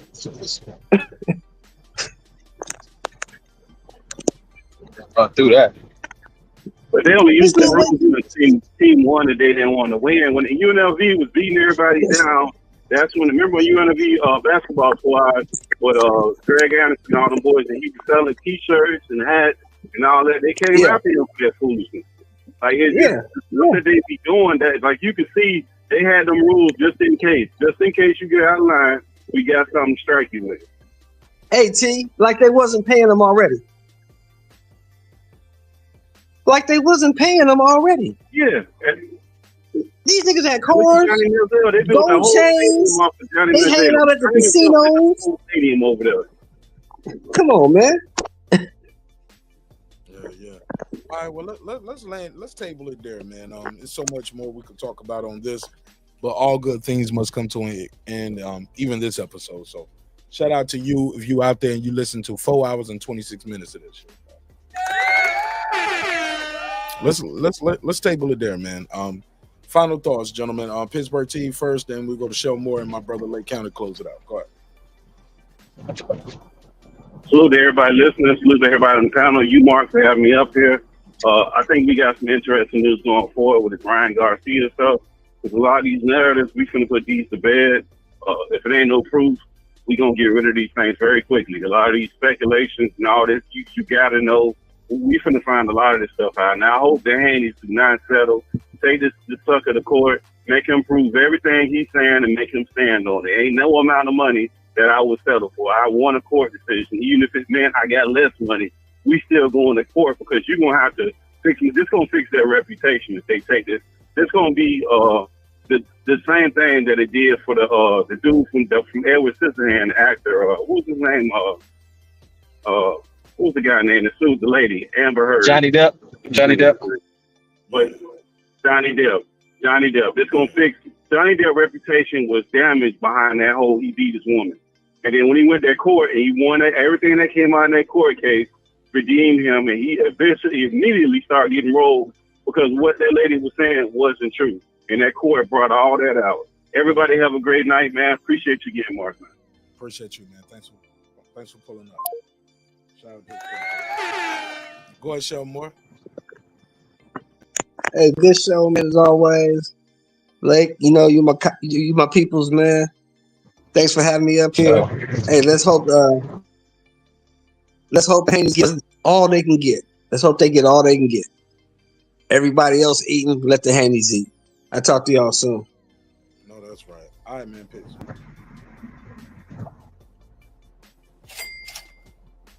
Sound like he's about to call you his comrade or his cousin. It's all love, man. Appreciate you, Sheldon. He's about to call you his cousin or his comrade or My colleague. Yeah, we all cousins. Yeah, he's about to go business with it. Shout out to my colleague. But go ahead, talk to me, Lake County. Close it up. All right, before my phone dies, appreciate you, Mark, man, for always having such a great platform for people to speak politics, sports, arts, technology, beats. I must say, my bad. I should say beats. Yeah, I'm not gonna mirror the sentiments that Pittsburgh said about the Haneys. I don't want to be repetitive, but I will go back to Anthony Joshua.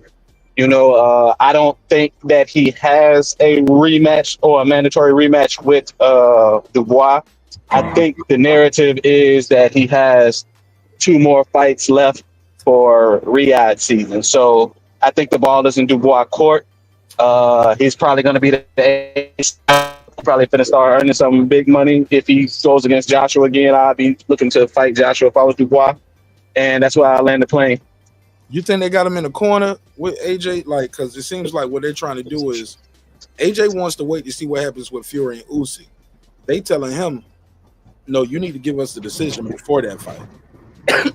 Because if so, we fight you in like January or February. We're not going to let you see what happens with that and then decide if you want to fight us.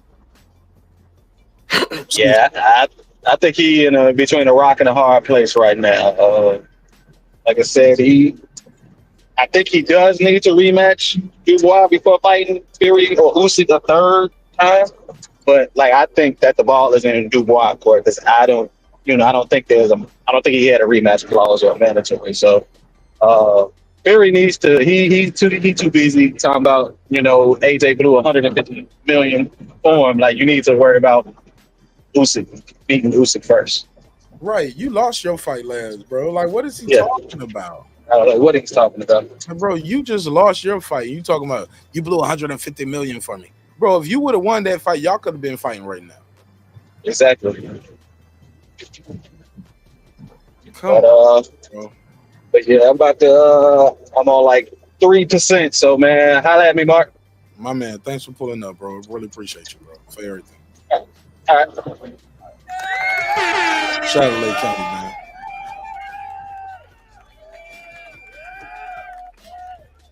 And the Lake County 5. Oh, I'm sorry, the Lake County 4. Hey, man, thanks to everybody for their time and energy. Thanks for allowing me the opportunity to entertain you all this evening. Hopefully you were thoroughly entertained. If not, we'll try again on the next one. Hey, look, man, drinks require your sleep, goals require your effort. Go there and get your goals, man. Wow. Ryan Garcia, Devin Haney. It's getting hot in here. You know what I'm saying? Shout out to everybody else who was watching early for the political part of it. Check the playback. It was interesting, man. Shout out to what was his name to pull up? Zach from Black. Zach's first question was to me like, "Hey, what's going on? Are you a Muslim?" Before I ask anything else, I was like, "Yo," it's like, "Why?" I thought you was going soft on him. Man, check the playback. Hey, look, man. Hey, look. Life is great, man. I wish you guys nothing but health, wealth, and prosperity. Hey, look, sometimes we're gonna agree, sometimes we're gonna disagree, but always remember, man, you're watching Breaking Beats, the #1 hip-hop political sports show with a comedy twist. We break down business, entertainment, art, technology, sports, and anything else you and I feel like talking about, man. Hey, look, love y'all. Hope you love yourself, man. Drinks require your sleep, goals require your effort. Respect is free. Disrespect gonna cost you everything: your family, your freedom, your finances, most importantly, your life. So let's show each other love. Let's show each other respect. If we can't do that, let's just show each other the door. You go your way, I go mine. God willing, we both would do fine, man. Sometimes we're going to agree, sometimes we're going to disagree, but one thing's for certain, two things for sure. Never forget this. I built this shit. Me. Brick by brick. And I'll be damned if I let you tear it down just because you don't like the way another nigga talk. And I mean that. Drive, homeboy. Hey, it's Antonio Tarver champion. You watching Mark Nash at Breaking Beats. I usually don't do drops, but I'm gonna give you one, bro. I'm gonna give you one. I love you, champ.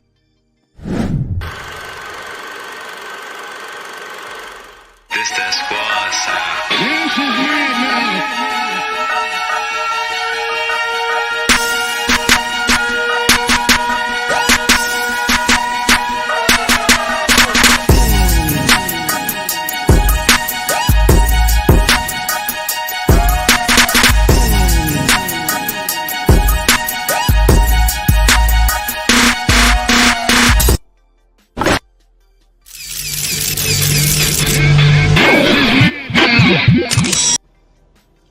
Subscribe. I don't care how many subscribers he has. Support him. So he made all this possible. He made this possible. Nah, Dr. Mark, God made this possible, and so did viewers like you. I see y'all on the next one. Peace.